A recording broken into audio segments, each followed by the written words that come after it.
There's an old game that there was a game that I played that had like audio dramas in them. And apparently it's still a thing in Japan to release like drama CDs of games and books and stuff, or even like mangas. Yeah. So even if you There's don't a have lot. even if you don't have like an anime for a manga, you're very likely to get a drama CD with like a very popular seiyuu. So it's kind of like having a celebrity read an audiobook. That sort of like that sort of thing. And there are some audiobooks that go in the direction of a full-on drama CD where you've got music, you've got like a full cast of characters for every single person in the book. And like there's a book, I haven't read it, I haven't listened to it yet, but I think it's Davy Jones' Locker or something. Or Who Killed Davy Jones, something like that. It's a full-on audio drama with like an A-list cast of like full-on actors and everything. And I think that goes in that direction. So I think we're starting to lean more towards people. Pirate Story? No, it's not. It's wait, let me look this up. Davy Jones. Not that story. It's just using the thing. Search it up in audiobooks. Anyway, so I'm starting to think that they're moving in that direction. They're starting to see that people want audiobooks.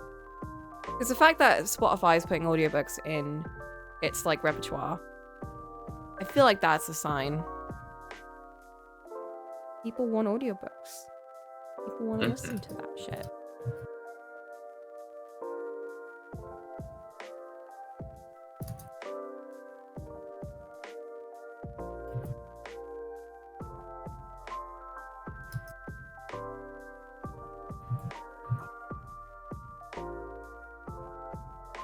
No, I can't find it. I don't know where it is. Anyway. Share the game again. I will say that there are some very distinct emotions that can only be gotten by reading like a physical book. And I think the childhood one for me is, I feel like I read this before. Looks back through the page. No, I definitely read this paragraph already. Wait, flips back a few pages. When did we get here? Hold up. Do I have to reread this? I don't remember this happening. Oh my god. I had a very hard time growing up. I got that a lot. I used to read a lot of books that were like, I'd read my little books, like the witch novelizations, like my Nancy Drew books and all that. And sometimes I pushed myself a little more and I was like, I'm gonna read an Agatha Christie book as like an 8-year-old, which is not like a difficult thing to do, but for me as a not ready reader, Yeah. I was always like, what's happening? Who are these people? What does this sentence mean?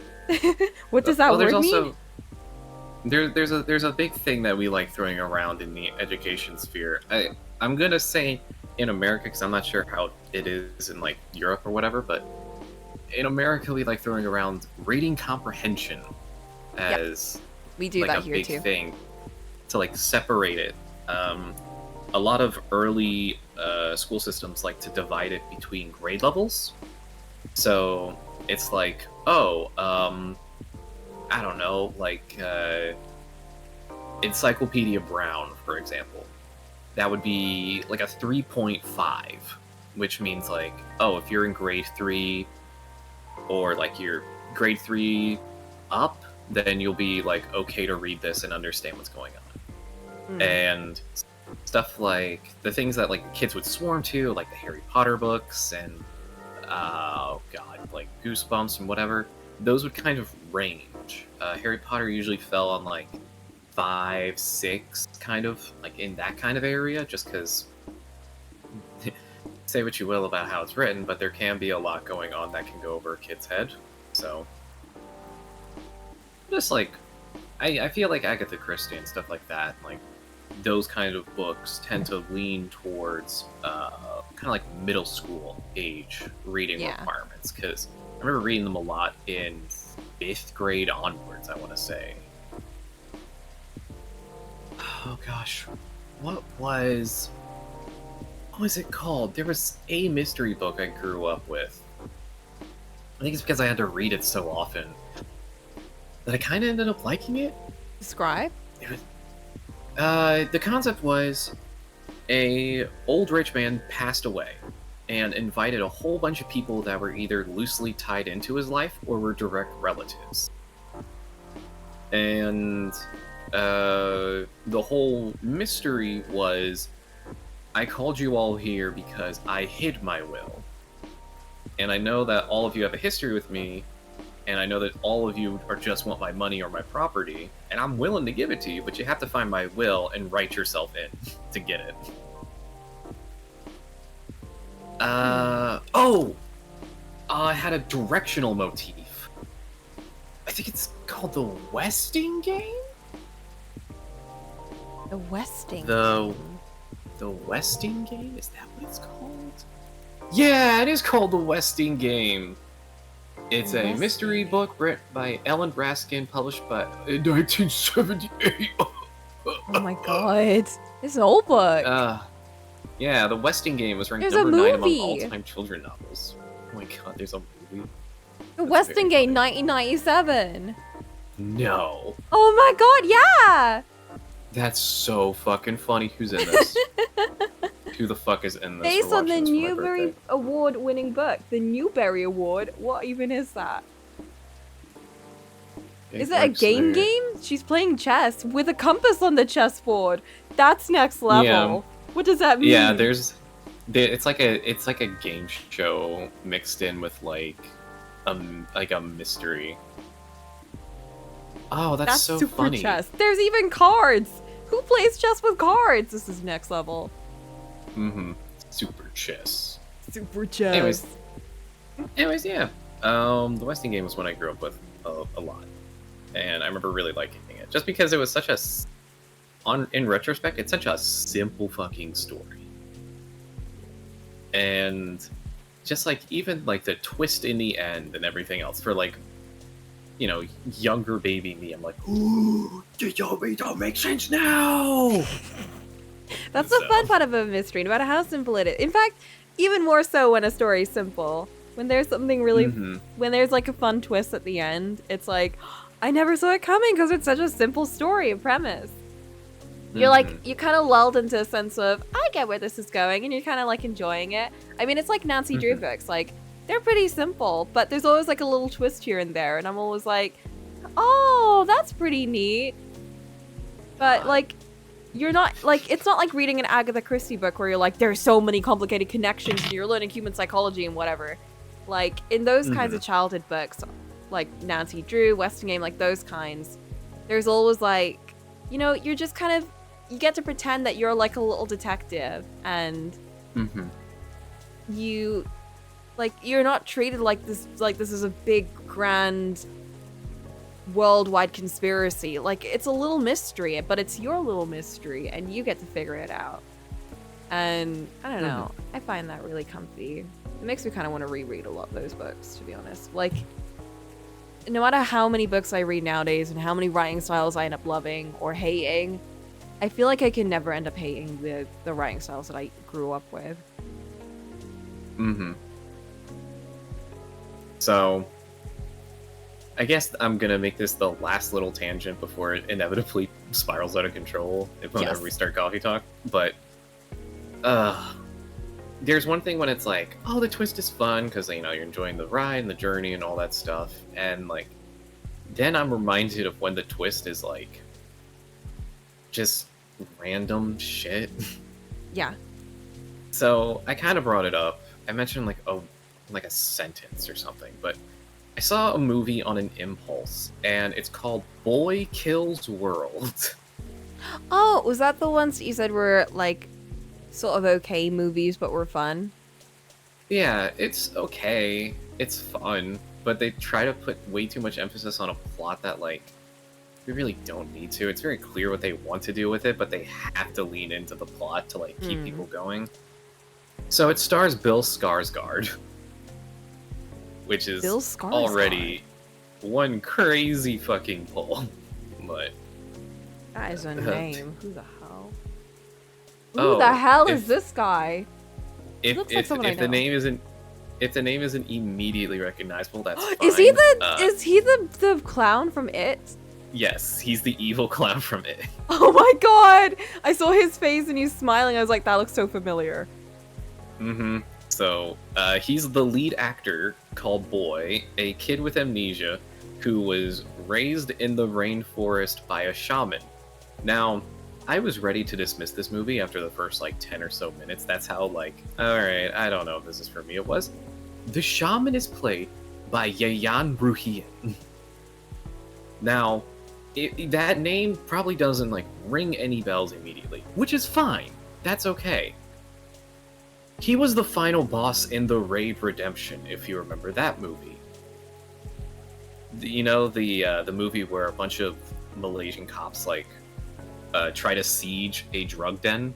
Oh my god, yes! Yes! So, do you remember the final fight sequence of, him and, the other guy teaming up against, the short guy? Yes. Yaya Ruhian is the short guy. Oh my god! Mm-hmm. Let's see... So, oh god, I'm gonna butcher this name. The Perguruan Silat Tenaga Dasar in Indonesia, which is the interbreeding technique school. It is a ancient form of martial arts that is essentially dead. Yes, okay. And he likes showing off Silak Minang, West Sumatra Minang style Silat. And it's essentially a subset of judo. And yeah, I got to see him do more fight scenes. Well, that's nice. It's so good. He's so good. It is insane watching this man work. So, yeah. Also, The Raid Redemption is just one of the best movies ever made, period, because of the action scenes in it and the brutality of them. And also the way I remember they utilize looking away a lot during that movie. Oh yeah, there was a particular scene I remember with a broken door frame that particularly got a from everyone. I think I definitely was warned before that scene, so it was I did. There was no warning movie. There was just silence and me closing my eyes. But yeah, he's in that movie, and it definitely helped get through some of the later parts of it. To really let you know, the weird tone this movie goes for, because it's trying to be, kind of a dark comedy. Brett Gelman is in it. Who has kind of been making the rounds as, the dry, snarky guy. And I'm very tired of him. I'm very tired of seeing this man. Is he? Brett Gelman. He is a quote-unquote actor and comedian, but I would argue on both fronts. I think the people would recognize him most from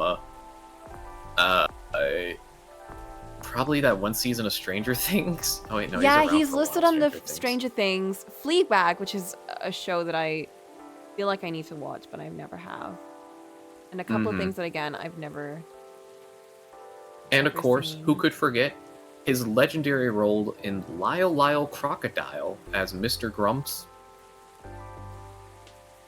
I haven't seen any of these. I see his face, I know his acts. Inside job. So it just gets tiresome. I don't think I've seen this man in my life. That's fine. You're okay not knowing. But yeah, he's here. He just does that thing that a lot of funny caricature people do, which was just hello there, it's me. I'm a person, and this is how I read all of my lines. Oh no. He does that. That would get tiring so quickly. Mm-hmm. Oh, he was in The American In-Betweeners. Mm. No. So yeah, that movie has a twist that feels really weird and makes me question like how many times the script was rewritten or how many people was writing it, or if it was Did it come out of nowhere? It kind of did, yeah. I mean, I don't think anyone here is gonna fucking watch it, so it's just like. All right, guys. The whole movie... Spoilers for Boy Kills World. Please leave right now if you want. Whoa. If you don't want to be spoiled. For Boy Kills. Wait, I got this. Oh my! I got this. Wait a second. Hold up. What's going on here? Wait a second. Oh, good. I'm getting. I had to unpause the stream to see what the bit is, and spoilers. Big white text. I'm getting another fucking ad for this game. I don't know what the fuck it is, but I'm not interested. It's so annoying about the Twitch ads because it's like, at least give me money for them. You're just doing that and taking all the money. Mm-hmm. All right, so the whole premise is a kid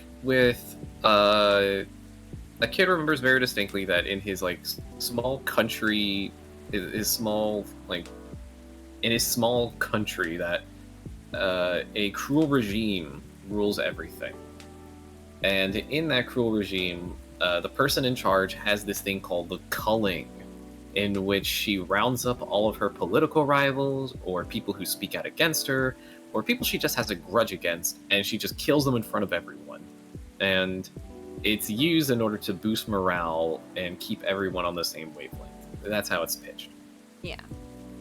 For one culling, a boy and his family were dragged out and gunned down. That's what the whole movie's telling us the whole time. The reason Boy from Boy Kills World wants to kill the person in charge is because he wants to kill World. He wants to kill World is because this dictator killed his family. And it's like, okay, cool. Very simple. He got killed, he got shot. They strung up their bodies from trees and hoped that they would suffocate, but he lived, and his body was dumped in the rainforest, where the shaman, played by Yayan, dug him up and like taught him how to fight and like how to essentially be a living weapon. The whole movie, he doesn't speak, because I think his tongue, it's either his tongue got cut out or his vocal cords got cut out, one of the two. Okay. So the whole time he doesn't speak. Instead, he has this inner dialogue that he thinks sounds really cool because it sounds like a fighting game announcer. No, what? Does he sound like that? Yeah, he sounds like that for the whole movie, because it's just his inner dialogue. It's not like gravelly and, yeah, I don't know, emo or anything, but it's like full-on announcer voice. Yeah. Okay. Interesting. And he's like, throughout the movie, he's being followed by like his ghost vision of his dead sister. And she's like essentially trying to get him to reconnect with like his inner child because he lost his youth just training to be a weapon. So they do like really forced comedy bits and weird stuff like that. It can be charming, but a lot of the times for me, it felt really, really forced. Anyways, big twist. He goes through the movie, he like carves through the dictator's family and like makes his way all the way to the end. And then the twist comes, and that is, it wasn't his family that got gunned down. It was the shaman's family that got gunned down in the beginning, and he isn't like a random person in the village. He's actually the dictator's legitimate heir. What? Who was stolen after, for the culling of that year, he was made to gun down the shaman's family, and then the shaman got away. And he swore did revenge. it! So the shaman, like, essentially kidnapped him when he was young, brainwashed him into forgetting his memories of youth, and then rewrote his memories to think that the kid was the victim of the dictator in order to make him like a weapon of his own revenge. What on earth? Yeah, like it comes completely out of fucking nowhere, and like they also the sister's not dead. That was made up. The sister's alive the whole time and is so he just had a little voice in his head that he made up too. Yes, he had like a little child version of his sister running around being like, "Hey, you shouldn't kill people. That's not okay. We don't do that." You know, stuff like that. Mm. And meanwhile, his actual sister is still alive, and oh my god, she's played by evil? Jessica Roth.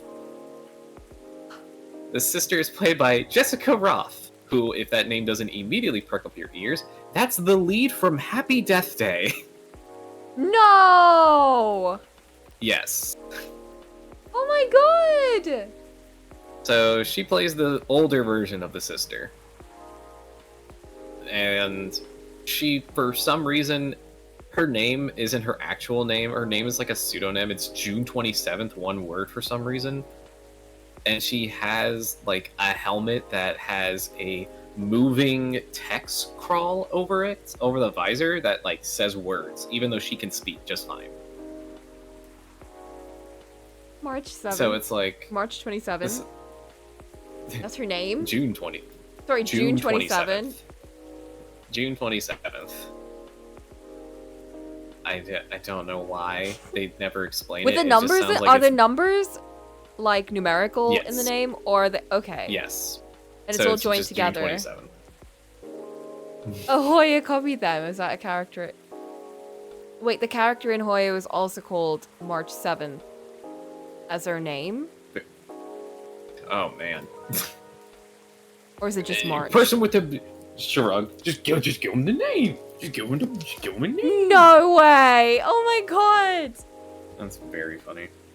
So yeah, that's just like the twist, and it becomes a thing of like he has unknowingly murdered his entire family, essentially.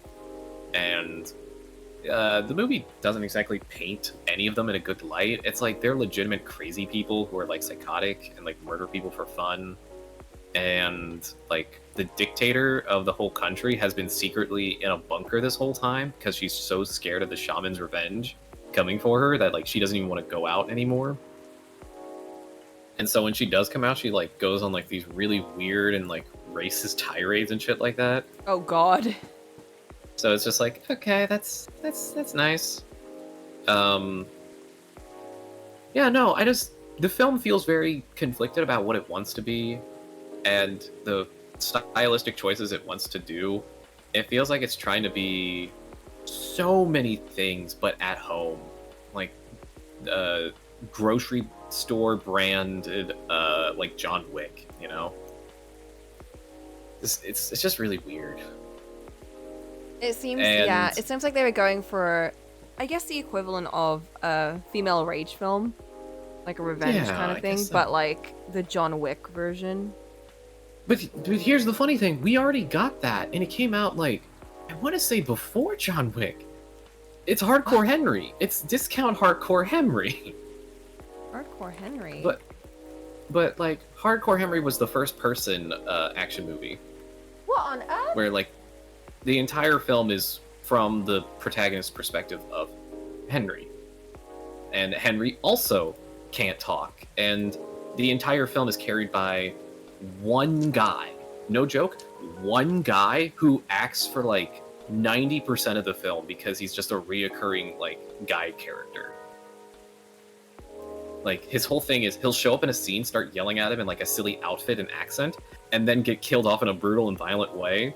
And then he'll show up again in the next scene and be like, okay, I'm here again. And it's like, oh, like okay. an NPC, like a reoccurring NPC. Yeah, it's like, used for everything. Mm-hmm. That's what he had it's put really in his face? Yeah.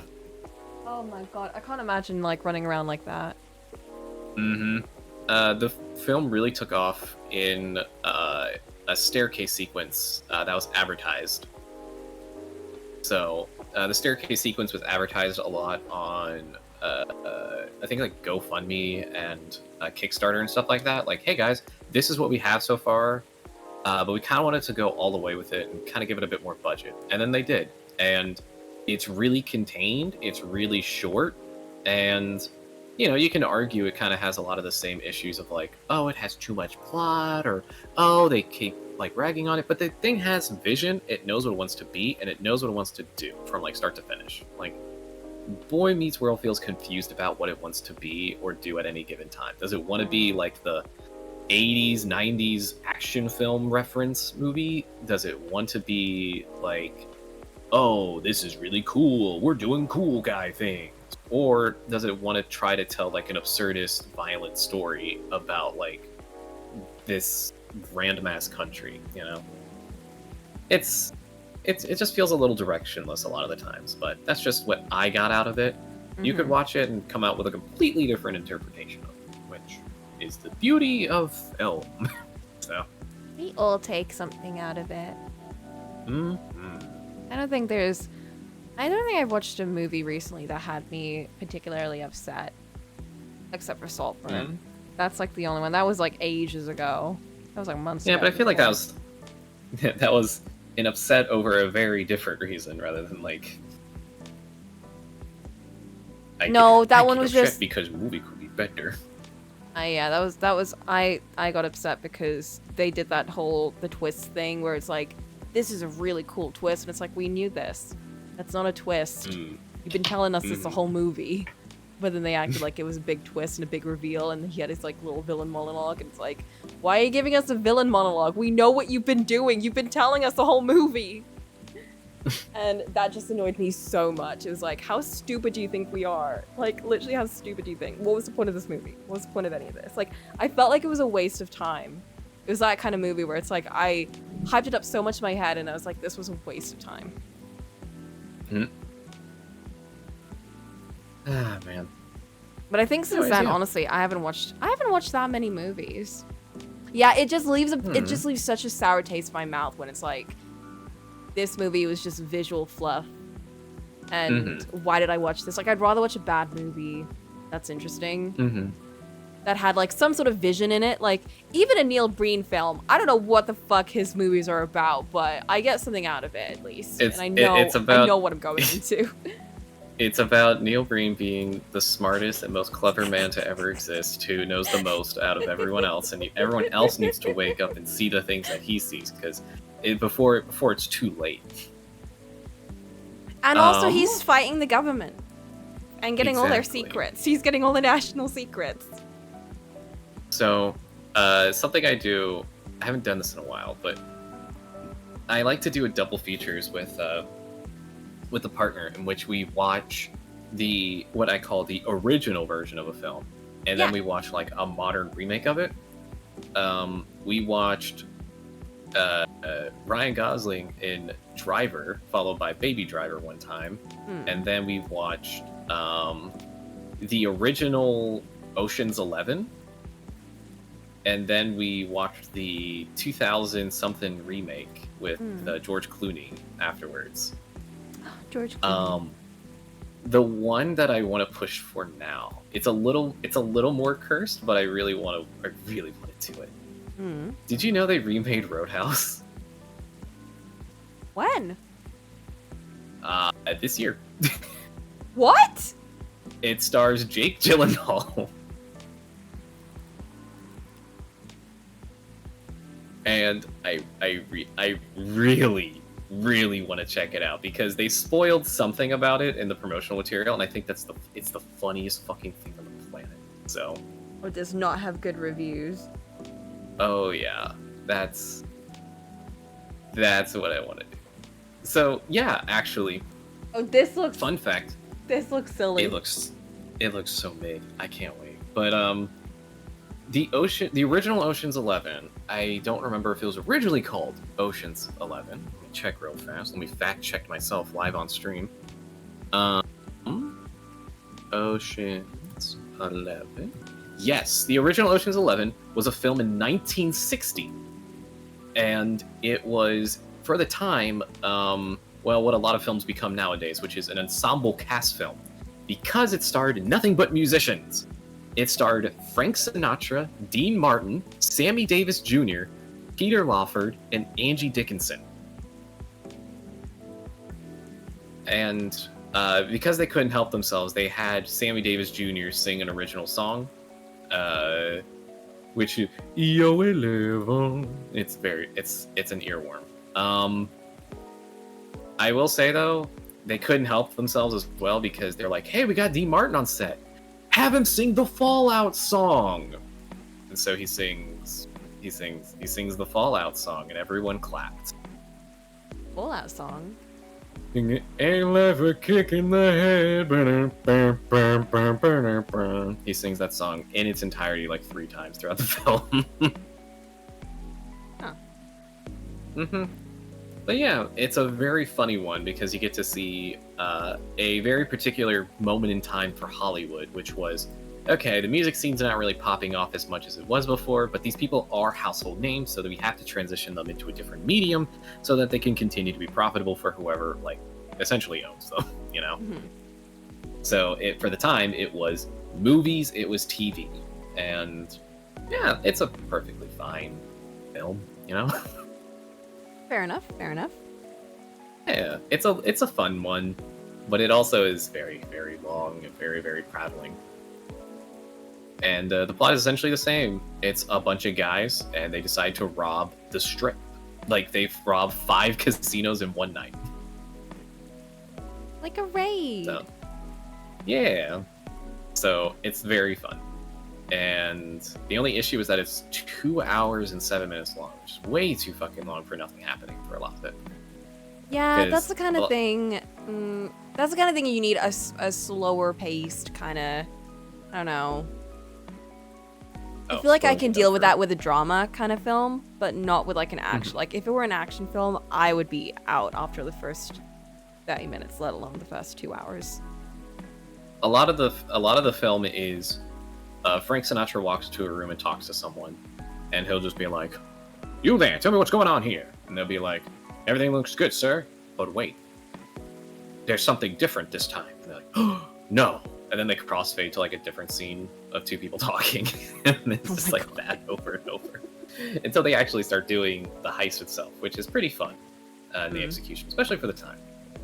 So good cinematography. Well, it's a little stagnant, but it's at least like the way they use the sets and everything else around it is pretty fun. Is it like practical effects and stuff? Yes, that's always good. That's always good, especially for like an action movie. That's always like, I feel. That always makes it age really well. Also, hello, now, lots. Hello, welcome. You're in here. We're not playing coffee talk. Let's be. I'm sorry. I'm sorry. The other thing is that Ocean's 11 that people are more familiar with, that stars George Clooney, came out in 2001, and it was also an ensemble movie that had like Brad Pitt, Matt Damon, Julia Roberts. Oh my god. Yeah, it had a bunch of big names in it. What was that and one? That one... Which movie is this? Ocean's 11 from 2001. 11. It had those people in the cast? I didn't realize. I've never actually seen Ocean's 11, the original. It's a fun one. I know my dad had it on DVD and he would watch it, but... Yeah, it's a very dad film.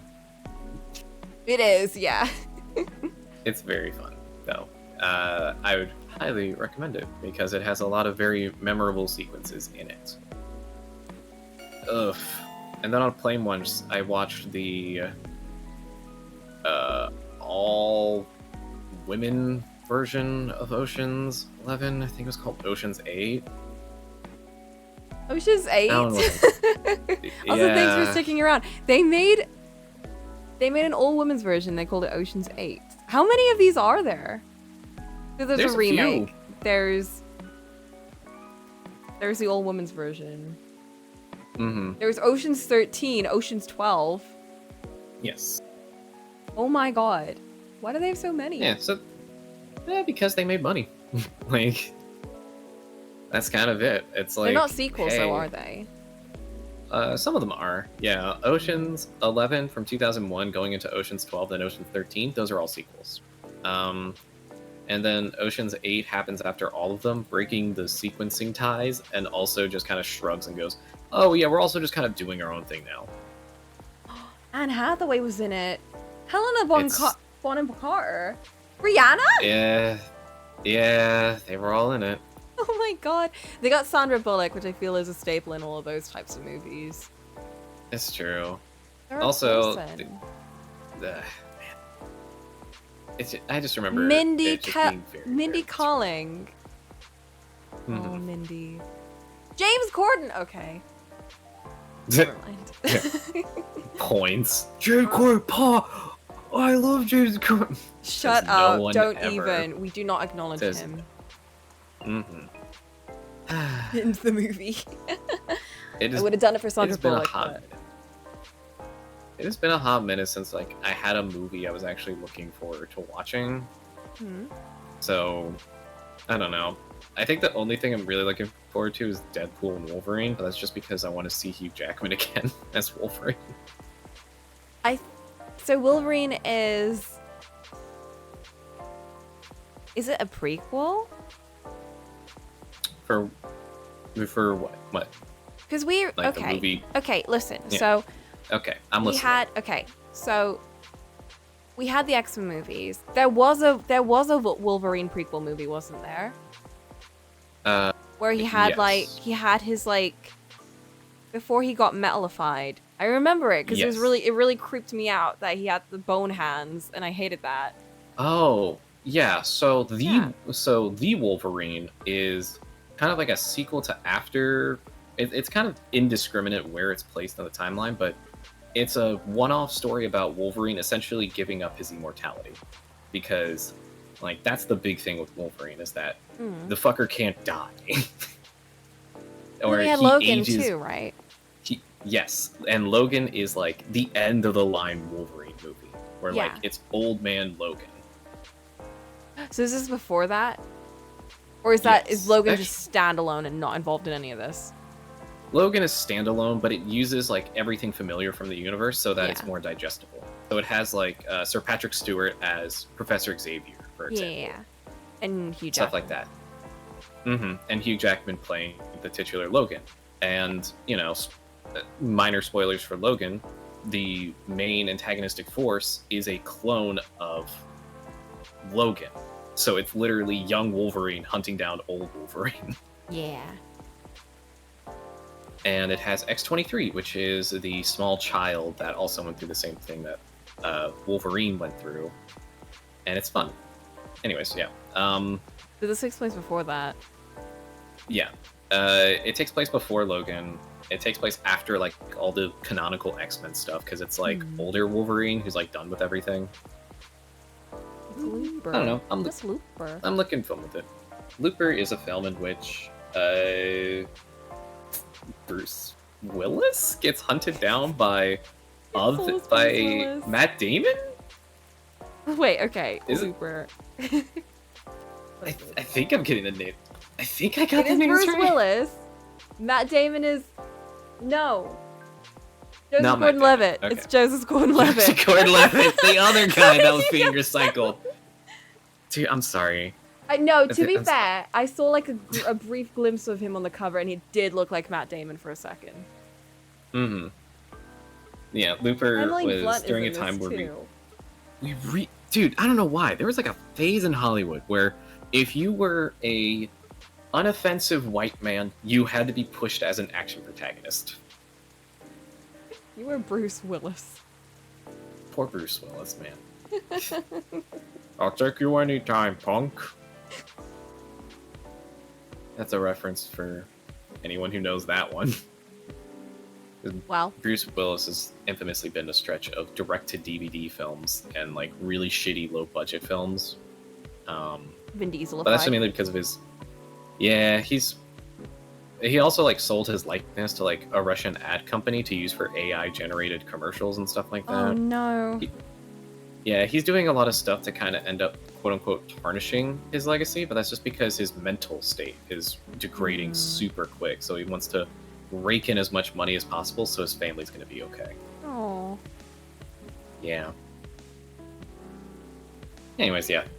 Welcome to Coffee Talk. Welcome to Coffee Talk. Should we start the day? Probably. Let's start the day. All right. It's been Can like we 2 see? hours. Can we hear? It's been 40 minutes. Oh. How long was the first one going for? The first one was like, I want to say 20 minutes. It's been an hour. It's been an hour, crazy. guys. It felt so much longer than that. This is why I should get you in an art stream instead. So you can, like, literally just go on a rant, like, a full-on tangent about whatever. I'll just be drawing in the background. You get to conveniently tune me out for a while. No! It's so that you can keep talking about whatever you want. And we don't have to play a game. I feel like at that point, you're essentially doing, like, a call-in show. Where you just have a hotline and people call in, you're like, well, hey, what do you want to talk about? You haven't seen my art streams, but that is exactly what they are. That is literally what they are. It's me trying to draw and needing a distraction. So I grab one of my friends who's available and I make a little call like, hey, Abel, are you free? Abel is free. Abel joins. Abel has to leave. Cole, are you free? Cole joins. Cole gets busy, he has to leave. Ollie, are you free? Ollie's free. Ollie joins, then has to leave. It's like that, and then it cycles around because when Abel is free again, once Ollie leaves, Abel comes back in.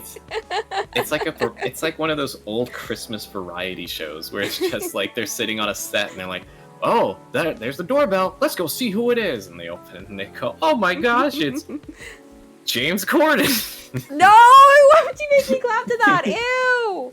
James Corden shows up to Coco's art stream. No! I would probably crash my computer on purpose. And Coco opens up the art stream and Doug Walker, the nostalgia critic, walks in. One of the frames from the first person movie that you were talking about looked like Doug Walker for a second, and I was like, oh, that's so did he make? Is this like his own sketch? No, it was just a scene from the movie, and it just happened to look like him getting tortured. That's very funny. Very interesting. But anyway, good evening. Good evening. Oh, we have to check our phone. See if there's anything. It's Officer. And we've got nothing. There's no notifications. There's nothing. No one likes We got a lot last time. We did. I think we might have checked them all out before getting this, maybe? Oh, that's smart of us. Our drawer's empty. We gave away everything. Oh my god, wait, did we? Oh my god, we got rid of the fidget spinner. Oh, we actually did get rid of everything. We did. We actually got rid of the lighter, the fidget spinner. We gave the ID or the key card to, like, the spacesuit twins. Neil and the other one. Neil and the other one. Well, one of them is in a spacesuit. Oh, we gave Officer. We gave his lighter back, right? Yeah, we gave him his lighter. And then the other things was like the thingy to the girl. The fidget spinner and the business card. Who? Okay. Both of them were the contact details for the streamer. Our streamer satyr. Our streamer satyr. Lucas. Sweet Lucas. Filling up your timeline 24/7. Son of a bitch. We gave one of them to Riona. Remembering everyone's names again. We gave one of them to Riona, and we gave the other one to who? Who did we give the other one to? I think we gave it back to Lucas. Did we? We either gave it back to Lucas or we gave it to I for some reason. I think just because, like, we might have given it to Hyde, maybe. Man, Hyde's been on a rip and a tear as of late. Oh my god. That was He's going through some stuff. He's definitely going through something. And Gala's just like, stop being a big baby. I think we were all like, stop being a big baby. Oh my god. Alright. Officer, welcome. Oh my goodness, it's Officer Jorji. It's Officer Jorji. Oh, God. Yeah, Flint's right. We need to do a thing where we can get an animation where you like hop off the screen when you leave. The door frame opens up. Yeah, we get like a little door frame opening up and you go through the door and you disappear. Oh, I gotta go. Turns around, walks out.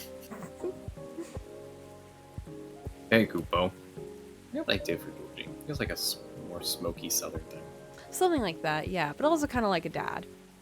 How are you doing? Oh, secret. Oh, I see. That was right in my face. Also, this is a no smoking zone. Oh, my bad. This is a coffee shop, bro. I don't know what you wanted to do here. This ain't a smoke Officer? shop, dude. Come on. Oh. Oh. Sorry. My, mind is kind of elsewhere right now. No worries. Work issues? What else? I'm all ears if you want to chat. You're a pal. I'm in a real bind, Kupo. What happened? Well, never-ending workplace issues aside. Oh, time for home life. Oh god, here we go. Things are getting weirder by the minute. I'm feeling out of my depth. We're gonna finally find out what's going on with him and his family, because I feel like he's been very evasive about it. He has been. It's been very cagey. But then he also drops like little bits that make me so worried. Are you talking about your recent patrols? Oh, right. Like the cursed tree or whatever. Yeah, the cursed tree. Well, Riona talked about the There's cursed like a- tree. He was talking about the vandalisms. Mm-hmm. And she And they all was like, happened close to it. yeah, exactly. But no one really knows about that history because it got wiped out. Or no one, I guess people just It's kind of old forgot enough about to it. be forgotten. Yeah. Yeah. And back then they didn't really have social media to keep the legend going. So it's just people like Riona and people who are still alive that remember. Here. Yeah. I've been analyzing the CCTV footage the last couple of days. Oh, I see. How did that go? Did the cameras manage to capture anything? Well, if it's like any of my K-dramas, then no. Yes and no. Infrared's caught a couple of blurry things. They ran off, turned a corner, and disappeared. Could have been anything, like rats or cats. But neither fits with what I heard on the scene. Footsteps, you know, the laughter. Now to think of it, it sounded more like giggles. Giggles? Was I there? Oh my. Can werebeasts giggle? Yeah, not at that size, no. They're incapable. That's why Even they're if so they sad. could. Oh no. Even if they could, it doesn't explain the footsteps, really. I see. So what's next? Some ideas, but they're just wild theories at this point. In short, I'm stumped. You know, Kupo, I've been racking my brain ever since Miss Riona dropped that bomb about the fairies. You see? Happy Pride, everyone. Happy Pride! What about them? As it turns out, fairies was an umbrella term for many types of beings. It is. Mm-hmm.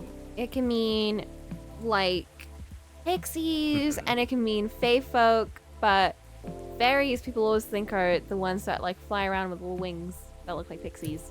But then you have satyrs, you have sirens, you have gnomes. They're all under it. Mm-hmm.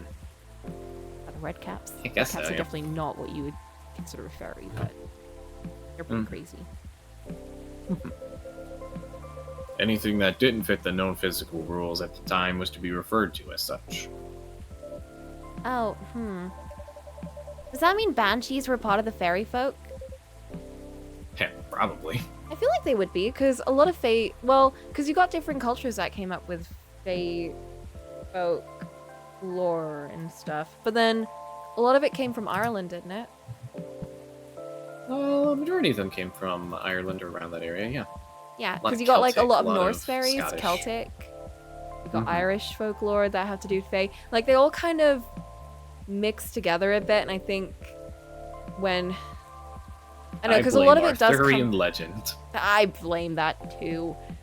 A lot of it definitely comes from like around the UK, but then you've also got like you got like German folklore that has fairies too, don't you? Yeah. And then Norse fairy stories and Mm-hmm. all those. Yeah, they're definitely all over the place. I think just general Europe culture. has little sprinkles, but then they're all slightly different, and I think... Yeah, they throw their own little distinct twists on it, and depending on the region, the tone. And also, like, different words for fairies. They all tend to be, like, fae or something around that line. But then, yeah, they all call them different things. Really neat. Not anymore, though. It's an ongoing process, but the list is getting shorter. Back then, any sentient being that was even remotely incomprehensible was considered that. And that includes apparitions. Like ghosts? Apparitions? Yes. Apparitions like... ghosts. Ghosts? Ghosts? Just going full Scooby-Doo. Ghosts? Ghosts! I see. What do you mean, I see? I mean, it's whatever. Doesn't it sound like a bad joke to you? I don't know, it doesn't seem like a joke to you. I'm not sure I follow. Was that a giggle? Bud, come on. Ghost stories. You say that as if that's just something that I should understand. This is a world of satyrs and fairies and everything. And aliens! Do they? Jorji. Because they do. Use the thunderclap. All I can think about is that damn tree now! Ah, right, the tree. I mean, it's haunted? Tree's haunted? It could be. Little ack. Small act. Teeny ack. It's leaning with me.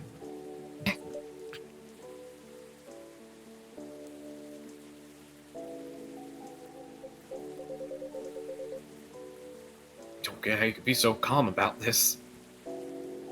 Huh? Well, why wouldn't I be? I'm a sentient, incorporeal being.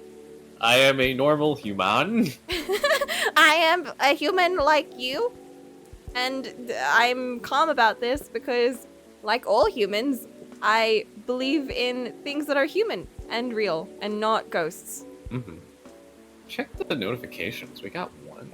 Oh, maybe it's Jorji. Is it stories? Might be. Oh, Luke! Oh, Lucas. Of course it's gonna be Lucas. Do you know why satyrs from France are more musical than ones from America?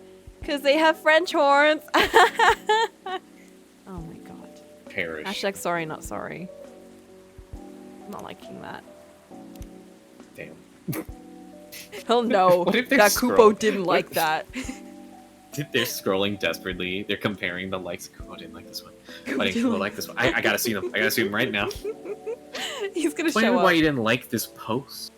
Excuse me, did he not find this post funny? I thought it was really funny. Did you not get it? Should I explain it to you? No, you see, French horns are a type of instrument. And satyrs have horns, but French Like satyrs these. will have French horns, like the instrument, which makes them more musical. Did you get it? Are you gonna like it now? Maybe I should draw it out. Do you have like a napkin I could scribble on? I mean, they're having all sorts of customers here. Some of them are so out of this world, even. Sometimes, literally, kind of like, definitely not me. I mean, kind of like other people who aren't me. Yeah. You're right. You're right. You're right. Yeah, when they mentioned the tree story the first time, I definitely thought that it was like I definitely thought a ghost as a concept was real in this world. As an ex-French horn player, I found it funny. No, don't give him anything. Don't give him his coat. Don't give him his little laugh. It's the Zoomers will take anything. It's true. Any form of interaction. Any form of interaction or validation will take it a mile. I guess you're not the only. I guess you're not the only. I guess you're not the one who's being weird here. Sorry, I read that sentence completely different. Don't say that. Everyone has their own peccadillos. Peccadilly. Peccadillies. Everyone's got their own peccadillies. What the hell is this word? I'm looking this up right the fuck now. What the hell? Oh my god, it is a word. Peccadillo. It is a noun that means a small sin or fault, a slight trespass or offense, a petty crime, a trifling fault. A trifling fault. Pectoral. Peccadillo. Different. Peccadillo. It skyrocketed in the 17th century. 17th It century. was so big in the 17th century, but in the 18th century, no one wanted to use that word anymore.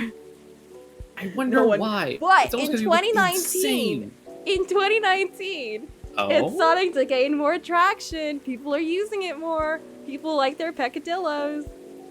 Man, during quarantine, people would use anything. Quarantine, people were like, this sure is a peccadillo situation. Oh man, lack of toilet paper? What a peccadillo, am I right? It's because of coffee talk. Oh my god. It's coming full circle. Through that. You don't mind telling me, though. May I ask the reason you're so afraid of ghosts? Gosh, no.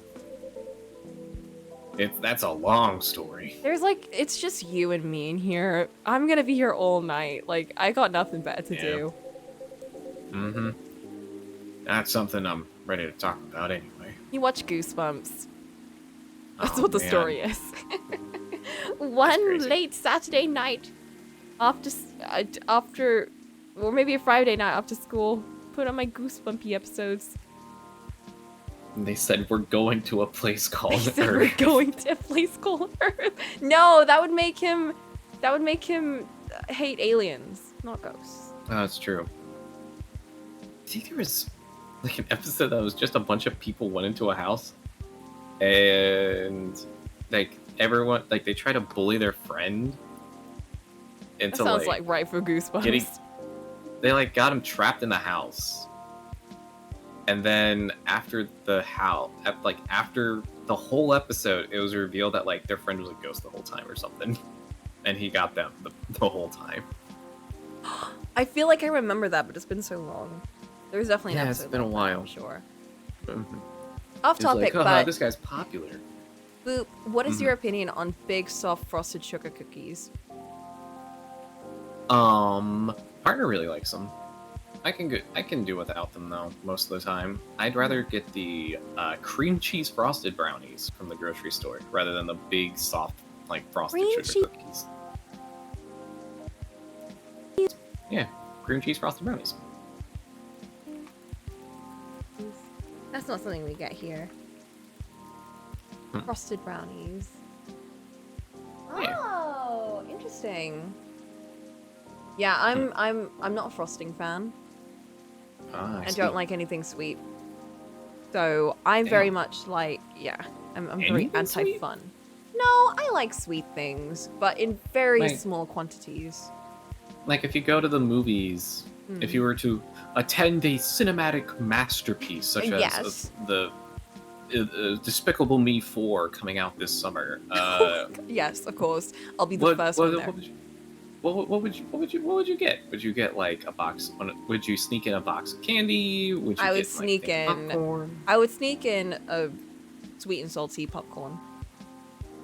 Actually, you don't have to sneak in. You don't have to sneak in food here. I just feel like you do. You can just take in food. They literally don't do anything. Oh man, did I tell you? I had to have told the story. Did I tell the story about when I snuck a box of snuck in quotation marks a box of ice cream treats into the theater? I feel like you might have, but also I don't remember exactly what happened. So please tell us. Okay, this is gonna be a fast one. So back when I lived in Louisiana, my friends would just call me and just be like, "Hey, we're gonna go do something. Like, hop in. Like, we're like right by your house, so we're gonna pick you up." So they would one of these nights they're like, "Hey, we're gonna go see Spirited Away because it's back in theaters. You want to come with?" I'm like, "Sure, why not?" They're like, "Awesome, let's go." And I was like, "Cool." And I was in the garage at the time, like, "Oh, I should bring like a snack or something." And I saw that we chose had ice cream. not just ice cream bars. We had like the chocolate coated ice cream bars in the fridge, and I went, "Oh, I'll take these with me." The box was like fairly sizable. Like, it was a box. I'm like, "Oh, okay." I'm like, I'm holding in the car, and my friends are like, "Bringing that to the theater?" I'm like, "Yeah, why not?"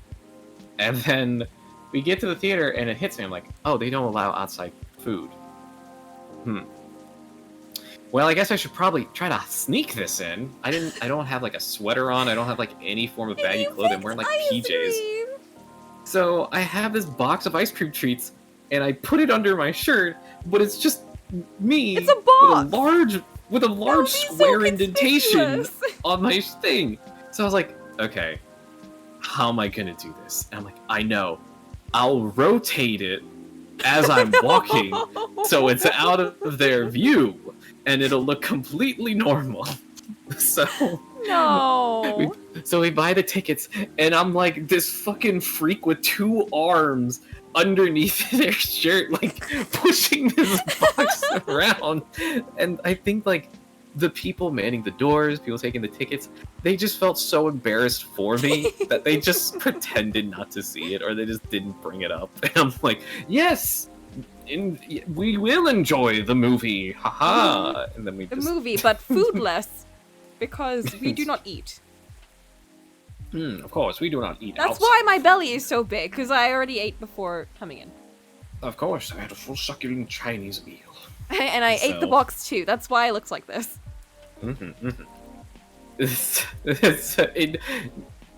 No, because theaters are very well air conditioned.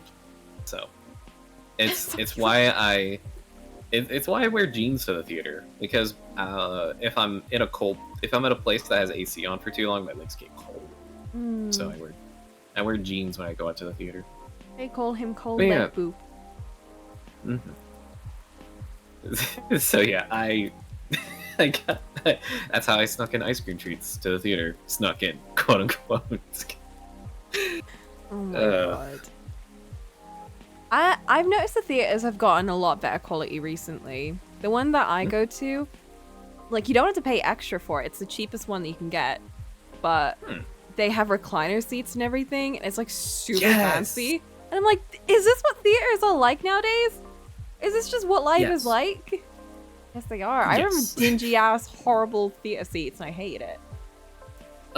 There's a lot of like smaller local theaters that's like, probably the ones that Black Blue's referencing in chat, of like the dingier stuff and stuff like that. But now it's like everything's like an AMC or belongs to like a theater chain. Yeah. So everything kind of has like their standards kind of raised up.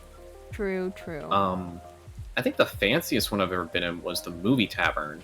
I don't know if that's a chain or if that's like a small thing, but the Movie Tavern is literally a place where like you're there for the food, and it's also a movie theater.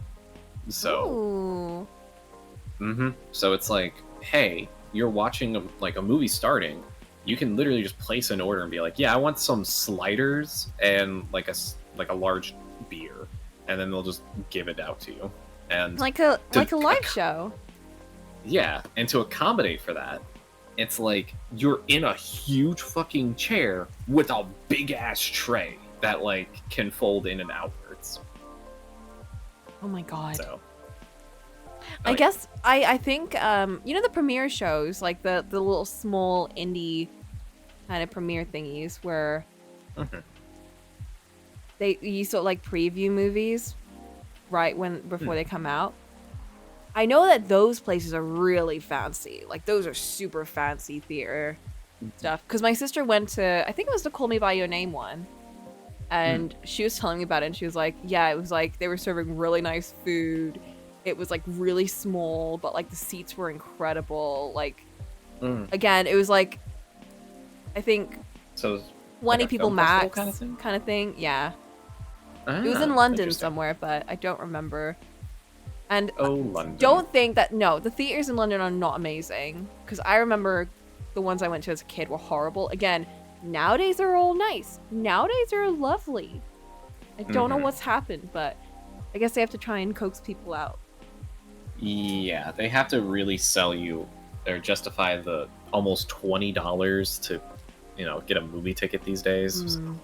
Here, I'll be honest though, like those really good like the really good seats and everything that are the cheapest ones, you can get them for like 10 quid. Oh, nice. If it's like a matinee, probably. Yeah. That was even for IMAX, which I'm like, what? Oh, wow. How? What? That's crazy, actually. Like, it didn't feel real. Like, again, like if you're getting snacks from the theater, they're gonna be horrible and also really expensive, but we can take our own snacks in. I'm like, what happened? They must be trying to like coax people in by like lowering the prices and stuff to get people to go to cinemas. That's the exact opposite here. Everything just gets more expensive when it comes to movie viewing experience. God, it's fine though, because the handful of times that I do go see a movie in theaters, it's usually worth it. Like we saw Across the Spider-Verse in theaters, which fuck me, man, that's a movie right there. For that was we watched that in cinema too. That was a movie that I'm so glad I watched in cinema. It's like the soundtrack and like just the overall experience of just having the theaters, like, it's so good. It's like most Christopher Nolan films share that as well. That was the one that we watched. So I bought like a big group of friends and we had the seats all planned out. We were going to take an entire row of the cinema. And then we got there. Someone was already sat there. They were like, someone took our seats. We're sitting here. We're like, but these are our seats. And they're like so many people. It was so packed that we all ended up splitting up. And it was like, we were all just like sat. Like, I was sat next to one of my friends, but like, I think we all ended up duoing up. Someone sat all by themselves and I was like, I'm so sad for them. They're just like sat between loud strangers in the middle of this movie. Like, not like we could talk or anything, but it's just kind of nice to go to cinema with someone and just sort of like sit with someone. The other thing that I've started doing a habit with is the guilty pleasure one. Is my partner and I make a point of watching every Fast and Furious film that comes out in theaters. God. Are they still going? They're so. What was the last one they did? Yes, they are. Fast 10. And one of my older coworkers watched that in the cinemas with her family. It's so good. I'm sorry. It's so good. The main villain of Fast 10 is comedically flamboyant Jason Momoa. Ooh. And like, they don't give a shit. It's fantastic. It's great. Does he say Jason Momoa during the movie? He doesn't say his name, no. But he does. He's just having fun being like an insane person. I think that's what action movies need. I think they need like flamboyant, insane villains just having fun. It's better than like, I don't know, Fast 8, which had John Cena as the main bad guy. And I don't picture him being a bad guy. It's very funny depicting John Cena as a bad guy because he can't do it. I just can't I feel like he would be like one of those villains that are like they're trying to be bad but they can't. Have you seen Have you seen James Gunn's Suicide Squad? Like the Suicide Squad? Which one? The original one? The one that came after the really bad one. No, I didn't see that one. No. That one has John Cena playing one of the supervillains that's part of the Suicide Squad. And that is exactly what you're describing. It's like him really trying to be like big macho bad guy, but he's just riddled with so many insecurities that like it just comes off as like childish. And that's entirely part of the character. Yeah, and that's entirely what his solo show, Peacekeeper, is about. Is him. Wait, was I there for that? I was not there for that. Yeah, you did. You were around for that one, I think, right? Huh. Yeah, well, if it ever happens, it happens. But for the very start with Michael Rooker the beach scene and like where they crashed and then it exploded. Was it that bit? Yeah. The Yeah, crash, okay, I it remember exploded. There was the weasel who got pushed into the water and just immediately started drowning. No. And there's just like a bunch of random fucking villains. It's like the javelin. And what's his power? He has a javelin. Didn't the original Suicide Squad team like explode and then they Yes. Yeah. They hit the That's how beach it side started and off. immediately got blown up by the military. Oh my god. And like it was very brutal. And they kept Harley Quinn alive, but they killed Captain Boomerang in a really fucked They up killed way. Captain Boomerang. That's why I fell asleep. I was so sad. I had sad dreams. At least I love Captain like Boomerang. everything Suicide Squad related recently has just been absolutely killing the person who plays Captain Boomerang. No. Like I mean like they do a good job with him. Okay. Like the I thought movies did a good legit job. in the original movie, I really wanted Captain Boomerang to be like one of the main characters. 'Cause Well, Harley I Quinn found is him the most Barbie, so interesting. you can't kill Harley Quinn. No. She's too much. She costs She's Barbie. too much You money. can't kill Barbie. She's Barbie. So, you know. Also, the Suicide Squad was very much so the Idris Elba and Other Girl movie. And then John Cena was also there. So.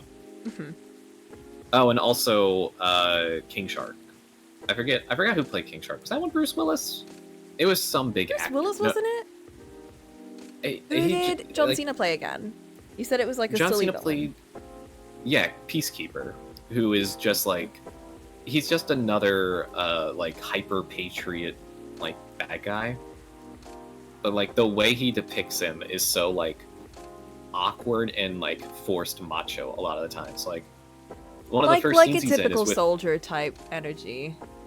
Yeah, exactly. Like the first scene he's with Idris Elba. Idris Elba's like, you know, he's another like Deadshot ripoff, you know, and it's like, what's his? Oh, Sylvester Stallone. Sylvester Stallone was in it.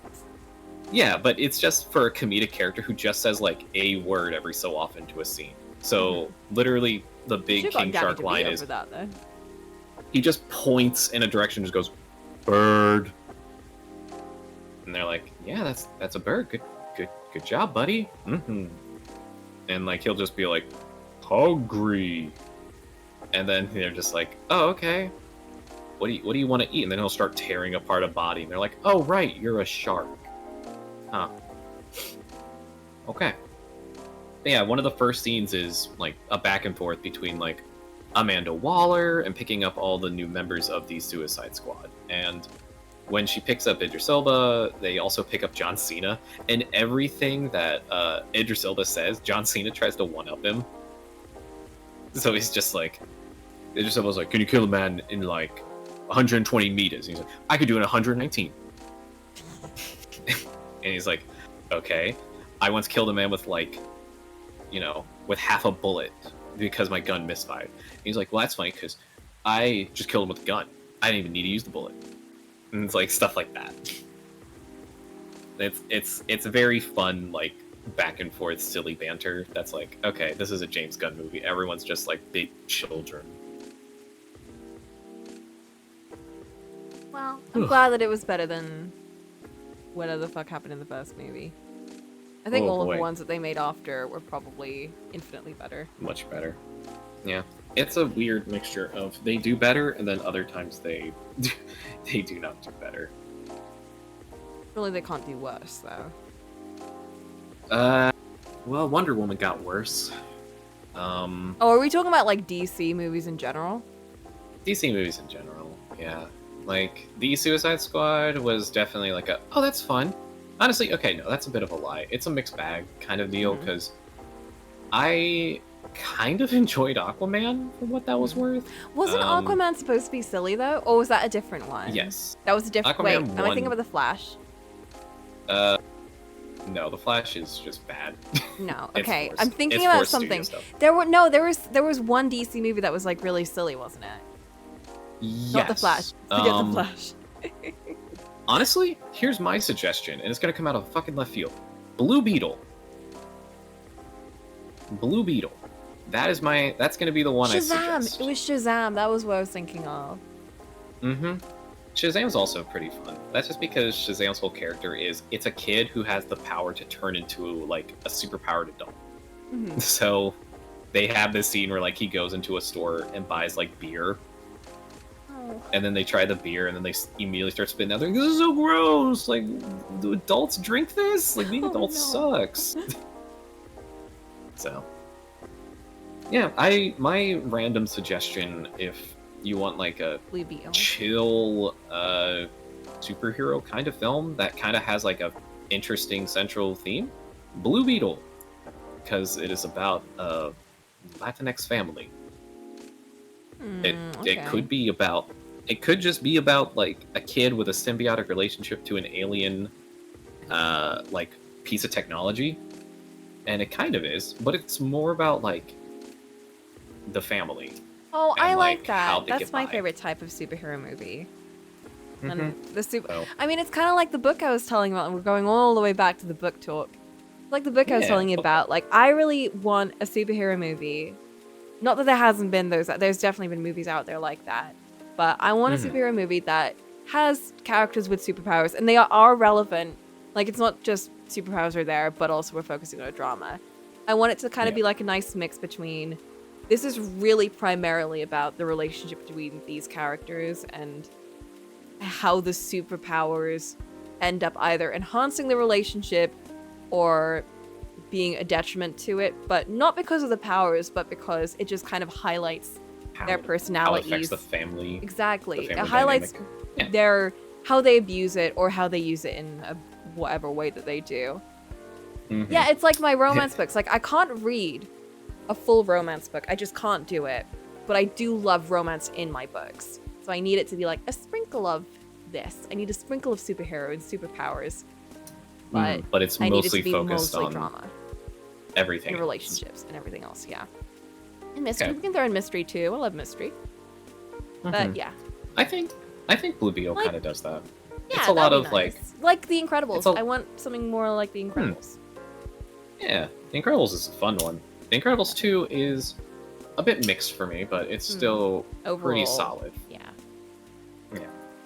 That's how you know someone's good at what they do. Is even when they make something like pretty mid, it still has something good, you walk away with being like, yeah, no, that was still like pretty good. I mean, like, you could try really hard, but I feel like that cast of characters is just really, really solid.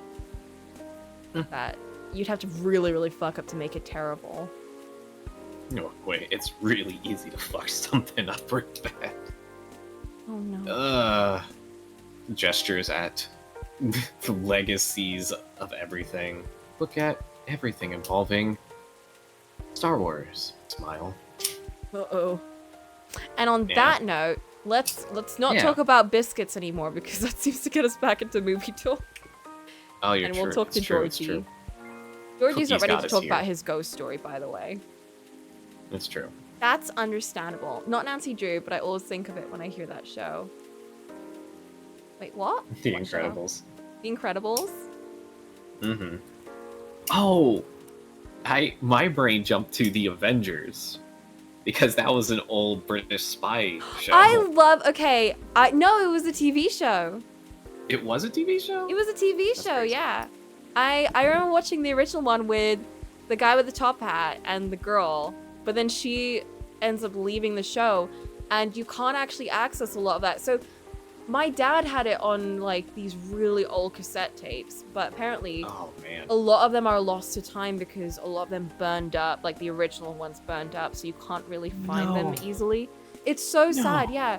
So the original reels of the one with just that girl and the top hat guy are gone, and now you just have the one with the blonde-haired girl and the blonde-haired guy, which I find them a bit more annoying. I like the original two more. The top hat guy isn't he doesn't pop up as much in the newer one. I say newer, that's still from like the 90s, 80s. But yeah. I got really sad because I wanted to try look for them, but I can't find them anymore. They're probably online somewhere, but it was a fun show. It was definitely silly, goofy. It's like James Bond, but like silly, goofy, and more like, more self-aware. Yeah. So I definitely recommend The Avengers. Or Avengers, one of the two. It's cool. Is Avengers the Marvel one, or is it The Avengers? I think it's The Avengers. Is that the movie? But I think in recent thing, it's just Avengers. Like, you know what it is. That's Avengers confusing. title. Yeah, it is. Avengers is the original British show then. Yeah. Mm-hmm. The Avengers is the Marvel one. Mm-hmm. Imagine me when Avengers came out and I was like, what? They're making a movie of one of my favorite British shows? And then I found out it wasn't that. And wow, then just, I can't believe it! Then Tony why Stark is Chris comes out. Hemsworth here? What? Why is Robert Downey Jr. here? Why is Chris Evans here? I don't understand. I don't get it. When did they join the team? Just They're not British. I'm upset and confused. Well, that's understandable. Oh man. Alright, so where are we going with our boy, Jorji? Well, he's not telling us a story. The wizard is that's British, but he's not British in the movie. He also wasn't even in the original Avengers movie. Shake my head. He's not an original, so... He's not part of the OG cast, so I don't recognize him as part of my headcanon. Well, because I never watched his movie, and then he suddenly popped up in the Spider-Man 3 movie, and I was so confused. I didn't know who he was or what he was related to any of it. Mm-hmm. That's the problem with making an extended universe. It's true. With Coco, I'm not gonna watch the extended movies, so... Uh-huh. I get Unless it's Lord of the Rings. Okay. Well, here we are. Mm-hmm. Man. You need to read this. I know. Imagine reading. All you need to know is my fear was never caused by actual ghosts. Al? I'm trying so hard to get through the first day. I'm trying so hard to, like, tangent away from the tangents, or to pull us away from that. Segue back into the game is really hard. I'm doing this for y'all. Suggestion is a very powerful thing, Kupo. Not powerful enough, clearly. But that's all I'm willing to share for now. Boo! Why are you here then? Coffee Talk is for sharing stories. Get out of here. Order Go a into the drink. rain. Order a drink. That's true. He hasn't even ordered anything. Thanks for sharing, I guess. Or not sharing. You know, it's funny. My grandpa was very into this stuff. Ghost stories? So was my daughter. Oh. They're like my opposites, very curious and fascinated by the unknown. Flint's right. Freya would have made a story out of this. Freya would have pretended that he told us a crazy story and written it in her book. Mm-hmm. It also has romance for some reason. Yeah, it does. Then the ghosts fell in love. Ghosts fell in love. In that one instance, they lived out their whole lives. Not that I'm not, mind you. Yeah, it's just with my time as a cop and all, unknown variables usually mean trouble. Oh! Sorry to bring us back to the stories, but... Oh boy. On the note of Freya stories, remember the one that you were just talking about? The one where the guy is on the bus and he imagines an entire life with this girl on the bus. They never speak and then he leaves. He's like, we could have had so much. So, remember the book I was talking about? Stories... not stories of... Wait. Someone Who Will Love You in All Your Damaged Glory. There's a side note, or there's a side story in that is about this guy who's on a train, and he's sitting across from a girl who's also on the train, and they keep looking at each other, and the whole time he's like, I should just go talk to her. I should just go talk to her. Like, we've been on this train for, like, hours. And then it's like, we've been on this train for days. We've been on this train for months. Like, it's been 5 months and we've just been like looking at each other and like, yeah, exactly. They're like creating this little story in their heads. We don't see it from her perspective, but we can kind of tell that she's also like on the same page as this guy, where they're like, if we just a little longer, and then we'll like, you know, I'll try and like make an excuse like, wow, how's the weather out there? Because they're talking about an apocalypse that's going on outside. Like crazy shit is going on outside this train. And he's just like, how do I like work up the courage to like just talk to her, just say something? And then it's been 50 years. They're getting really old. He's like, I can't feel my joints anymore, but I think it's time for us to finally get off the stop. She gets up. She hobbles out. She does one final look towards him, like, please just say something, and she gets off. Oh, man. Yeah. Oh, wow. And then he's like, well, what could have been? I think the whole story is supposed to, I'm not giving it the justice it deserves, but the whole story is basically like misconnections. I think that's the name of it.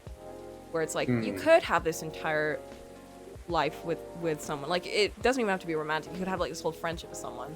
You don't know if you just don't, you know, if you don't pursue it, or if you like miss it or whatever.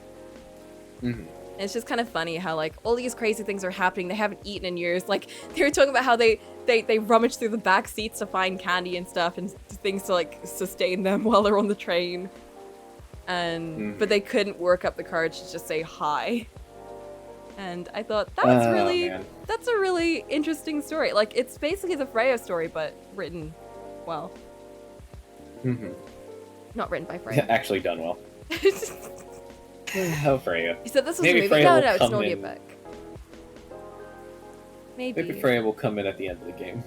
and reveal that she was Ralia Oh, Ormet. man. The new Oh, author. man. Oh, Ralia. Oh. No, this is a book that is also an audiobook. I do recommend it to everyone. Been sitting here for Yeah, 2 check hours out trying the- to figure out how to organize my desk. Don't say 2 hours. It's not been 2 hours. Yeah. There's no way. No. An There's hour 30 minutes more. plus. Okay, it's been, man. Did you Pop-up see they had a coffee talk pop-up Japan. coffee talk cafe in Japan? That's open now. Yeah, let's go to Japan. Oh, let's go to Japan. We can have a little coffee talk IRL. Yeah, I'll see you in like 18 hours. Oh, Oh, I guess Kim it has collapses. been 2 hours. Field trip. Yeah, Hard that's what we cut. should do. And we're back. We're just in Japan. Yeah, we'll just like, all right, guys, just give us a second. We're gonna pop over to the cafe. We're gonna take this stream to Japan. It's just gonna be there in a bit. 2 seconds pause. We're already there. We just do like a really shitty green screen. this is like clipping.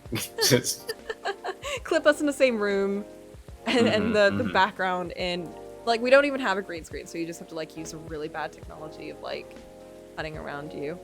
yeah, Coco, sketch us a Japanese street side real fast, thank you. I see. That makes sense. They're kind of people who could see things from nothing. So they have imagination. Oh. And I mean that in the best way possible. I didn't think you meant that in a bad way. Huh? Like, you know the Zen rock garden thing from Japan? Oh, Japan mentioned! Japan! He knew. Japan! They understand the Zen-ness of it. I don't, but it doesn't stop me from thinking it's chill, you know? I mean, it looks neat. I don't get it, but it looks neat. Mm-hmm. I would have such an instinct to jump into the sand and ruin it.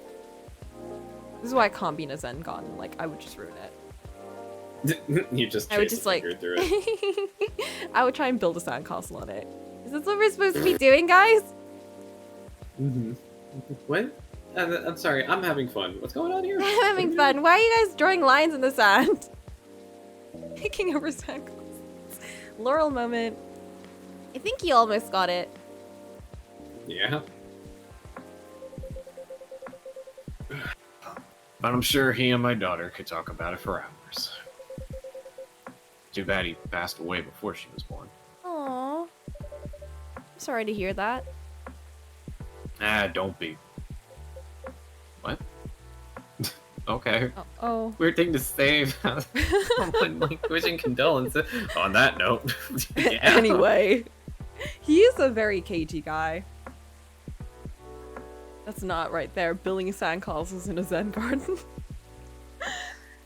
Wait, okay, so if we do that in a D&D kind of sense, Laurel would be building the sandcastles. Yeah. Fennec would be drawing lines, but they're not the right lines. And there's like stereotypical monks with like orange robes in the background, like the shaved heads, just looking very confused. Looking very It's like, confused. what- One of them's like running towards him like, hey, what are you doing? Has a rake in their hand.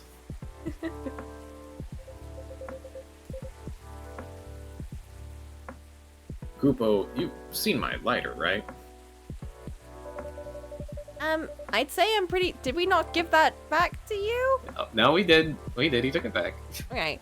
Say I'm pretty well acquainted with it now, yeah. Or is he talking about his superstition? Ah, my bad. That thing was originally my grandpa's. He bought it sometime after the war ended. It was to commemorate the upcoming new era, he said. More ways than one.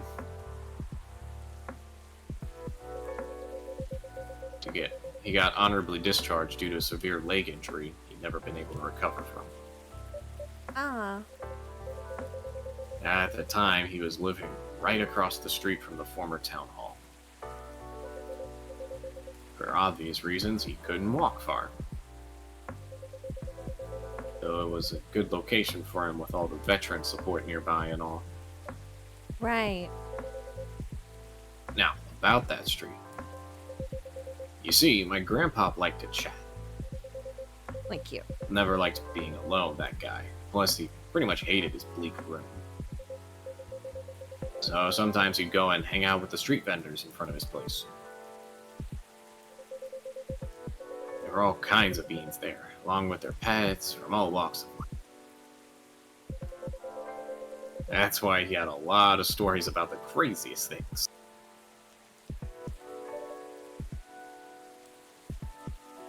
I see.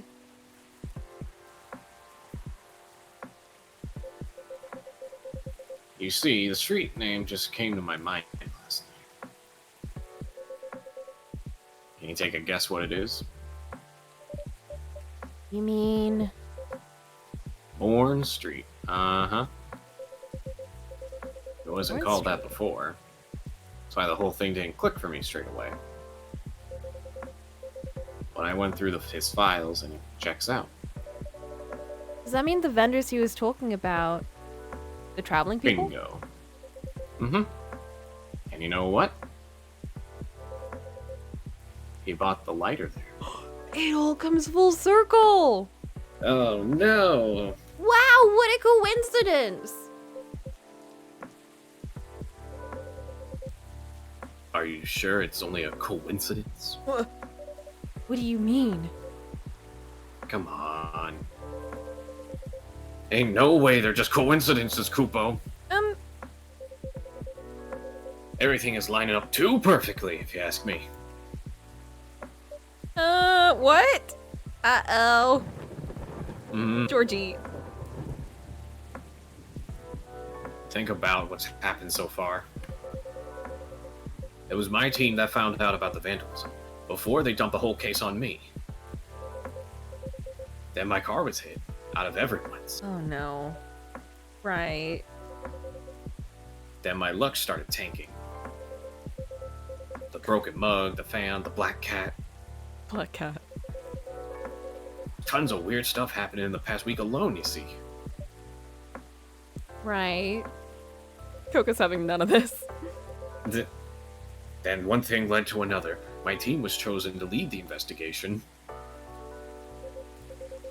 And tell me, who's in charge of the case? Me. Then there's the Banshee lady, your patron. Some information I wouldn't have thought of. dead tree stuff, the fairy market. Information I wouldn't even have remembered on my own. Right. And now we know why I kept on losing my lighter, right? How are they not connected? Tell me. I think you need less caffeine. I think you need some water, actually. Do we even have that? Maybe you need more caffeine. Should I caffeinate this water you're drinking? Do some caffeine in your water? It's one of those opposite of caffeine. Neos, or whatever they Depressant? are. The little like thing people like mixing with their waters. Oh, like the flavored water stuff? Yeah. I think we need to give him some alcohol. Give them some gamer subs. No, thank you. What? Not gamer subs. Oh, We need to okay. give him a depressant, not something that'll give him more energy. We need to give him a downer, not an upper. Exactly. I see. What if we just Makes tell him a sense. sad story? Oh, that'll do it. So, this one time I was trying to sneak into the theater and I had a big box of ice cream treats. If you list them all in order like that. I'm telling you, Kupo, that place is calling for me. The case is made for me. Oh god. And it's like, whoa! But they really picked the wrong guy. Georgie, bud. I'm just really bad at dealing with spooks. They make me question everything I've ever known, you know? But I have always thought you were pretty good at handling ambiguity. Ambiguity. I know the word. I just really struggled with it. Mm-hmm. I know I've said the word You didn't teach before. reading. You taught up so many No. other things. I did tell them to never put me in an English class, so. Mm-hmm. Anyway, you're pretty good at handling ambiguity, officer. Now when it comes to supernatural stuff. Ambiguity. Ambiguity. I know how to Because say you don't know enough ambiguity. of those. Mm-hmm. Okay, go. Come on, say it with us. Ambiguity. There we go. See, that's not so bad. Because we don't know enough about what's real and what's not. Ooh. What will they do? Will they hurt us? Do they bring bad luck? Good luck? No luck? What's the truth? Who knows? Maybe you should take a day off and catch up on your sleep. Huh? What's that? Go to bed. No, nothing. You know, another patron of mine suggested a documentary to watch. Who? Yeah? The focus was on interesting drinks from around the world. You can find everything Something from true mundane to the extreme. I think you should chill down and watch some true crime. Oh. Look at that face. From local comforts to really special stuff. I kept thinking one particular drink might interest you. Oh? It's something like a protection drink. It's made out of coffee, honey, lemon, and a bunch of other ingredients that we don't have, but we're gonna pretend that we have it. Oh. Huh. Protection from what, though? From evil spirits and bad luck, I think. Maybe it'll help ease your mind a bit. Gotcha. Huh. But Kupo, even if the whole situation is haunted, there shouldn't be any evil spirits. Right? I mean, we don't know. You're the one that's Right. talking about being cursed. What? Right? I wouldn't Thank know. Thank goodness there's a counter separating you, because he would be like grabbing you Grabbing by you, your shoulders right. and shaking you. Right? Koopa's like all the way at the back. This is like one or two steps like detached from an Always Sunny bit.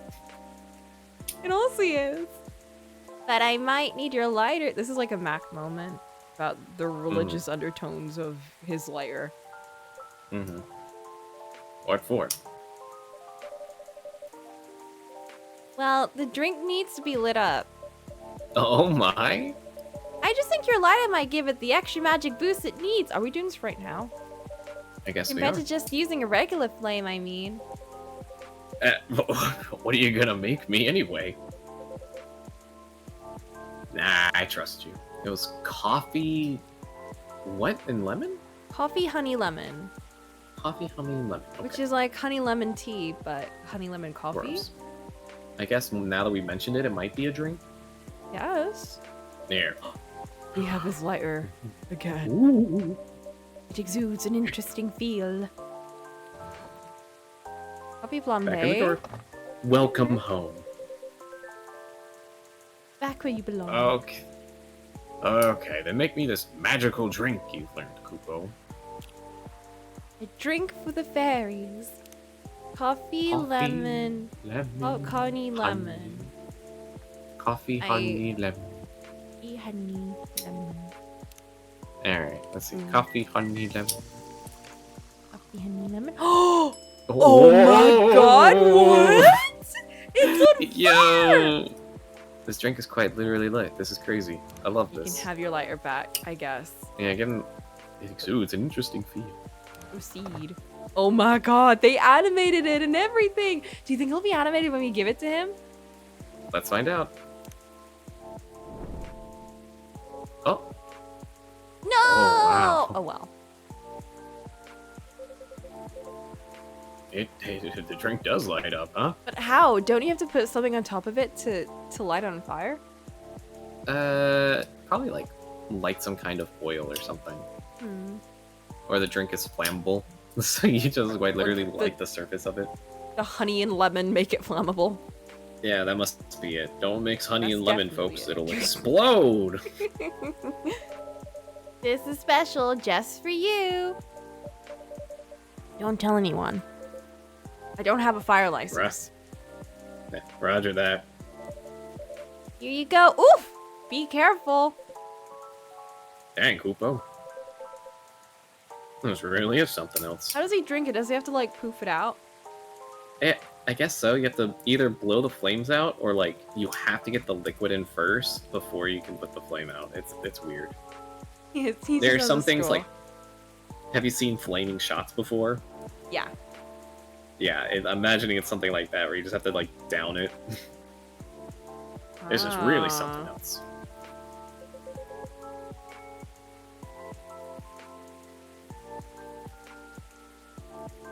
Are you sure it's okay to drink? I don't know. We've never done this. We don't know how this works. We know we might get in trouble for this. We might lose our license. Yeah, I'll take responsibility if anything happens. Quick, check the notification. Ah! I think we just got our friendship up more. Nope, brew pad. No, we could just go to drink. Brewpad. Kimada. Bell-laden, alcohol imbued. Ah. Galician Word off drink. you. Just look at it. I need to look this up. Kimada. Oh my god, it's real! Let me see a picture of this now. Go to my images. Holy shit! Yo, this is sick as crazy! fuck. Holy shit, dude. It does look like that. It really does. Oh my god. Hold up. I'm gonna guessing, post yeah, it's image the I found. alcohol. What's the image you found? I think it might be the exact same one. Yeah, it's the exact same one. That looks incredible. Wow. Okay. That's really cool. Literally drink the fire. I love that it's a blue flame. I feel like when you usually get like alcohol shots that are on fire, they're like orange. This is like a magical.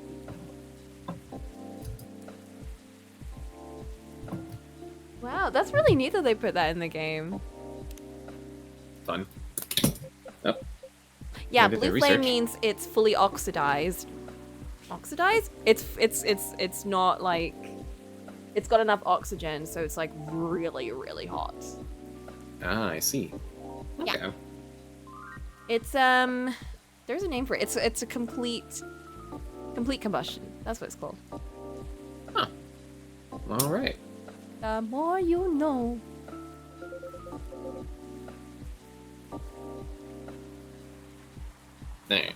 I'm just being silly, aren't I? Yes. About to drink fire. Sorry for bothering you with all this stuff, Kupo. You made this crazy drink to make me feel better. Also, yes, to get different color fire, it's not about...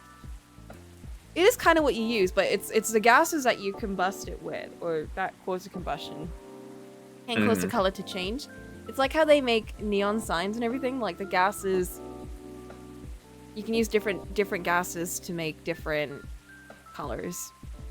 The only thing I know about fire is throwing salt into it to change the color of it. I've never done that. Yeah, change it to. it's a variety of different salts and chemical mixtures that. Oh yeah, magicians do that, don't they? Magicians use it, and I think some basic things do it for fireworks and shit like that. So. Yeah. That's how they get fireworks. That is very neat. Bet you weren't expecting to learn something on this stream. You thought we just talk about movies. Aw. Actually, no, we mostly do. But don't say that. Media, Anything. and science. Food. And you also learned words like Piccolodian. what the fuck is the word again? I forgot. Piccolodian. Piccolodian. Piccolodian. Pectorals.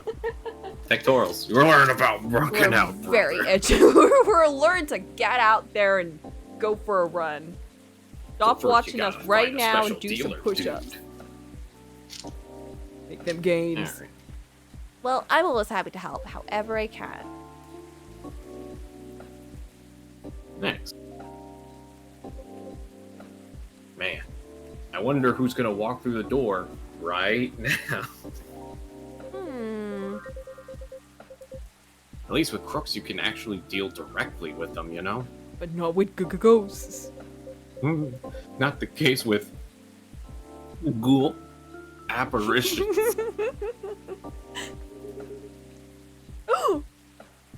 Who's that? Not with that attitude. Pan over? Who the fuck are you? What the fuck? I thought that was a wolf boy for a second. Who the fuck are White you? man. White man jump scare. Huh? Man jump scare. Man. What the hell? Penis wielder detective. On Pride Month. Horrifying. Oh my god. Wait, Ooh. is this supposed to be like a detective? like a Twin Peaks guy reference? Like, It might be. because he's looking awfully distinct. He looks a lot like he looks very similar to Cooper. Everything can be caught with a little elbow grease. Not actual elbow grease. I won't make that mistake again. McQueen? Lightning? Lightning McQueen? I can't believe it. He's a werecar. He's a werecar. He was a werecar. He was bit by a race car, and then when the full moon rises, he turns. You joke, but they would absolutely make a movie like that. They would. In fact, it may already be a thing, actually. It might actually be real. I feel like they might have made It's like a DC's short. Constantine. DC's Constantine. It was... The live-action version was done by Keanu Reeves. I did not Back in the know 90s. that Constantine was part of a comic series. I also thought that was like... Yeah. He came back in the more recent DC animated films, and they kind of do his character justice, but they really like harping on like one of the cornerstones of Constantine Foundation, which is like he's just a severely fucked up person. And so they just like harping on that a lot. And it's like, no, there's like a lot there, and it's just like essentially like a noir detective kind of thing, but with magic. Yeah. That's like the easiest way to pitch it. And like that kind of like hot mess, but like when it comes to the job, they like are really good at it, you know? Yeah. I know my sister used to. She put the movies on a lot. So, mwah. Mwah. Hello, Williams. Oh, they refer to each other by their last names. It's been a while. It is you. The surprise just keep on coming this week. Let me go over there. You could have just sat next Stares. to him. Why did you? Stares at player. Let me go over there. Let me crawl across this counter. Whoa, whoa, whoa, whoa, whoa, whoa. What? You know each other? Yeah, I was kind of hoping More we or would take less. it. That's just how it goes. Unless it's woman, then Boop refuses. It's true. Actually, no, that's not even true, because I do the Banshee. You do. That's a lie. That's a full-face lie. I just wanted to stir up drama. It's Let true. me stir up Gotta- some gotta- drama here. Gotta get the discourse going. Yeah, we gotta sow the Gotta start the seeds. witch hunt for me. Exactly. How much more stuff can we pin on me? Let's find out. We'll see. We were brunch buddies. Brunch buddies. Wow, I was not expecting that That's to be the double orders. connection. Yeah. I thought you were like the same department for a case or something, or you joined Brunch. departments. Brunch buddies. Say that again. I feel like I'm meant to say brunch buddies in the same serious tone. And they were roommates, and they were brunch buddies. And before Jorji got married, they were lovers. That's Dun, what the dun, dun. implication is. That's what the brunch buddies Wait. mean. But wait, Coco, that was before the car accident that McQueen mysteriously vanished in. No! Does that mean he's a He's a ghost. ghost? Go? No, ghosts don't exist. Go. Fiance is Just bringing me a disappear. 12-pack of root beer. Hell yeah. Let's go, fiance. We love that. Let's go, fiance. That's a good shit. But I don't like to talk about it. Hey, I feel you. I wasn't sure we were gonna make it out alive.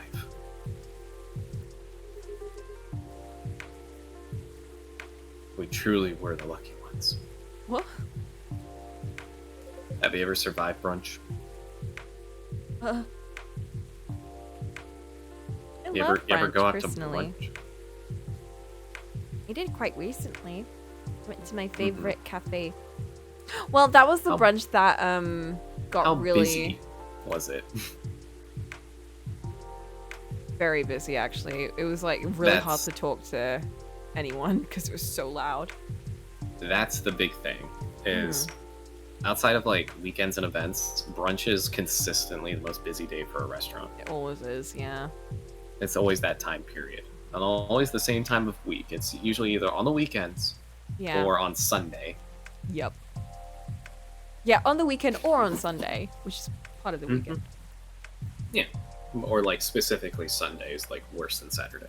I don't know. Maybe you know what? I haven't actually gone out for brunch on a Sunday before, but I find Saturdays really packed.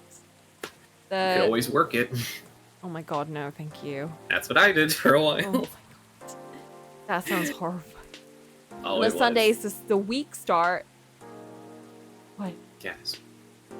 Instead of the weekends, the week start. Incredible. Outstanding.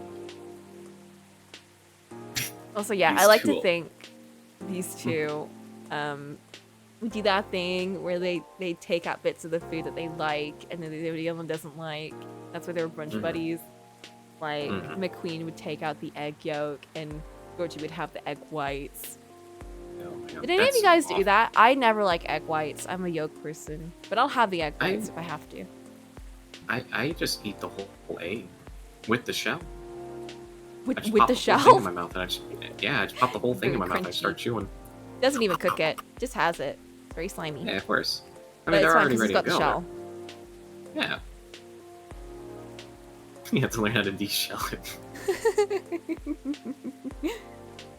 I usually just eat scrambled eggs. Scrambled eggs are nice. Not with the shell. Usually just separate it whenever you're cooking. You just use a spoon. You crack it out, and then you crack the eggshell in a way that only the whites come out, and you keep Yeah. the yolk separate.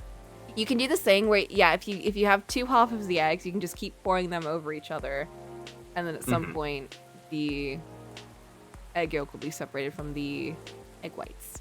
But no, that's not what I meant. I'm not that deep about it. I'll have like egg. I don't mind having a full egg. But usually if I'm with someone that I know likes the egg whites, I'm like, here, you can have the egg whites. And like I just cut around the egg. Or if it's boiled egg, I just take the yolk out of it. Okay. Yeah. I'm a yolk person. Pretty yolk. Apparently, the whites and the yolks have different nutritional values too, because They do, yeah. They also have different effects on the meals that you make. Like for some That's desserts, you only need the egg white, so you have to use that method of like separating the yolk and the egg.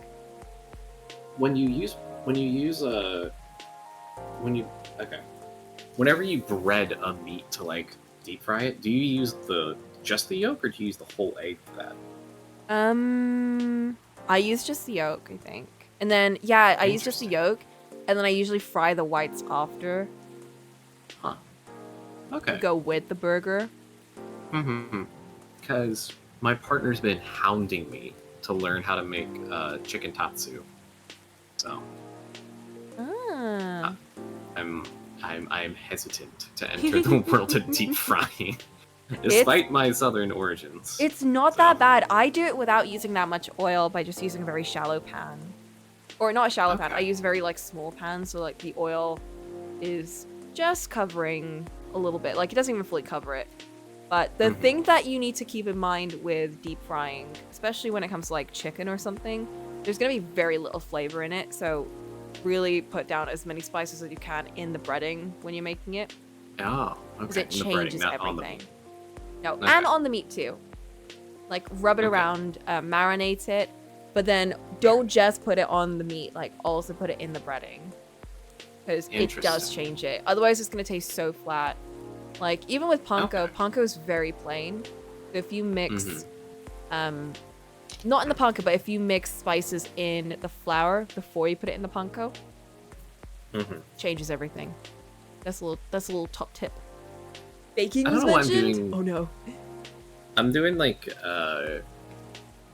physical comedy bits where like I'm gesticulating, taking notes on my hand, but like no one can fucking see it. It's just how I am, man. I think we all do that, don't we?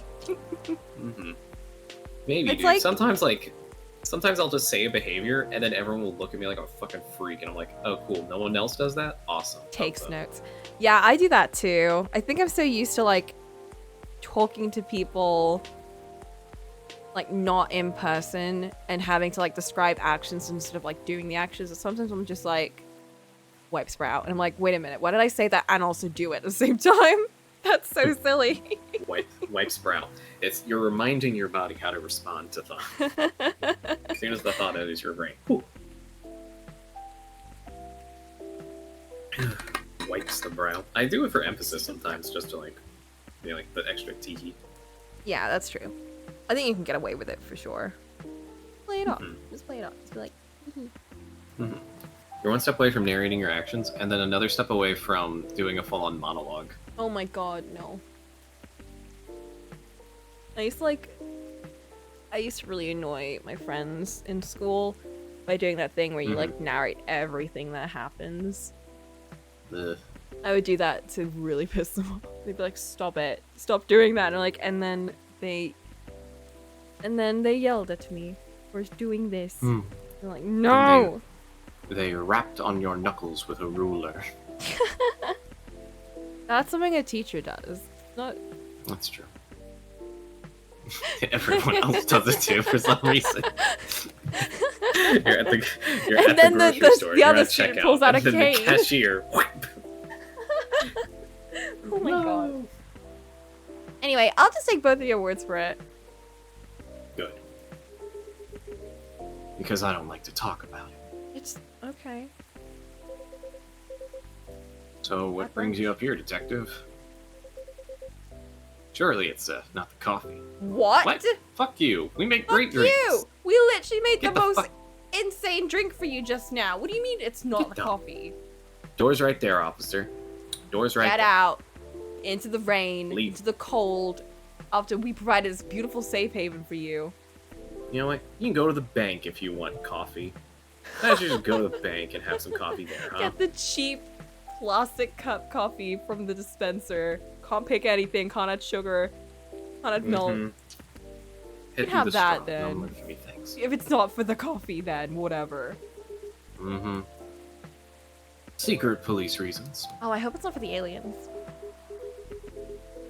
I've not read the briefing yet. But enough about me. Tell me about your supernatural problems. Yeah? You need a bust a ghost? Why would you word it like Bust a ghost? bust? Yeah. Makes me feel good. Oh. Well, busting might be a bit much. Who are you gonna call? Hopefully not Jorji. Not Jorji. I was just talking to Kupo about getting over my fear with that stuff. And ghosts. Something like that. I'm weak against ghostly looking stuff. I get freaked out easily.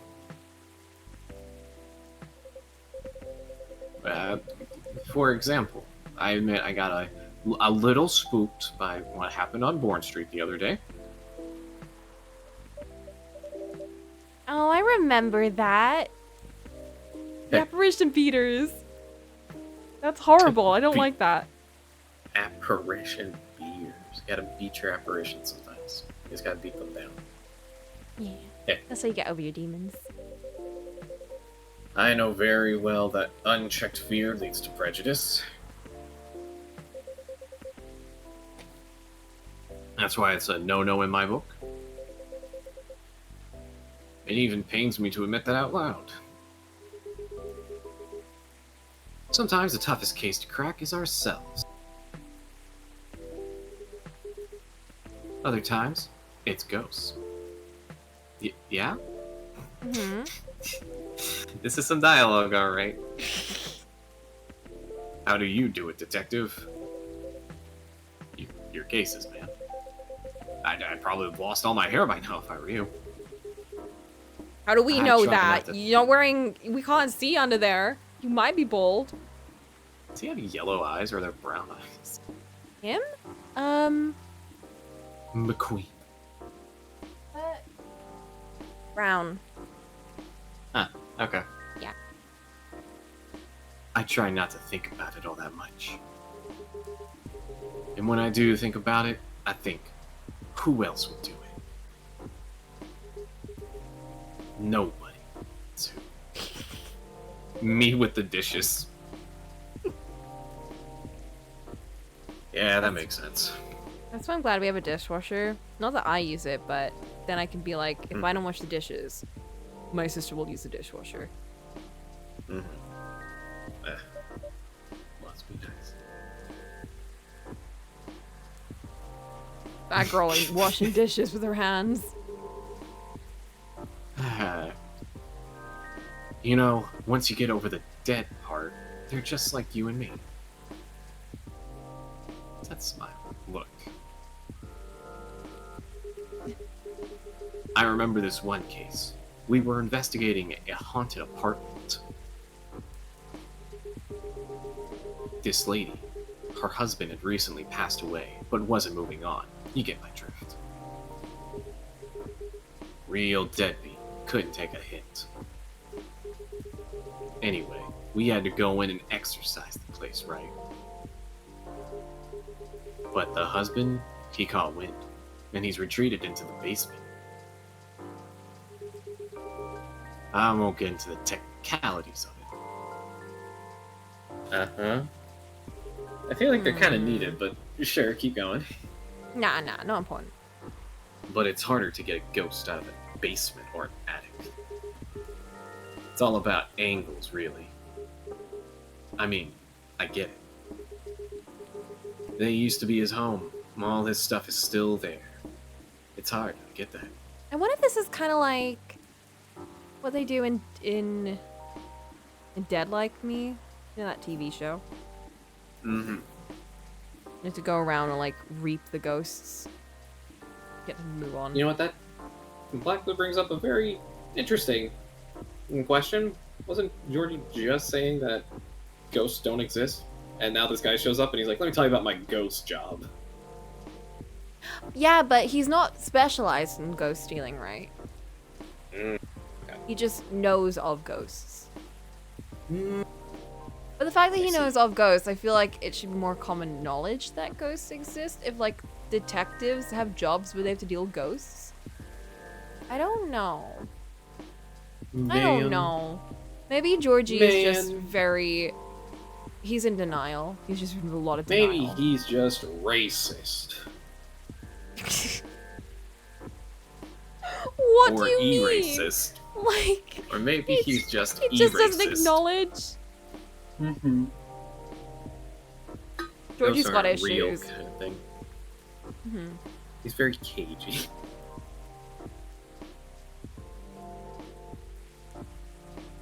He used to be at his home. All the stuff's there. I get it. So I'm slowly going down the stairs to try to coax him out. Bam. Next minute, all this romantic music is playing, and the whole place is lit by a spotlight. Basic sensory illusions. Classic ghost tricks. Classic. So it is Yeah. well known then. Then, before I know what hit me, I'm sitting at this pottery wheel, and he's behind me, and... Oh, we're doing the ghost reference? Okay. What? Wait. Isn't this the plot of the 1990 film Ghost? Yeah, there it is. Oh, okay. Never mind. Alright. Ah, maybe? We had a movie night at work, and I dozed off before it started. Pack it up, guys. He was just joking. Alright. Story must have slipped into my subconscious. Riveting. Oh! Oh my god. Someone else? What the fuck? Hi! There's another one! Who are you guys? Oh my god! I'll do Alright, this guy. we need to put our foot down. This can't be a cop hangout. No, it's a cop hangout. No, we can't have this place be a cop hangout. We have actual people who come here. he hasn't even ordered any food or coffee. We don't serve food. At least they didn't immediately start smoking, so. That's true. Just came in here, lit a cigarette. This is a no smoking zone, sir. Your drink is still hot. You should probably drink that up soon. Hey, detective. Oh Hey, my! people I don't know. What? You're the one Did you- who just joined us. You don't get to come in This is here. my during coffee the- shop. Who are you? You don't get to just come in here and be like, "Hello, people I don't know. We Hello, don't know unimportant you. characters.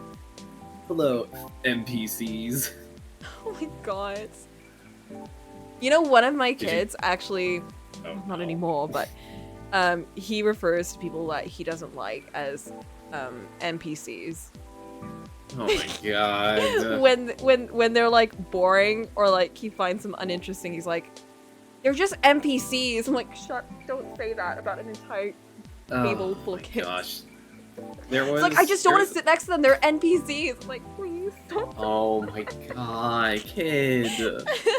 And he'll say that to other people, and like, they are kind of NPCs, miss. I'm like, oh my god. Stop. Stop. These are your classmates. Shut up. These are human beings. These are human You don't beings get with to thoughts and emotions. Stop calling them NPCs. It just Non-palatable reminds- character. It reminds me of like a streamer who just like does heavily edited compilations of his VODs. Mm-hmm. He was telling a story because he's also British. He was telling a story about how like he was on the tube, and there was like just like this really Oh, scraggly he's not just looking British, kid he's who was- London British. Mhm. Mhm. And he was talking about like how like there's just like this scraggly looking kid who was like talking on like the phone, and he kept like mumbling like all this weird doomer shit, followed by like NPCs, and talk about how he wished like the train would like become derailed and like everyone would die because they're all NPCs and stuff like that. And he's just like, I'm just glad that, you know, I'm not that kind of weird, you know? Like, that was just the takeaway, was like, I worry about that kid, but like, I haven't seen him since, so I hope he's doing okay. Oh my god. They do say shit like that though. So I had some other kids that were like, again, they all like to talk about like gaming dialogue and stuff. And he's like they use very disturbing imagery about like, oh yeah, we'll just blow this place up like in so-and-so game. I'm like, oh, that's not okay. And I also have to report that. Yeah. I remember thinking that kind of thing was like okay to do with my friends, and just be like, oh man, I would just, you know, hope the school blows up so we don't have to come in tomorrow, you know, like shit like that. Yeah, they say shit like that, and I have to always be like, you can't say stuff like that. It's not a joke. That's not okay. And also I have to report this. It's like, don't snitch on us. I'm like, I'm not your friend. Yeah. Please, Miss Coco, don't tell on us. It's the same kid that was like, because we're best friends and you can't snitch on me. And I'm like, we're not best friends. I'm not even your friend. But They I were like, gifted you. what? But I gifted you a sub on your Twitch channel. I would die. I would physically die. I would actually die. So funny. They're so stupid. Kids are really dumb. Even when I they're sure like did. bright. Even when they're right, they're bright, dumb. They're dumb. They're very dumb. It takes a while. It takes a while to be a fully developed person, as it turns out. It does take a while. I mean, it's like even when you're 18, even when you're 20, you're dumb. Oh, I still call people who are like 18 fetuses. I'll keep calling them that, because like there are certain behaviors that people exhibit that still make you go, you're not all there yet. I can see that. I mean, when I was 18, I felt exactly the same as when I was 16. I did not feel like an adult. Exactly. Even when I was 20, I felt like I was 18. I feel like that's when I was like, oh, I feel like I'm finally reaching adulthood, but I'm still not there yet. Yeah, and, a big. Yeah, well, now I feel like, oh, I'm an adult. And that's just reaching 25. Like, that's... and I'm barely there. Yeah. So I'm turning 30 this July. Oh, boop. Yeah. And Flint's like 50, so... Flint is 1 year away from turning to dust. Yeah. Measure a time. It's... For me, I think like there's like a mentality you have. And there comes a certain part where like you kind of drop that mentality and you start developing like a more, I don't know, grounded view of the world around you. You know what I mean? I know for me... For some people it comes earlier when the safety nets around them are taken away. Yeah. Like, Life circumstance can definitely kind of force that. Definitely. Like, not to say that everyone should leave their families when they're young, but I think when you do, like the earlier you do, the sooner you're forced to kind of grow up. And I don't necessarily think that's a good thing, because I think, like for me, me and my sister left our family quite early on. And I still didn't feel like I grew up that much, but then I still had the safety net of my sister, so it's not exactly the same thing. But I know a lot of people that are like still, you know, who are like my age and live with their families, and some of them are absolutely fine with it. Some of them are like, I feel like I'm babied every day. And I'm like, I get that. Yeah. You should also take advantage of it if you can. But here's the thing, Coco. When I left Louisiana to go move in with my brother in North Carolina, that was in like 2018. So, oh God. Yeah, here it comes. I was your age, and I was still like, oh, I don't know how to cook these meals. Oh, I don't know how to do this stuff. Like, I can like do the things I normally do, and it's fine. And then it's like once I'm out of that environment, like I got people to shine a spotlight on, be like, hey, listen, you're really fucking loud. at night whenever you're talking to your friends online. You need to shut up at this time. Like, listen, you don't know how to cook these things. You need to stop doing this. Or like you need to like learn how to cook. And it's like stuff like that, you know? And, you know, fast forward 5 years later, I'm definitely a lot better of a person to live with than I was before. And that's because I got taken out of that environment, because I kind of had to learn super fast. Like, okay, this is what people don't want to live with, and this is what I don't want to be. So, yeah, so it really is like kind of a mix of, yes, you have to grow up mentally, but you also, I mean, grow up physically, but you also have to, I feel like you have to go through certain life experiences to really start adulting, you know? Yeah, exactly. And again, not to say people should speedrun that and like leave their family as soon as possible. Like, it's not a smart idea to leave ASAP. Like, it'll be good for you to learn to be independent, and it's probably good to like take a break from your family for a bit and live, like, I don't know, travel, whether it's whatever. Like whether it's like you're living next to your university, or you moved away because like it's to be closer to a job site, like that stuff is fine. But you need to build up your own safety net, like, you know, get some savings, get ready to actually leave. Exactly. That's the thing too. Because I think a lot of people like to leave ASAP, but don't have the, you know, the resources to actually survive out there. And the thing is, if you're living with family, that's the best opportunity to start saving. I really wish we did that more before we left, but... yeah, you're telling me. But, you know, now it's all fine. Now it's, I mean, it wasn't for a bit, but now it's all good. Things are better. Things are better, for sure. Last week, they were not as great, but now they're fine. Thanks, Rent. Thanks, Rent.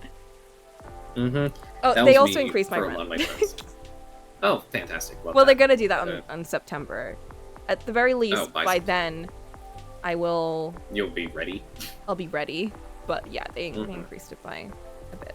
When I was living in San Francisco, it was a thing of like... I'm not gonna give an amount, but let's just say a ludicrous amount of money for the living like situation I had. And even more for like miscellaneous fees, because I was also paying my phone and like paying my phone bill and paying off the last bit of that, because of course all that shit was on a payment plan that I wasn't aware of, that I was paying on top of my phone bill. And it's like that stuff, all the stuff of getting like government documents and like everything else situated to over in the Bay Area. And then of course my favorite part, because I was driving a lot of the times, dealing with the difference in car culture over there, because, oh man, I had to learn how to park uphill. I had to learn how to drive up and down hills, like steep shit too. Like, it was ridiculous. And I had to navigate, like, living around, like, crowded street neighborhoods, and people being like, hey, you can't park there, that's my spot, and stuff like that. And it's like, fuck you, I need a spot too, bitch. Like, I need to park this car. And like, oh man, I had to pay off so many tickets in San Francisco. Oh my god. I've never gotten ticketed in my life until I went to San Francisco. And as soon as I was in there, like within the first week, I got ticketed. And that shit adds up real fast. So it was just a lot of balancing payments and stressful stuff. I bet I could do it better if I had a second chance. And it's just like that's just it, you know? I'm glad I got to experience that, because now I know. Now I know if I go into these areas again, I know what to expect, and I know what like the plan should be moving on. And when you're in like a very large city like San Francisco and stuff like that, you kind of don't need a car, because just do what everyone else does. Uber everywhere, or take BART when going into the city, because like there's the BART system, there's the don't they have trams? The M lines. Yes, they do. That's the BART line. It's like a subway. Okay. Yeah, it's like a train that like a metro line. Railway. Yeah, metro line that like cuts through most of the city. Yeah. It's very handy. It can even take you to the airport. So Nice. yeah. Yeah, the one in Manchester's similar, where we don't have it underground, but Mm-hmm. the metro line it goes a little bit underground, but not really. And it mostly just goes overground all over the city, and even like past the city, like Greater Manchester, and straight to the airport. Mm-hmm. Yeah, down by like Pier 42, whatever. Pier 42 or 32 is one of those twos. Down by the pier, they have a lot of like local like streetcars that you can take around town, stuff like that as well. That do like little circles around. Buses are. I love public transport in America. It's either one of two things. It's either like the most strict thing or the most loose thing. And all the places I've lived, it's been loose as hell because it's like you just board it and like you don't pay for shit. You just jump on and then you just like kick your feet back, go to where you need, then hop off again.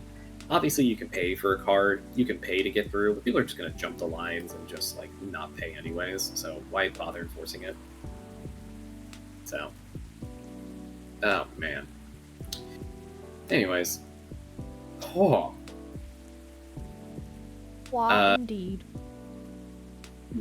grow up, kids. Leave Grow the up. house. Leave the house as soon as you can. Go straight onto the streets. And Get that cardboard box. learn valuable Just life have- lessons, and definitely don't die. 'Cause that's not what's gonna happen if you do that. You'll learn pretty quickly how to make a plan because when you start looking for apartments or places to live, you'll realize how much work that is.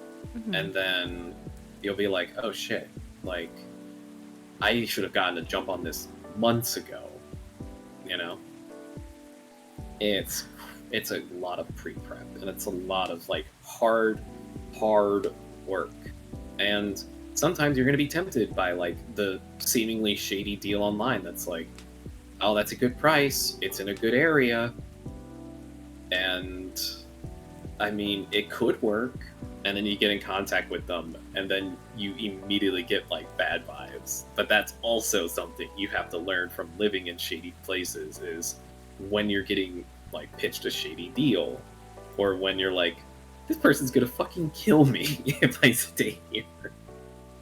Yeah. So, and also recognize what's a bad deal, because when my partner and I were looking for apartments in the city, so many of them were just so fucking tiny and they cost so much. Yeah. Like a ridiculous amount for like the part of town that it was in, and there was like huge amounts of homeless encampments outside and shit like that too. So it's like, this shit's probably a revolving door of like people coming in and then being thrown out onto the streets. So it can be a lot, and it helps to have someone else to like be there with you to get through those. Definitely. Doing it by yourself is scary. It's fucking frightening, dude. I could not do it by myself for sure. Mm-hmm. That's something that I respect about anyone that can leave off by their self and you know, make all those plans themselves. Like for me, it's always been a balance of I do this thing and my sister does the other thing, and then we join we get our information together and sort things out. But bleh, I could not do it all by myself. I could not go apartment hunting by myself for sure. Oh yeah, it's a ton of work. The joke I make for my roll around the place is that I say I'm the house boop. And it's like, I can literally do everything around here if I need to, but that wears me out so fucking fast. It's gonna be like, I have to cook 3 meals a day, I have to clean the floors, I have to clean the dishes, and I have to make sure that like the food is organized in the fridge, or make sure that we're staying on top of stuff, and it's too much. It's too much. No, I could not do that. Like, my sister and I, we allocate our tasks to what we do better. Like, I'm better at cooking. I cook everything. She does all the dishwasher stuff. I put all the laundry in. She hangs it up. I fold it away. Like, we allocate our tasks to, like, what works best for us, so we're not doing the same job. Like, she also, like, takes out the trash, but then I take it down to the basement.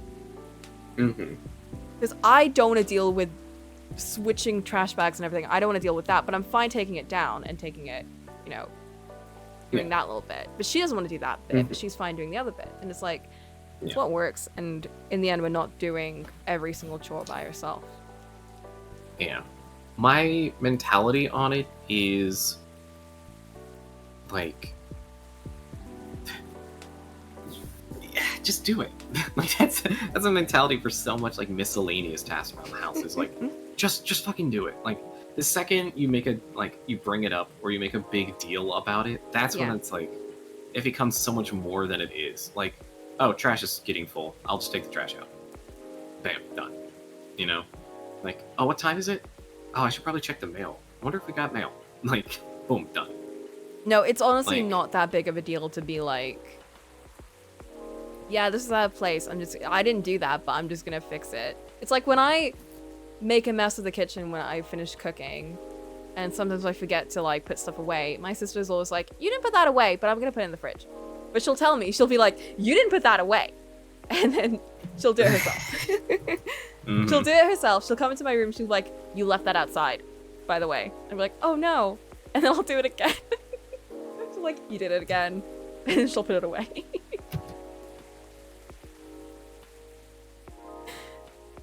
And then I'll do the same thing to her where I'm like, you did this thing, but I fixed it. So Points. You did Someone didn't put the toilet seat back. this is why I'm so glad we've got 2 toilets in this place.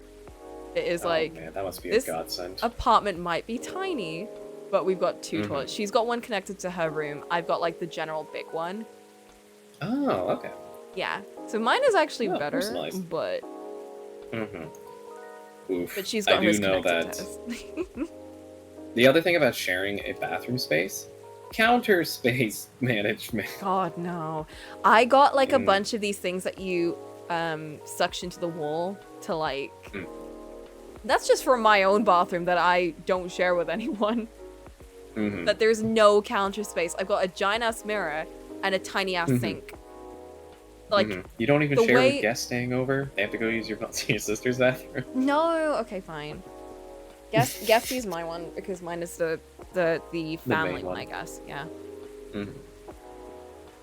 But I put like a bunch of these little things around it to extend the counter space so people can put things everywhere else. Like I got a thing hanging on my door that you can just kind of plop things in, which is also very handy.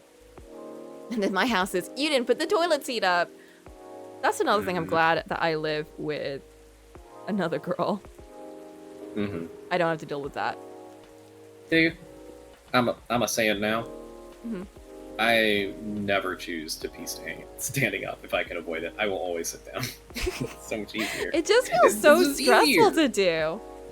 It is. sounds And it's stressful. also stupid. It's also just stupid because it's just like, All right, fellow penis wielders, pee in the giant bowl. And it's like you could miss it and make a mess out of everything, and it's like Yes, splashing and and stuff. It just seems so tedious and, And messy. the funny part is that, oftentimes I'm just like, I don't understand. Like, I don't understand how, like, the floors can get this bad. And then you become the reason why the floors get that bad. And then you go, and then you sit there and you go, man, I get it now. That's, all right. No, I don't like sitting down in public toilets at all. I never sit down. I line the seat.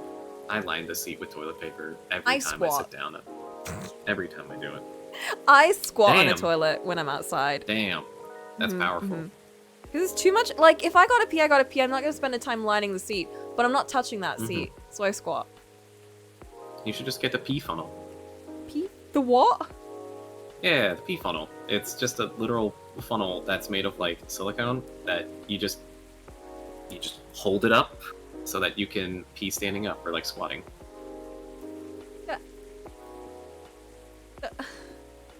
It's easy to just squat.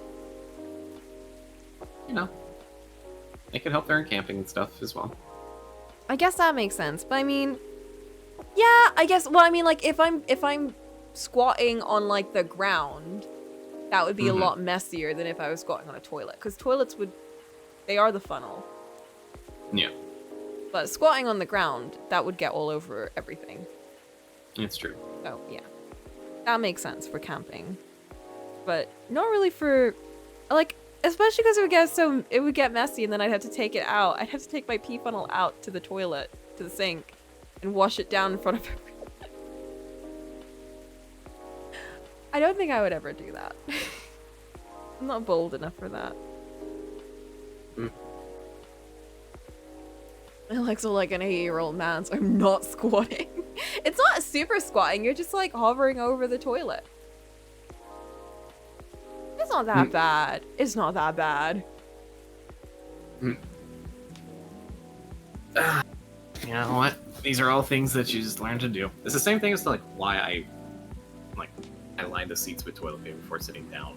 Like sometimes it's too inconvenient to find another like bathroom to use when you're out and about.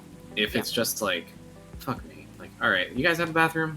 Awesome, I'll just use it here. Or like if you go on, I'm sure this is like falling on deaf ears a little, but if you go on like a lot of trips, like if you drive a lot or like stuff like that, sometimes, you know what?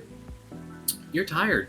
You don't got enough like energy and you'd be like, I can wait till like we hit a restaurant or something to pee. And it's like, you know, screw it. I'm gonna fill up on gas. I'm gonna use the bathroom here. Like, I don't care.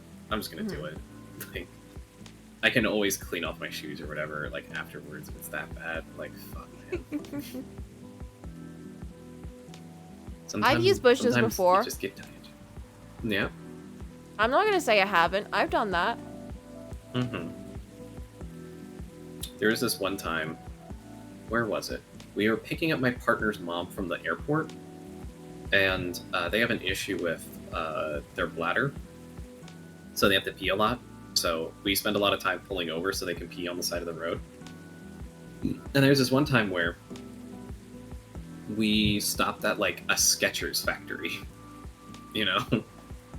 And it was like this big Skechers shoes place, and I don't know, me and my partner both got like instantly angry at this place because we both remember like signing up for jobs here and then them like not getting back to us for like a year before telling us, actually we decided to move on with someone else. And it's like, it's been a year, fuck you, we're literally in somewhere else right now. So in order to get back at them, we peed on their trees. Oh my god. What? Yes. You really showed them. Yep, we take that, multi-million company. I peed on your trees. Probably gave it some minerals. Yeah, it's like a palm tree, so like, who cares? But it got Skechers. We really showed you. Anyways. Alright, that's enough pee talk for today. That's true. Enough pee talk. quota. Now it's time for coffee talk. And maybe blue pea. Oh, blue pea. That's the only pea talk I associate with. No other peas. Dooley? His name is Dooley? The guy's name God. is Dooley. Dooley, I can see crumbs stuck to your face. That's just the rain. It's very bready rain. What? There's fillings all over your tongue. That's blood from a gunshot wound. It's healed up though. You literally holding the receipt from the donut shop. That's why they pay you the big bucks, detective. He's got gumshoe energy. But what I miss? Why are you walking in like we know you? Literally, who are you? God damn it. We're talking about getting rid of Officer Jorji here. We're gonna kill him. We're gonna take him out back. Hey, it's me, Officer Jorji. I'm gonna get taken out back and shit. And I'm here too. But I'm not relevant because this is a police meetup and I'm but a coffee shop owner.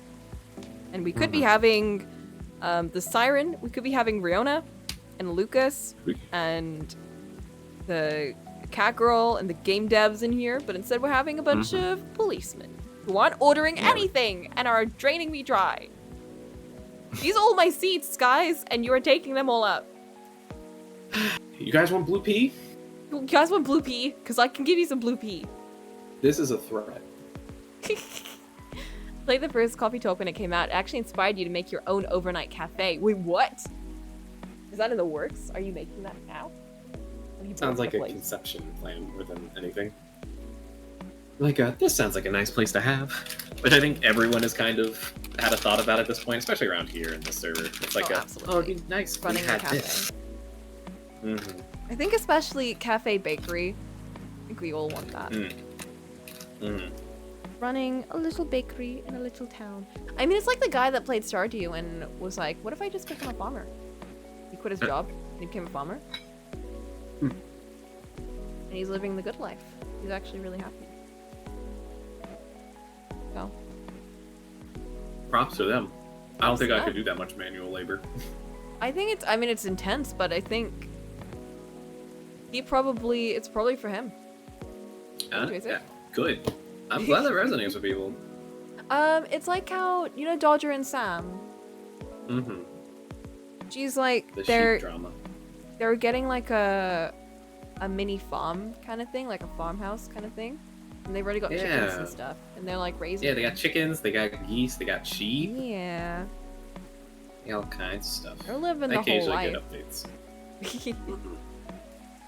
And now I'll have they to like have check a in and be like, dog? oh, they've got this? Yeah, they got a dog. It's just like, what the fuck? So much stuff. So many stuff. And then it's like they also have the youngin', they got Clark running around, it's just like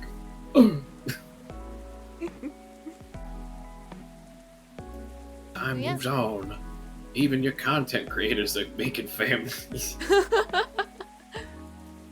I forgot what it was, but it was like Margaret showed me something. I forgot what it was. It was like a meme that was just like a bunch of people who used to stream League of Legends, and that was their thing, was that they stream League of Legends, and now like they just have families.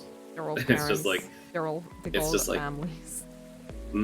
It's like the second you stop only streaming League of Legends, you just start You live family. life. You live life. You get out there. You create bonds with people. It's just like Create bonds. that lasts a lifetime. Find love. Find love. Create a family. It's like a Hallmark film or a Lifetime film. There should be. I used to be a League of Legends player. But then How is that not? Wait a minute. How is that not one of those like shitty every year Christmas movies? Lifetime. Just like they were a streamer, but they were missing out on the holiday. No, there is like TikTok versions, like influencer ones. Oh, that's true. Yeah. Ah, well. They just haven't. Once again, gamers are oppressed. There's no representation out there. I represent the most oppressed people of all. Gamers. Ugh. Batman Beyond was ahead of its time. Man. Anyways. We're back to the... Okay, can we talk about the face these two guys are making at each other? It's also the same face. I think the eyebrows are slightly different, maybe? But Yeah. it just looks like the same face, just inverted. When he popped in, I was legit like, brother? Brother. Twins? Like, he looks exactly the same as this guy, except just buffer. Except he does have different eyes. The Queen's so what got you're brown saying eyes. Dooley's got So what you're saying purple. is, it's the classic Danny DeVito, Arnold Schwarzenegger movie, Twins.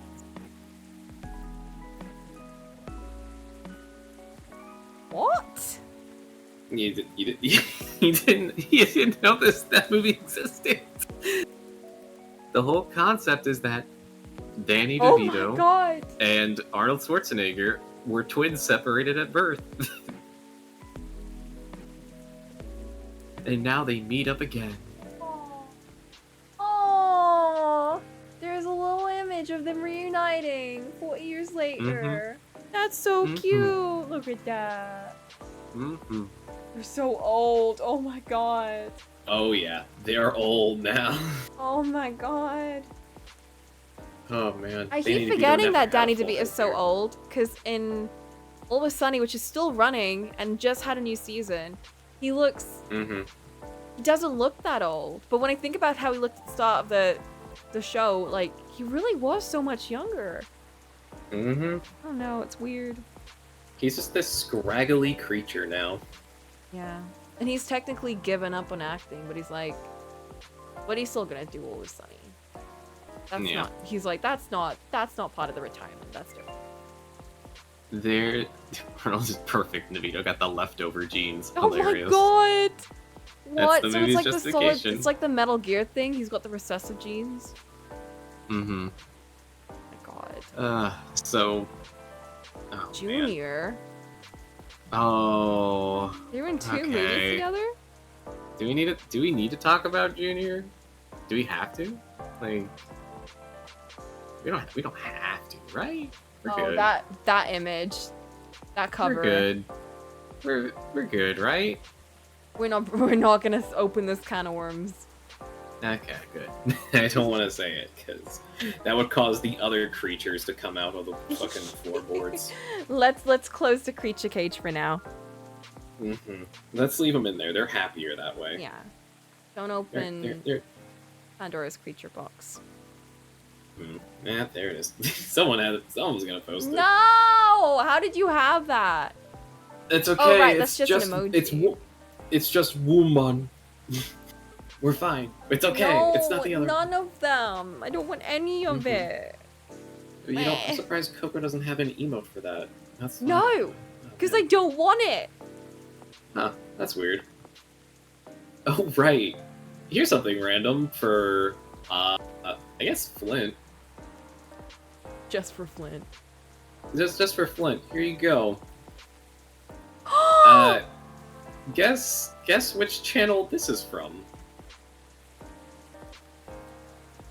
Yeah, I randomly hopped into one of Adam Cole's Twitch streams, and someone gifted me a sub there like almost immediately. Like the community there is kind of small.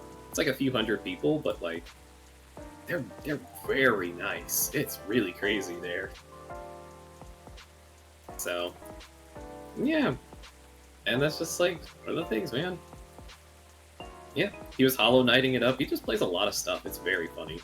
And he treats it all with like the same attitude of like a dad trying to relate to his kids. It's very funny every time. He's just like, hey guys, we're playing this game right now, and I think it's gonna get a little spooky. It's like stuff like that. That's cute. And I think his wife is one of his mods. So, Oh, you know, in between also being a full-time dentist and a wrestler, she also mods it. the hell. Oh, it's fine. He's only famous if you know wrestling. Adam Cole is a wrestler. And he was a bit of an indie darling, and he got some mainline exposure, but WWE does... Boy, they love not treating people well if they don't immediately conform to them. And so he found success elsewhere, and now he's in AEW. And he just kept getting injured, and he's kind of been on the shelf for a while, so... Anyways, yeah, there you go. Aw, that's cute. Anyways. Yeah, you're afraid of him, right, Dooley? Dooley. What a name. No idea. I never met one. We stopped a ghost riot. Ghosts aren't real.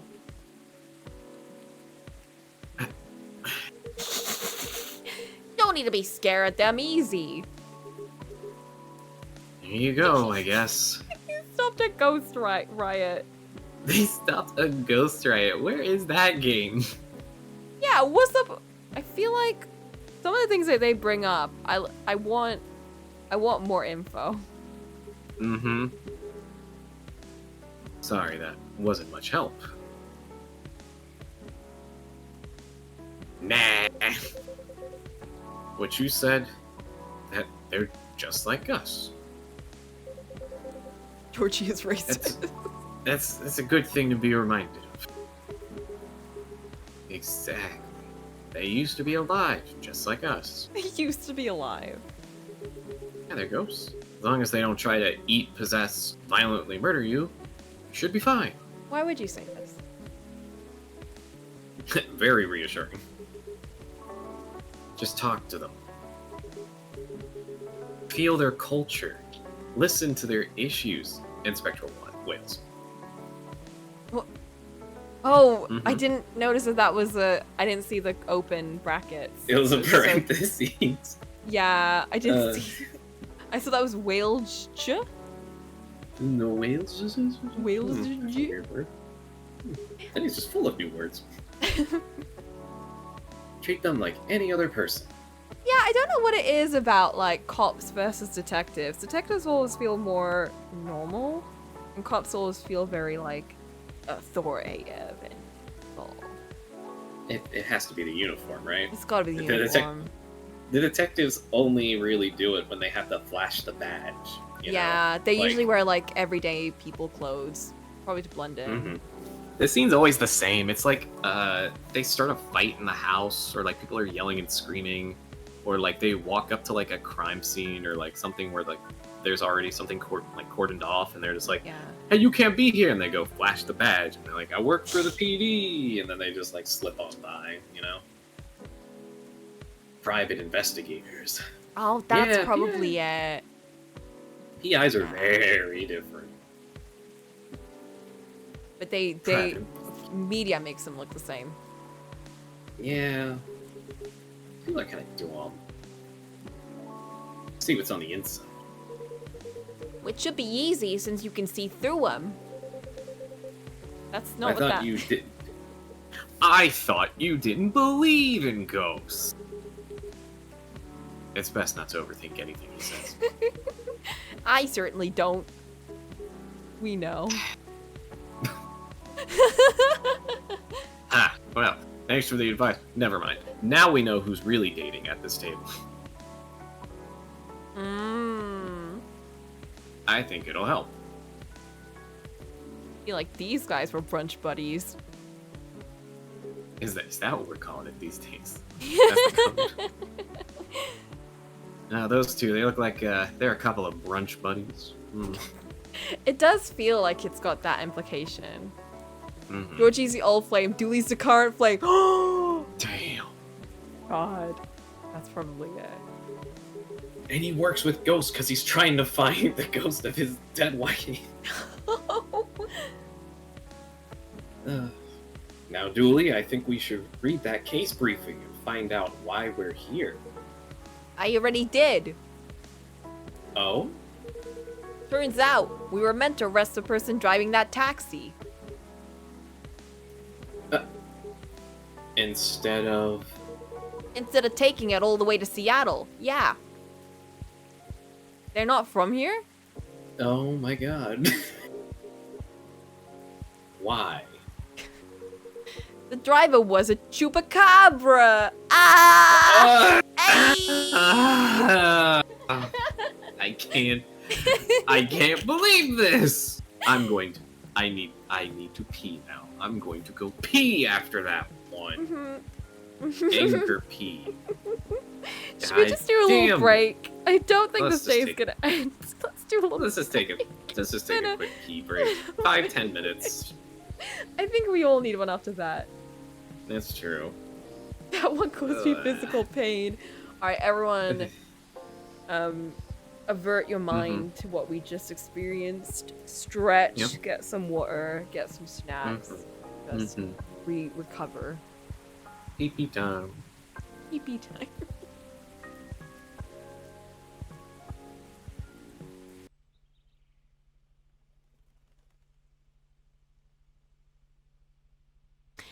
I'm here.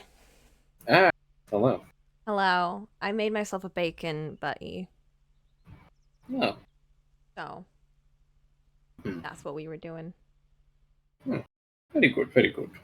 Very good indeed.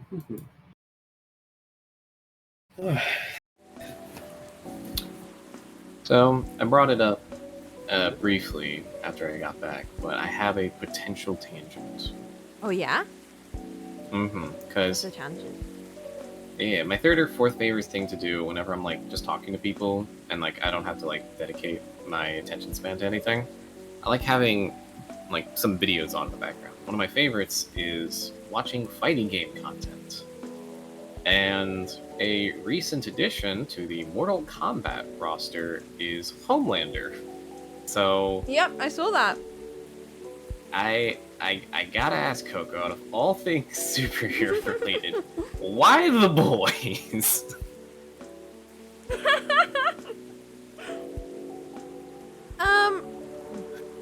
Are you asking me as in why me? Interested in the boys? Yes. All things. So it's funny you should ask. I was actually talking to one of my coworkers about this. Because she was telling me that she's really excited that a new season was coming out. Okay. She's like so cute and very like, she's like a very empathetic and lovely person. So when she was telling me that, I was like, why? First of all, why are you telling me this? You don't know that I watch The Boys. And two, you watch The Boys? I don't even watch the TV show. I watch the drama clips from the TV show because I cannot handle the excessiveness of everything. I would not even be able to survive the first scene in the show, which is like, I've only heard the description of it. I've not seen it. But yeah, that's all you the need bit to where hear. I could not, like, that's too brutal for me, and that's like the first scene. So that's why I was like, of all things, is it just for like the like all the meme moments, like the no. stoic ass scene of Homelander sitting in the theater, the fucking scene of him lapping at the bottle? Like, No, absolutely not. I feel like if anyone knows me by now, and my interest in something is very, very unlikely to be the meme potential of it. It's very focused. That's like your tend to thing. Is like you focus in on something, and like that'll be the whole reason why, you know. So I don't know. I think I was just interested in it at first because I was like, this seems like such a strange concept. I saw one clip of Homelander sort of manipulating a character, and I thought, that's really interesting. That's also very terrifying. He terrifies me. Another reason I would not want to watch the show, because I would feel so tense in any scene he was in. And so I would need like forewarning. But then I saw another scene, which was of two characters. What were their names again? Yumiko? Do you just mean like, do you mean like Dewey and just like the other normal people, or like the other superheroes? They were two Or, like, anti-superheroes. The Magnificent Seven, or whatever they call them. No, none of them. It was two of the anti-superheroes. The girl that's an assassin, that, like, brought up to be an assassin and is invulnerable, and the French guy who, like, loves doing heists and stuff. And, like, it was their relationship with each other. I just saw, like, a bunch of clips about them, and I just thought, this is really sweet. I love them. I don't want anything to happen to them. And that's what got me in it. And then, after that, I started deep diving more in, like, just, like, general clips from, like, the structure of the show. And I watched, like, a recap, and I got really interested in Homelander as a character. Because he's a very interesting character, and I love the way he's acted. Again, I have not seen the more excessive scenes with any of these characters. I've also not even seen the milk drinking scene properly. Yeah. The thing is, like, what you're focusing on is, like, probably the thing that most people should be focusing on. It's just that the excessive violence and, like, it serves as an exclamation point to, like, everything that the character is depicted to be. Exactly. So. I think it's kind of like, I would not want to watch it myself, but I like being told what happens in, like, the excessive bits, because, like, for Homeland, for instance, a lot of the awful shit he does is the stuff that I don't actually see because it's too gory for me. Right. But I know what he does. There's one moment that isn't actually gory, and I think is one of the scariest moments for him. Which was... So when he pushes the kid off the roof. No, not that one. Okay. It was the bit on the plane. Do you know the bit on the plane Oh. with the late... What was the lady's name again? I don't remember any of their fucking names, I'll be honest with you. But, like... Yeah, it was I know with the the lady. scene you're talking about, because it's like... The plane scene happens pretty early on, but it's a very poignant one. Just because it's like, okay, everybody...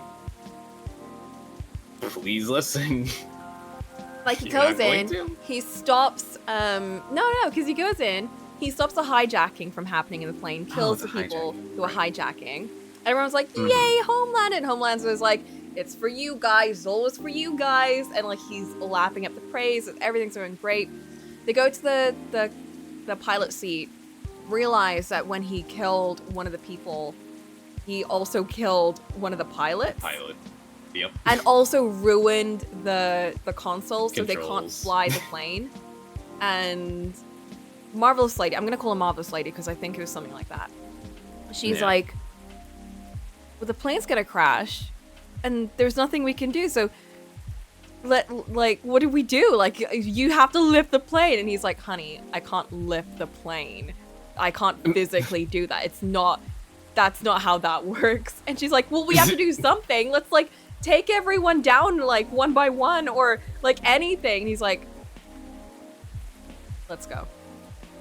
And, like, he's just Yep, walking just- out. He just walks out. She's like, what the fuck? And then everyone's like, wait a minute. What's happening? Mhm. And, like, that slow switch from, yay, Homelander, to, wait, are we gonna die? To, Mhm. Homelander, are you leaving us to die? To like, Homelander, Yup. please just save this one child at least. And he's like, no witnesses. No, And I the can't, implications of what happened after is the most fucked up bit is that someone is gonna have to survive the plane crash, you know, someone's gonna have to survive it in either the lifeboats or like whatever else, right? But Mhm. no one lived. So he clearly went back Yep. and killed off whoever was alive, which is like, Jesus So, Christ. I think what he had to do was he had to watch the plane crash, Mm-hmm. and then he had to make sure no one came out. Mhm. So, and the big thing too is that, like, leading up to that, it's just minor plot shit, but it's like, this was supposed to be the big, like, hey, these aren't just, like, commercialized people. They can help in, like, dire situations around the world. Like, Mm-hmm. and it's to, like, start cooperating with, like, the military more and stuff like that, and they just, like, immediately fucked it up. So, I think he also Oh, used man. that moment though, because I think it was after that scene he goes and reports in the news that, like, if only we were part of the military, we would have gotten a call before, like, we would have known that the plane was going to crash and we would have been able to save them. So it's a real shame that we're not part of the military and getting all this information. And they have to, like, that. I think that's when they get, like, more power. So it's like, mhm. again, kind of fucked up that he killed all those people, but also that he spun it around and got something out of Yeah. it. So, I'm sure you've been fucking told this like a million times, because it always happens whenever you bring up the boys, but, like, what it's been turned into now is very fucking different from what it was initially, and I think Yep. it's for the best. It's definitely so much better now than what it was. I've seen bits of what the original were, and no, not for me. Nah. Yeah, exactly. Like, it's such a cynical, It really is just stupid, senseless childish violence. thing. Hatred Yeah, of it is. superheroes, hatred of all of that That's- kind of stuff. It's Mark Miller. That's Mark Miller for you. It's just pointless hate for the sake of hating, because he hates superheroes, and that's it. You know, people want, like, all the other superheroes. They don't want his stuff, so he takes out that cynicism on, like, everyone. For fuck's sakes, he wrote a run of The Punisher where he kills all superheroes, and, like, shit like that. It's Yeah, not for me. I think Yeah, they it's did not- a lot of, it's from not what for I've me heard of either. the characters, they added a lot more depth to them, and yes. a lot of nuance to Homelander specifically. Like, he was very, Mhm. very one-dimensional. Yes, he was. Same with, like, all the characters. That's kind of it. Yeah. It's just like, what's their character? Oh, Homelander is evil Superman. That's the phrase people love throwing around these days for it, you know? Oh, Garth Ennis, not Mark Miller. Sorry. I hate them both. Just anyways. But Garth Ennis is just a cynical bastard. Oh, Mark Miller's Miller was Kick-Ass. Kick-Ass. And that explains that right there, because I fucking hate Kick-Ass, so... The comics or the movie? The comics. I like the comics the are way movies. more... The movies know how to lighten it up. Mhm. The comics do not. The comics are just excessive, once more. Like, the shit they do in Kick-Ass 2 is very different and a lot more digestible than what they do in the comics. Oh boy. Yeah. Omni-Man is good, evil Superman, and most of that lies on the performance of J.K. Simmons as Omni-Man in the show. J.K. Simmons! It's like, you know how you're like, oh, I can't watch The Boys because it's just all tension? That's the Mhm. first season of Invincible. Because obviously the big thing is that at the end of the first episode, it's just this huge, gory, like, fucking fight scene where J.K. Simmons' character kills the equivalent of the Justice League, like, single-handedly. And it's not fast either. Some of the deaths are fast, and thankfully they are. Some of them are agonizingly slow and, like, awful. But Oh boy. yeah, exactly. Oh boy. But just like since then, like that sets the tone for the rest of the show, and the whole time you're just like, when's something fucked up gonna happen? Like I'm really fucking scared that like, you know, someone's gonna snap and like blood's gonna start like gushing out of every orifice kind of shit. And they don't. They hold back on it a lot. And then whenever violence is used, it's not used as like a yeah, dude, I fucking love seeing like guts and shit. It's horrifying. It's like a desensationalizing of violence. That's how Invincible uses violence in the show. Whenever you see it, it's not fun. That's how you know shit's about to get like real and bad. I like that. I mean, I don't like the violence, but Mm-hmm. I like that it's not encouraging it.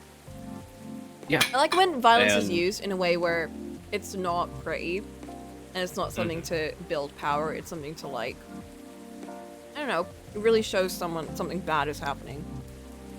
Mm-hmm. It's a good tool to use to remind people that superheroes are fucking crazy dangerous to be around most of the time.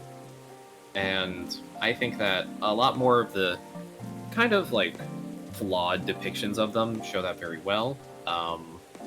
Irresponsibility, excessive like, force, stuff like that. Like the book. The superheroes got drunk and did a bunch of crazy shit, and Yep. a lot of their relationships were ruined because of it. Yep. That's also when people, Yeah. when normal ass people, get powers. They're not just gonna be like amazing gods who know exactly what to do with them.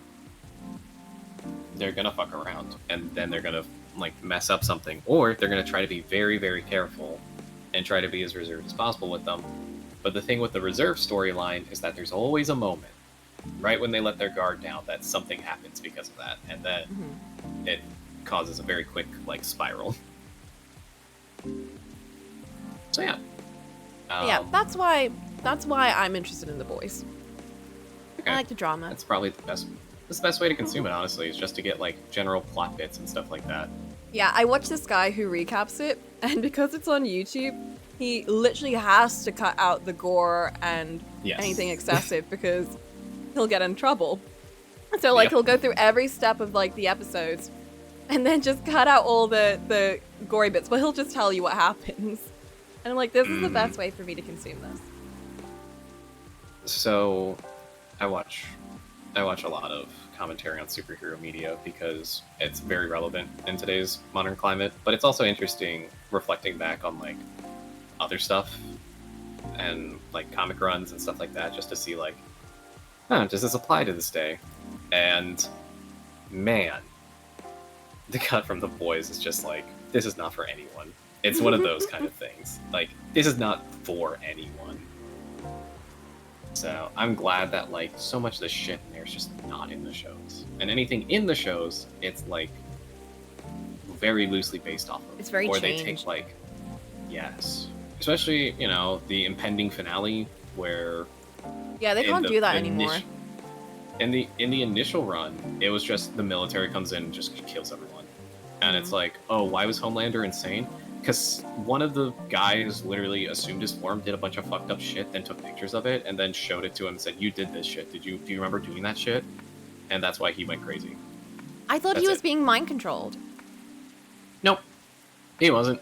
Oh. That was the big twist in the comics. Was Homelander was fucked up because another person literally assumed his form and then did like a bunch of fucked up shit, like eating a baby and stuff like that. Like real senseless shit. And then it's like, oh, I was fucking with you the whole time. You made yourself insane. Ha ha ha. That's what I like about him in TV show, that like they didn't explain it away as like someone's controlling you or someone's doing this for you, whatever. It really shows a lot of it is just him.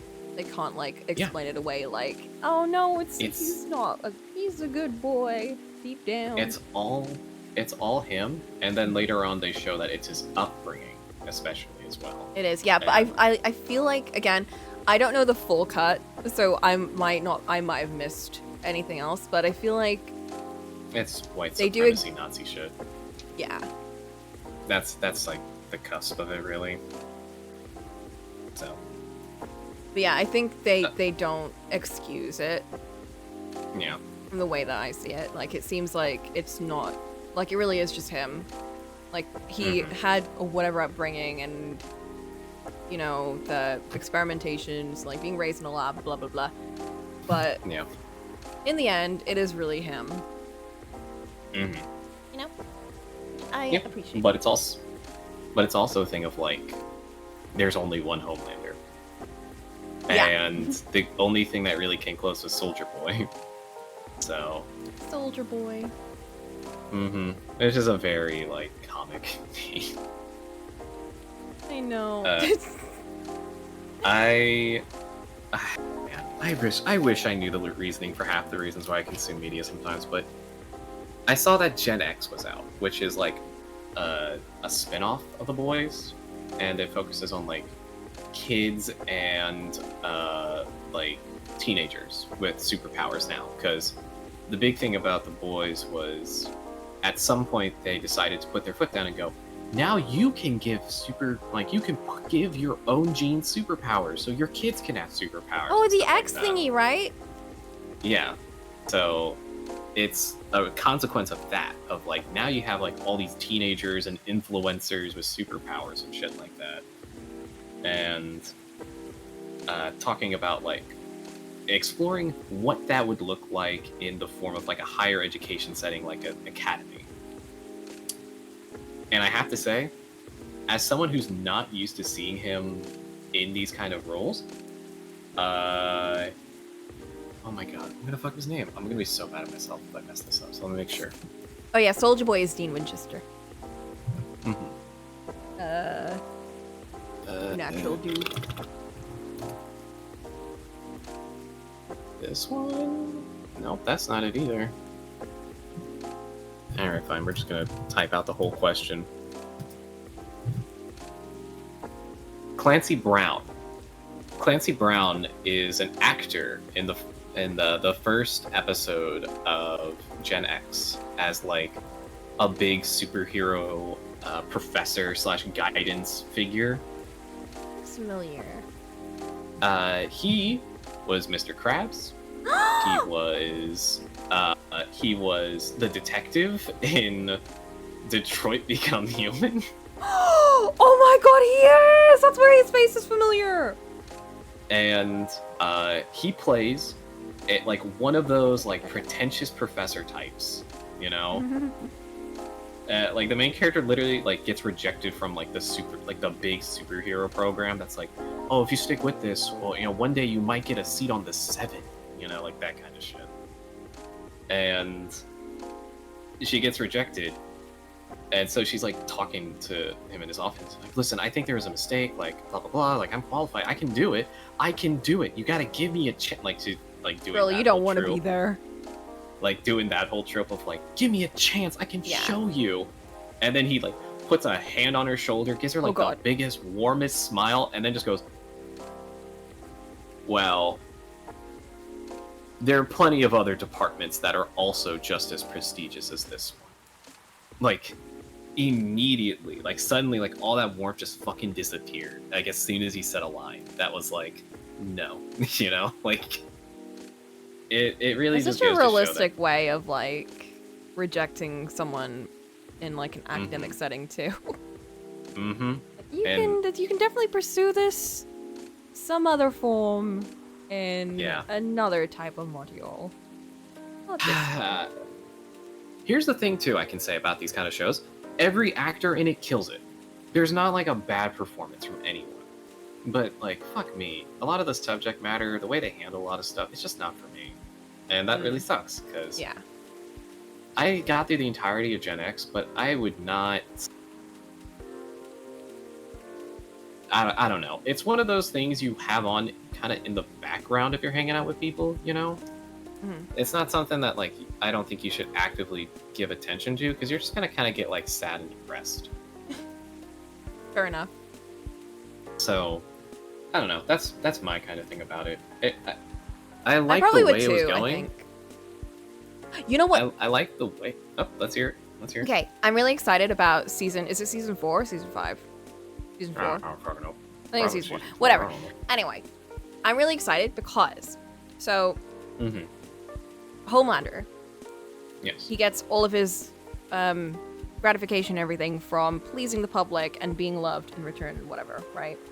Right. And because of that, he can't show how violent he is and, you know, how much of a shitty person he is in front of the public. Well, the problem is that when he does show that off, he still gets rewarded for it. There's that moment where that's what I find comes really up. interesting about the whole concept of the show is that like he can do these awful things, and as long as he doesn't go too overboard, everyone will cover it up because they know that if everyone finds out about it, that's the last straw broken. You know, like that's the last thing he needs to just kind of just do anything he wants. So I like how at the end of season 3, there's that moment. Spoilers for the end of season 3, by the way. His son gets hit by like a fan, not fan, but like a revolutionary dude, and he absolutely obliterates him in front of everyone. And then he's like, "Oops!" And his crazy fans are like, "Yay, Homelander! You get his ass. That's what you get for messing with Homelander." And he's got like the biggest smile on his face. Yeah, he's got like the biggest smile on his face. Like, I can do whatever I want, and I'll always be loved. His whole performance of that just says it all, because he doesn't like have to say it out loud. He doesn't say anything. Like, horrified, and then just forced smile. Haha, yeah, all right. I think honestly, his actor plays him so perfectly. Like, I love how that whole scene is. He does, but he gets the He's not just like I don't know. He doesn't come across as completely evil. Again, not because of the character, but I think the actor does a good job of like showing a bit of empathy on him. Like, there's a lot of I think it was Saturn or Black Blue. You said something about how he's again like a child on the inside, like this child that's constantly craving attention and love from anything he can get. And I think the actor does a really good job of conveying this like this deep kind of sadness in him that like, you know, he really, really wants to be loved.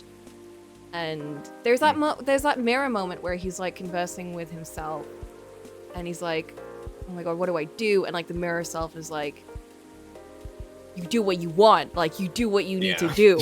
And it's like, you sit up straight. You sit up straight, and you you deal out your justice or whatever. And again, I thought that was really well done. And like that last scene, again, no words were really said. It's like he kills that guy, then he's like horrified that he did that in front of everyone. Not because he doesn't not because he cares about the guy they killed, but like, oh no, everyone knows, everyone's gonna hate me. And then everyone didn't. And then he's like, yes, oh my god, I can do whatever I want, and I'll always be loved. A child with godlike powers, pretty much. I'm reminded now that Giancarlo was in the show as kind of like the big handler for the superheroes, and like we're used to seeing just like, the cocky Homelander, but every time he was in the room with like Giancarlo, his character would just strip him down and just like reel him in hard. Yes, that guy. Because And then yeah. And all it took was just one little, and then suddenly he's gone now, and it's like, oh boy, That's another thing that like they kind of adapted and brought in that I think does a really good job, and that's sometimes the scariest people are the people without powers who are just in a higher position of power. Like Sometimes power that's, like, isn't really- just superpowers. Sometimes power is just authority and money and really just authority. Yeah. So that's something. So, Like yeah, how that I guy, would even in scenes that he was in, like I feel like any scene that you have with like one of the scary superheroes, I was always like, oh my god, they're gonna kill someone. But when it was with him, I was like, I never felt scared for him. I was always like, they're not really gonna. I don't think they can kill this guy. Like they can, but I don't think they would. I don't know. I feel like they're too freaked out by him. So Yeah. that's, I don't know, I guess that's the tangent right there. It's just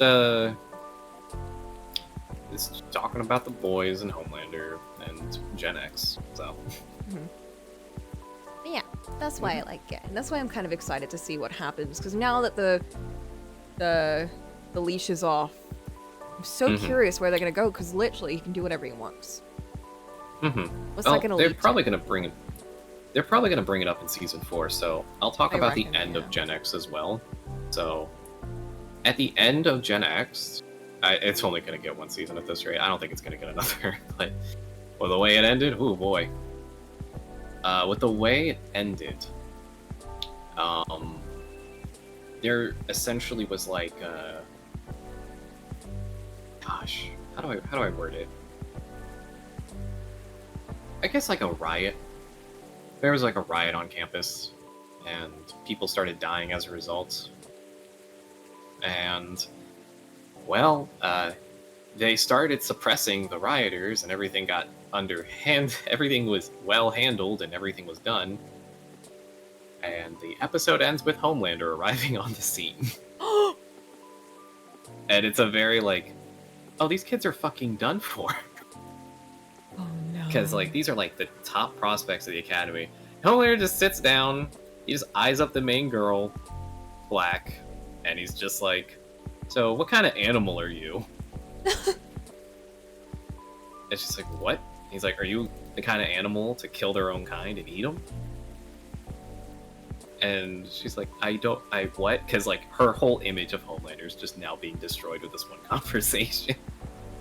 Oh, did she look up And, to him? Yeah, because she like no one knows Yeah, about, like, yeah. the real nature of the Seven. So like no.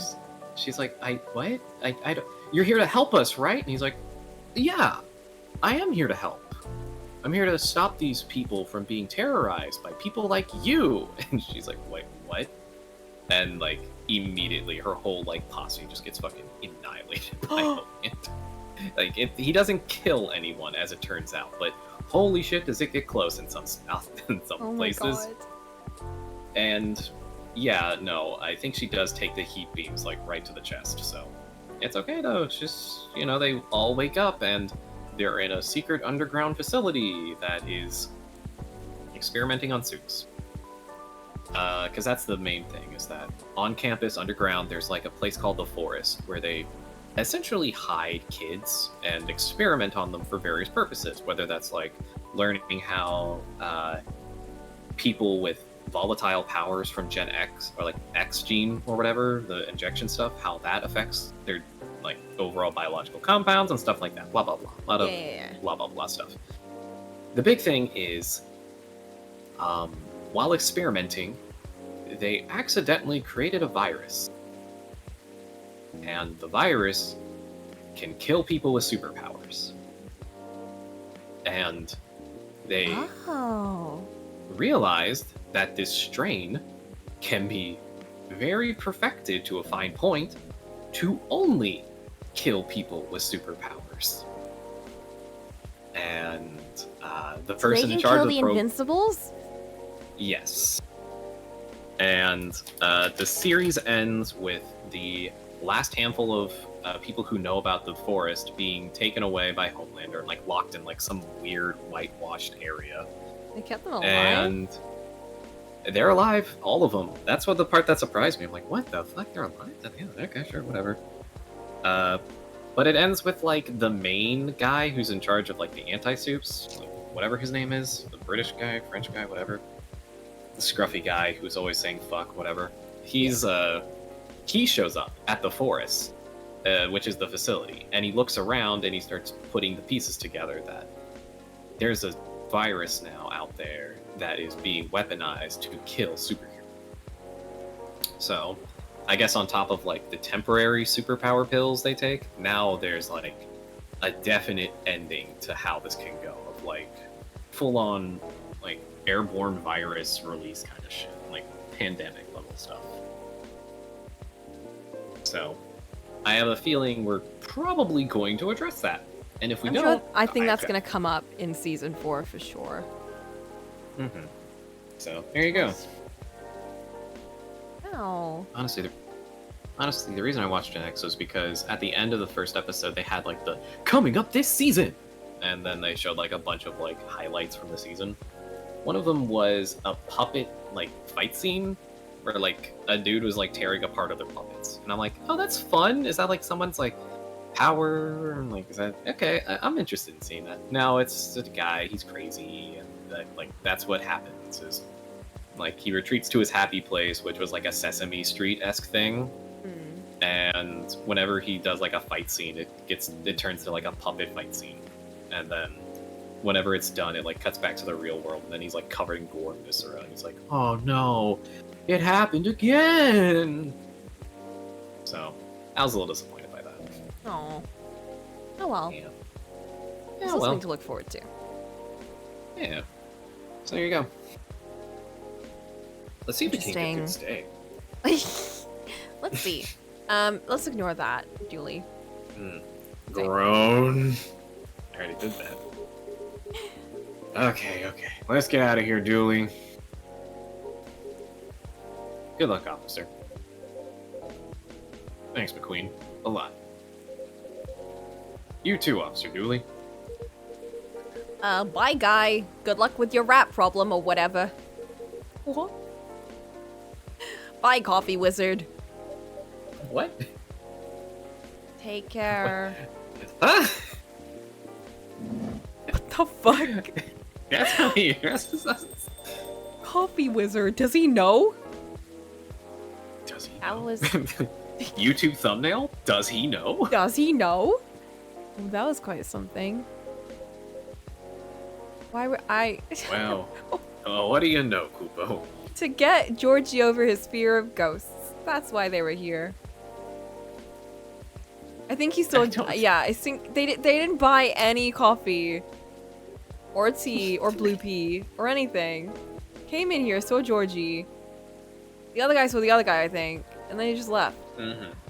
Back. Looks like my good luck is back. Feeling like $1,000,000 now. See, they made Jorji feel better, I guess.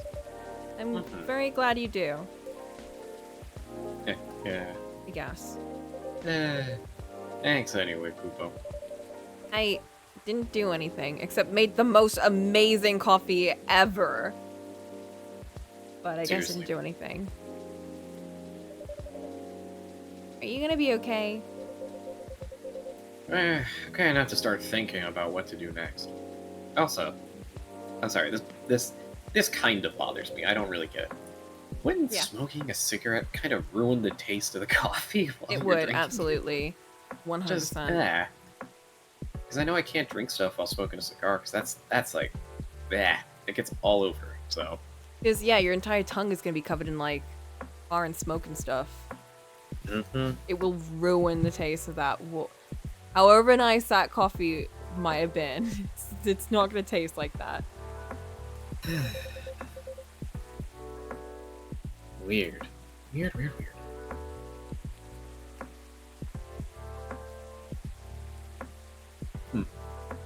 have a good evening, alright? Please keep me updated, officer, and stay safe. Will do. Visible confusion. Oh, okay then. Maybe I'll just go check the stock or... Huh? Well, again. 2 people? Riona! Oh my gosh. Oh, finally, Just when I a thought customer that I want to see. Just when I thought I could get a break. No, never. Miss Riona, welcome. Hello. How's the traffic out there? It's a mess. There's a construction work taking place on Leonardo Drive. Right. Yeah, I don't think she'd be too happy with all this spook talk. Oof. I can imagine the gridlock already. Fortunately, I have no deliveries to make today. That's great. I'm happy you're here. So is there anything I can make for you this evening? I feel like that scene with the cops was supposed to go at like... It's supposed to probably take 5 minutes. So I don't think that's the game's fault. Look, people, this game as a whole, it's probably like maybe 5 hours. Yeah. I think that's pretty accurate, probably. We make it last like 2 years. So Like, not even as a joke. Like, I think it's actually been a year since we started this. insane. Or is there anything you want? I'd like something for my throat. I would appreciate a cup of tea infused with some lemon and a touch of honey. Honey lemon tea. A lot of lemon honeys today. What's going on with that? But not with coffee, so it's not going to be on fire. But it also Or won't match your maybe. hair. What? What if Unless we light it on fire anywhere? alcohol in tea? Mm. Ew. I don't know about that. Although I've been to Uh, boba places where they do have alcoholic boba. Ooh. All right. I don't know what it would taste like. I don't know if I would try it myself. But I'd have to do it with a friend. It would have to be like yeah, I'll it'd do have it to if be you like do we're it sharing kind of thing. this, maybe. Mm-hmm. Yeah, the fire thing had It's like a alcohol in it. Midsummer Midsummer Night's Night's Dream. Dream. Nothing for you today, Riona. Looks in the drawer, squints. Nothing for you. Nothing. Slams shut. Cup of a warm Midsummer Night's Dream for you, miss. That's what we call it here. How whimsical. I'm gonna call it that whenever I make a honey lemon tea. Mm-hmm. Wait. Oh. It's wonderful. Delicious. Sweet, but well balanced with the lemon, and the slight bitterness of the tea completes the taste. Thank you. You're welcome, guys. I always have a tea on hand just in case we need to do a sip. Emergency tea break glass. You're so very welcome. By the way, you just missed Officer Jorji by a few seconds. Oh, I'm okay. I don't want to talk to. I don't talk to pigs. She's like, that wasn't an accident. Are you familiar with the term ACAT? What? I don't know, but I mean, I'm definitely from here, so I definitely know what that means. You mean... Yes. I also like calling it a cab from time to time. I love a cabs, as long as they're not a cab for Kacha. Ooh, got him. Full circle. Full circle. How is he? He's been thinking about what you said quite a bit, actually. Oh. He's currently dealing with plenty of clues he isn't used to. That's why he's hard at work at the moment. I see. Would you mind doing me a favor? Oh? What do you need? Could you give my contact information to him? We only connected via Bluetooth last time, so... What? Huh? Wait. Like calling him? Like, I'm assuming to send an image or a text. Do you remember doing that? Like, okay, not with Bluetooth, but do you remember sending things through infrared through your phone? I can safely say I personally have never done that, but I know the technology exists. I know I've seen people be like, "Oh, can I get your number real fast?" And they're like, "Oh, sure," and then they just hold up their phone, and then like two phones of the same brand can like touch, and then they just infrared share information that way. Like, Back when I was a kid, I mean, I had like one of those Nokia ones, like the Nokia bricks and like the slidey phones and stuff. And I didn't have that much money on it. Like I would never, we didn't have plans. Back in the day, we didn't have plans. Yeah. So it was like, sending a single text was like, oh, that's gonna be so much money. So I would literally always send messages to like my neighbors who like nearby me. Or like outside. I do it through infrared or Bluetooth. Those were the days. If I had to send an image to them or to show them something, I'd just like take a picture and then send it through infrared through the walls. We'd literally like be holding our phones. I'd be like, all right, I'm sending it now through the window. And we'd be like holding our phones to the walls. Or like we'd be like sat outside the window, which is very dangerous because it was like, I lived in like a 2-floor place, which is like 3 floors. And I was at the top, so we'd be like dangling out the window of both of our houses with our phones out. Like, I'm sending it! We do the same thing with like when we were sending demos on the DS. You remember when that was also a thing?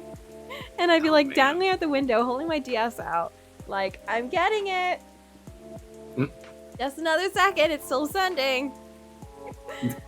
Ready to fall out and potentially die. but it was worth it. That's when I played Cooking Mama for the first time. Yeah, infrared. People don't know what infrared is now.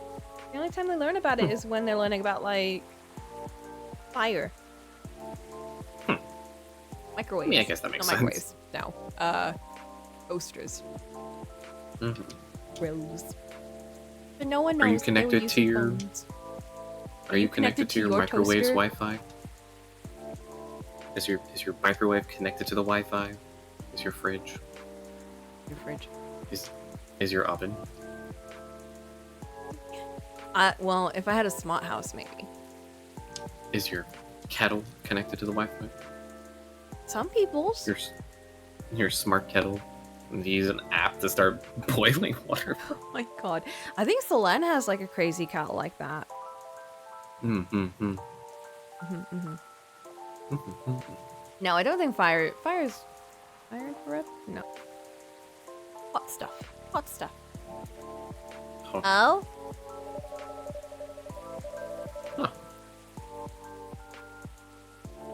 An email address and phone number are written on it belonging to Riona Sheeran. Sheeran. Sheeran. Okay. Not Siren, Siren. Sheeran. Riona's contact info. Bleh. We start giving it out to Just people. give it to everyone. What I said a few days ago may have been a bit overwhelming. It is possible that I spoke more than was necessary. All because I couldn't help but feel a pang of bitterness knowing what happened to the tree. Oh, the tree's gone now. Yeah. That's why all they have left are stories. That's entirely understandable, though. But it is not my intention to interfere with his work. As such, if he requires any assistance, please, do let me know. No, he's just being a baby. Yeah. Could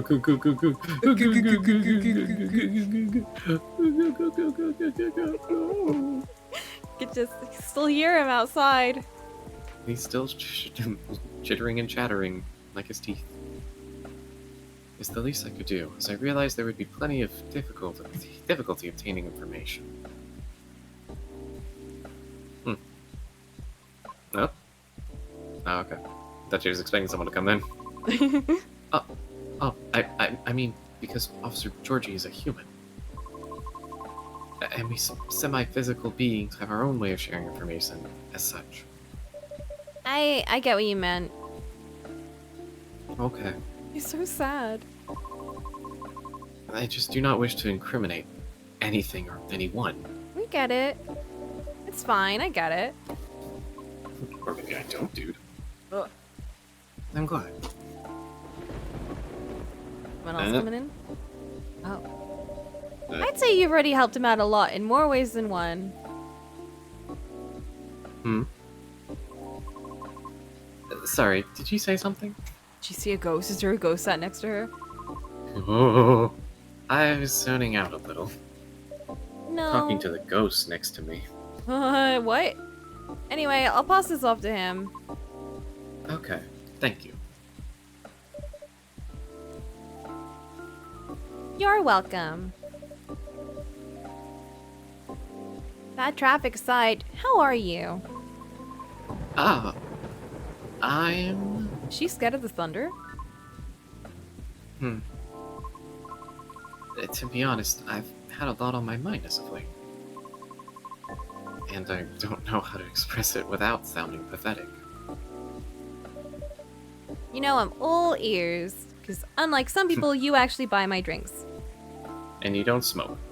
And also, I'm literally made out of ears. I'm like that cat. Oh, Whole ears. horrifying. How horrifying, really? Glad she thought it was funny too. That may actually be part of the problem, I am afraid. Huh? You know. Yeah? I've held conversations with more individuals over the past week than I have in the past few years. Oh, Riona. I've been there. Is that a good or a bad thing? It's troubling. What does that mean? Oh, I'm sorry about that. Question mark? I don't mean it necessarily in a negative way. It's just... I used to believe that I had a settled life objective. But I have been doubting it lately. How come?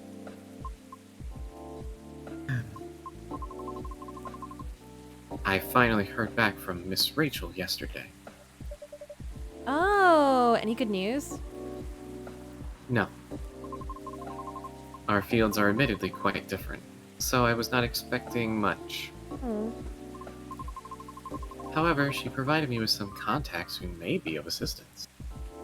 Hey, connections! Let's go. Even though they had no direct connection to the audience I am trying to reach. It's baby steps. You gotta make connections to other connections that lead to the right connections. Yeah, it all has to start from something. Exactly. And that's the hardest part. That's the hardest fucking part, is getting that foundation. And you've got it.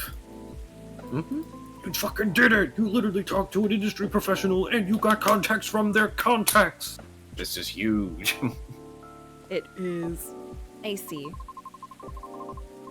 She explained clearly why she thinks I should contact them, however. Voice coaching. Oh, okay. Which I am thankful for. That's very thoughtful of her. What's the battle plan? And why are you doubting yourself? In essence, the advice is to slowly increase my network, to make myself known. Oh? Sounds familiar, doesn't it? You can probably guess my concern about it. I think so, but you could give me a refresher. Just so I don't misunderstand. But it's definitely not because we haven't played in like months. Yeah, just give us a refresher because we're very forgetful.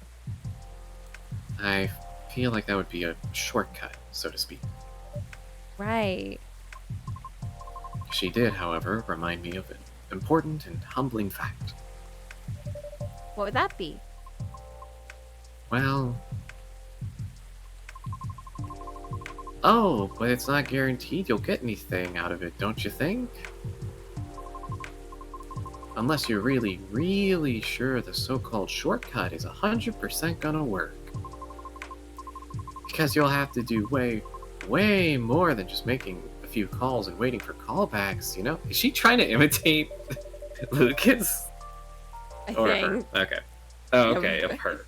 Okay. Okay, so it's the French guy. You have to make way more calls. Mm-hmm. You have to do the horrible French accent. Way more calls. Oh. I would say that's a decent impression of her. I mean, you didn't do the accent, but I'll take it. It's fine. After that, she told me a story about her early career experiences, both the good and the bad. Getting noticed is truly only the beginning. Then it is either a matter of letting your talent speak for you, or you can go out there to develop connections with the right people. Even then, there's still no guarantee of success. Huh. After listening to our explanation, I respect Miss Rachel's determination. I can certainly see how it worked out for her. But then when I was left wondering whether Mr. Lucas meant something similar during our first meeting. Right. I thought it all sounded familiar. Will you try a suggestion then? I don't know. Is it difficult? No more difficult than sending reels to every audition I've come across. That's hard. Oh. And being rejected by every single one. Oh, Riona. Oh, this poor grill. This poor grill. All her info rays. But for some reason I feel conflicted about it. Speaking of Mr. Lucas, he and I have also continued our correspondence. Why do you have to say it that way? It's just, we've kept in touch. Interesting way of saying you're talking, but sure, whatever. We are still talking. We are still speaking to yes. each other. The business transaction is still in negotiations. The give and take of words is still continuing. Mm-hmm. Although, perhaps it was more like a necessity? Did something happen? He was stuck? Pardon? Actually, he posted about it on social media last night. What? Oh, Jesus. Top of the morning, hungover but feeling awesome? I don't think that was it. No, it must have been from yesterday, but we don't have it now. It's not an actual story. We just casually glanced over it. Oh, maybe we we got have something on Riona. our... Oh, there it is. Groove. September 18th. Singer. Oh. Goober. Part-time. We not get anything from Jorji, by the way. Excuse me? Nope. What the fuck? We gave him the best tea ever. He is not allowed here again. Maybe we have to give him the card. Maybe. That's the last I bit don't he know. needs. Anyway. Oh. Yep. I might have seen it. Maybe. Did you? I don't know. Came across it when I was updating my schedule and responded out of concern. Was that when he was trauma Like- dumping online? Maybe. Then he called me almost immediately. Jesus. He was loud. Oh, he was drunk. He was drunk posting. Oh man. That sounds in order. Sounds right. And extremely drunk? Yup. Sounds right. Really? He denied it at first. Yeah, because he kept. Oh my god! Because when we had that super awkward conversation, he kept like interrupting with his posts. Oh boy. That was low key what helped me get through that day. Wasn't that like the wasn't that It was like the Hyde racist show? guy came in. No. Yeah, That was when the other guy, the Oh, anti-alien. the agent? Yeah. Yeah, he was just like, well, it's not like I hate them. It's just like, this Oh our my planet. It's not like I don't talk to them. I know people, like it. Some of my best But- friends. Oof. It really was like that to a T. And It was so. yeah. It was too obvious not to notice. He told me he was walking aimlessly, deep in thought, and entered Cary Park without realizing he had done so.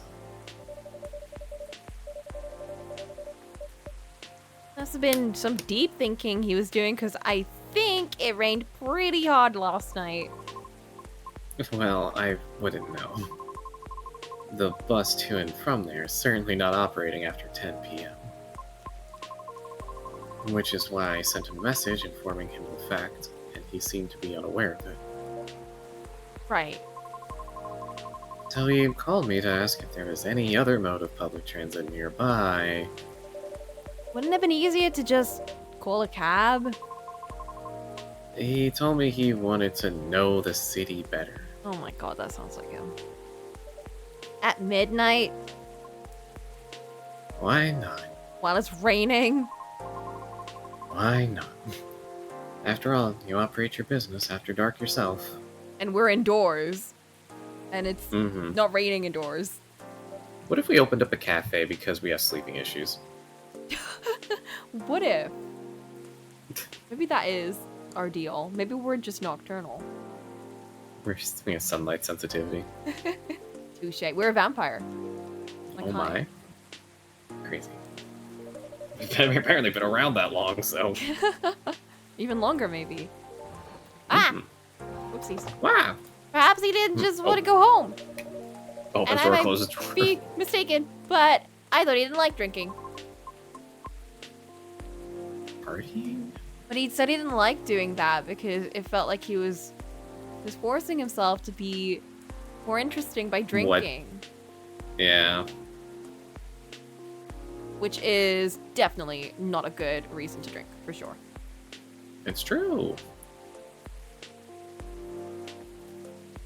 Wasn't it partying? Nevertheless, I think last night was quite different. It appears he had dinner with his team, and he needed the extra courage in order to negotiate with them about his proposed new direction. Oh, it's a bad idea. Bad idea. I see. I guess it didn't go as expected. Perhaps. And I know that feeling all too well. Miss. However, he said he will keep negotiating until they reach a compromise. That's good. Is it though? No. Huh? Miss Rachel told me about the hoops she had to jump through at the beginning of her career with her teammates as well. Likewise, Mr. Lucas has to work hard to obtain approval from his team for his actions. How can they still be so positive? What do you mean? I just cannot picture myself convincing others to give me a chance like that. I almost wanted to ask. Why do we have to be at the mercy of others in order to succeed or fail? Can't talent speak for itself? But if I truly believe that, with the number of rejections I've received so far, No. I should have stopped a long time ago, shouldn't I? Her mouth, the way she curves it when she smiles, reminds me of a lot of like Sally from Nightmare Before Christmas. Oh, I can see that. Yeah. Hmm. That's why it doesn't work that way. What do you mean? Let talent speak for itself. We'd all have to have the same standards. I see what you mean. Art would cease to be art if it were standardized, wouldn't it? Exactly. It would be sterile and boring. Woo! Like AI. Whoa, that's crazy. Did you know that when I did a watercolor stream the other day, someone came in and they were like, what is this AI art? With my hands literally on the screen. What? I know it was them goofing around or something, but I was legit like, what the fuck? Imagine just coming in with a with a joke that weird. Like, And I was like, I don't know how to play off this. I'm just actually interactive. Oh. whoa, crazy. It's just, oh man. It'd be Yeah, like no, coming there's in no on point someone's- banning someone like that because it's just I think it was just like a really weird goof. But I don't think they even did they even stick around after that, or was it just No. like no one laughed? All right, time to leave. yeah. Oh boy, because like that's like joining someone's like I don't know, like makeup stream, and just like seeing them do their makeup and just being like, oof, now I see why you need it so bad. Huh? Huh?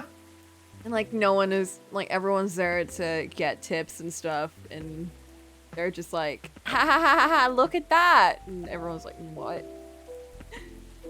Everyone's just, it's that moment where everyone just kind of like turns and looks, and then they all Yeah. go back to what they were doing. Well, yeah, literally. Yeah, I don't get that. I don't get people that do stuff like that because it's like, do you just go to like different streams and like make a comment and leave? I think it's Stir up shit. It's definitely an internet thing. Of Yeah, like, for sure.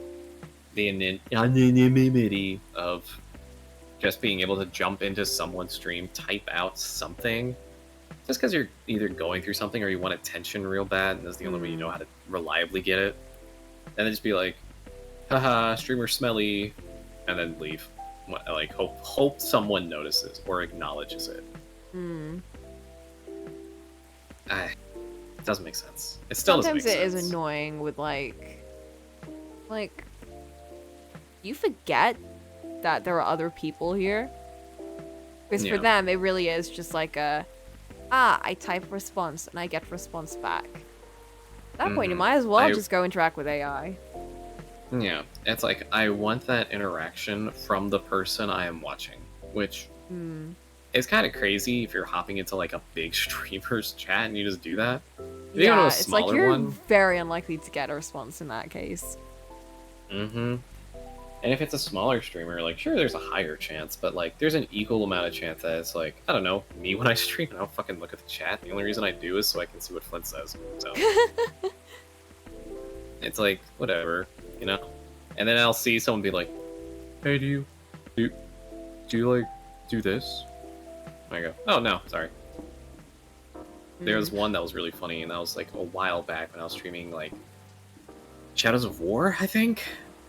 And I was like, "Fight me, like in the game, challenge my fort." I'm like, "Nah, I'm good, man. Like, I'm not looking for that." Oh my Just- god. Because I know exactly like what that thing is. It's a setup because everyone fucking hacks that game, so it's just gonna be like perfect captains with like no chance on. They'll kill you as soon as you go down once. And it's just like, nah, man, I'm good. I know what you're gonna do. So you know, nah, I don't do that. Sorry. Yeah. Also, like what Black Blue says, it's like it's one thing to have like banter with people that you're used to, but it's kind of like when you're talking to someone for the first time and they open up with like just they act really rude, but like to be funny, and you're like, we're not friends. You can't say that to me. You know? Yeah. When It's people the start to push it's like- boundaries, literally the first interaction, and you're like, no, we're not cool like that. Yeah. You can't say that to me. Mm-hmm. It's probably why in places like Discord they just have like those say hello stickers rather than like write out something, because Yeah. that way it's just like Like, this Here's is a how you say hello, silent because lots of people just image. don't get how to. I don't know. They Greet just someone. don't get how to just be cordial. You know, I feel like people can be so internet in their head that they kind of forget how to just be normal for a second. And kind of just introduce yourself and be chill. We did accidentally scare someone away. We did. But they came back. That was Dahlia. Dahlia came back. Dahlia did say that she was like, oh no, I thought I wasn't supposed to be here. I'm like, guys. Hilarious. It wasn't even that offensive. That's the thing, No, it wasn't. It wasn't offensive, but it was more just like... I can safely say I've done a lot worse. So, I made people feel a lot less welcome. So. And for that... I can tell you, though, in real life, I'm a lot more welcome. I'm a lot more warm. Well, yeah, I mean, you're overall a very pleasant person to be around. Thank you. You're welcome. But, yeah, no, I mean, I don't hang out with people I find unpleasant to be around. But that's always something that I always found fascinating, was when someone complains about someone a lot in, like, a real-life friend group. I'm like, why do you hang out with them? Yeah, like, I can't do that. I can't hang out with someone that I don't like. Just straight up, like... something I... It's weird, because, like, yeah, when someone is, like, talking... Like, when I'm in, like, an IRL group, and... Like, usually when it's with my coworkers, and they're talking about, like, hanging out with their friends, and they're like, oh, but it's so annoying, like, we do this all the time, and I hate, like, doing this on, like, a Friday. And, like, you sound like you hate your friends every single time you talk about them. Why do you hang out with them? It's very funny to me, because, like, it reminds me of being in, like, in high school, again, you know? It's like a thing of, like, oh, well, you know, everyone's kind of, like, in a big glob of socializing, you know? And people just invite other people, and it's just like a thing that everyone's like, yeah, I guess we're cool with that, whatever. And then you meet the person, you're either like gel with them, or you're just like, nah, man, I don't like them. But that was something I learned very quickly before I graduated high school, was like, yo, fuck most of these people. Like, they're not my friends. No, and I'm tired of pretending. I'm tired of pretending that they're my friends, you know? Another thing is, I struggle to do this a lot, but a lot of people are really good at pretending that they like someone that's really difficult to be around. I can't do that. Like, I the second I don't like someone, I cannot be nice to them anymore. I'm like, I'm not gonna pretend I like you. I shut them down real quick. It's curt, very brisk answers after that. It's like, oh, how was your weekend? That was fine. Oh yeah, what'd you do? Nothing worth really mentioning, honestly. It's like that guy at work who's like, just so extra, like constantly trauma dumping on me, and I'm like, I just said hi.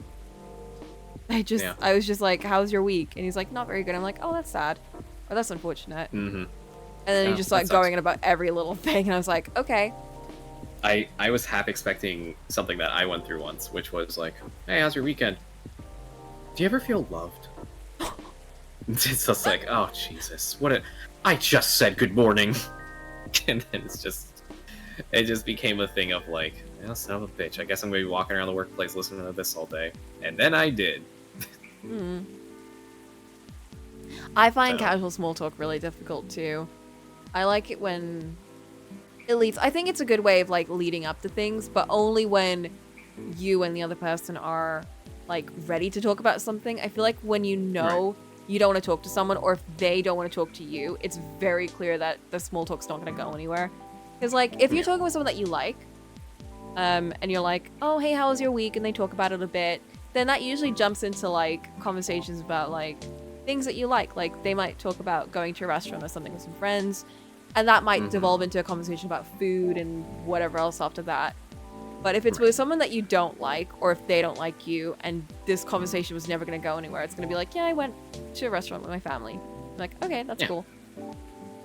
I did this. They're like, that's cool. And then we ended there. I am a yapper. I like to talk. And as a result, I like talking about things. It's not just like, I like hearing my own voice. Because spoiler alert, I'm still getting used to it. I don't like hearing it back to me, but there are times where I'm like, oh yeah, that's me. I sound pretty good. Good job, me. Good job, Boop. But there's a lot of times where I like interacting. I like interacting with people. Yeah. And for me, it's a thing of like, are you open to interacting? Because I like to think that I'm okay admitting that I'm pretty extra a lot of the time, but in a workplace, I need to pick up on those cues of like, okay, does this person just not want to talk, or are they like I'm in work mode, and just like they actually seem pretty approachable?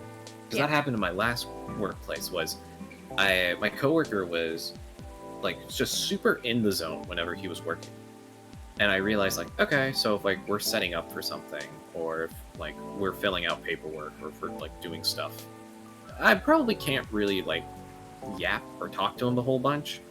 So I had to kind of like wait for an opportunity to present itself before like I finally got to just be like, oh, like, do you play Pokemon Go on your phone whenever we're not doing something? And just be like, all right, what team are you?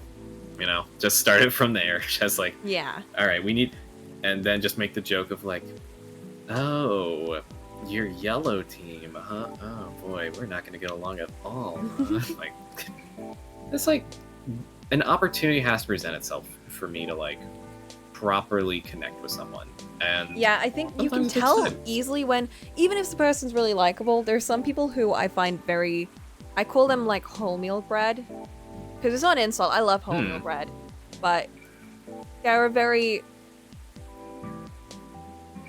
I can't describe them anyway because I don't want to be rude or anything, because they are really lovely. It's like this one teacher who I really liked. She's absolutely lovely. She was amazing to work with and whatever. But whenever I tried to talk about anything with her, she would just be like, "Oh, that's really nice." Like she would give me nothing. Like, give me something, girl. But it was like I could never find anything to talk about with her that wasn't work. And I was like, okay, I can't find something. We don't have any interests that are similar. And all of her interests were very, very generic, I want to say.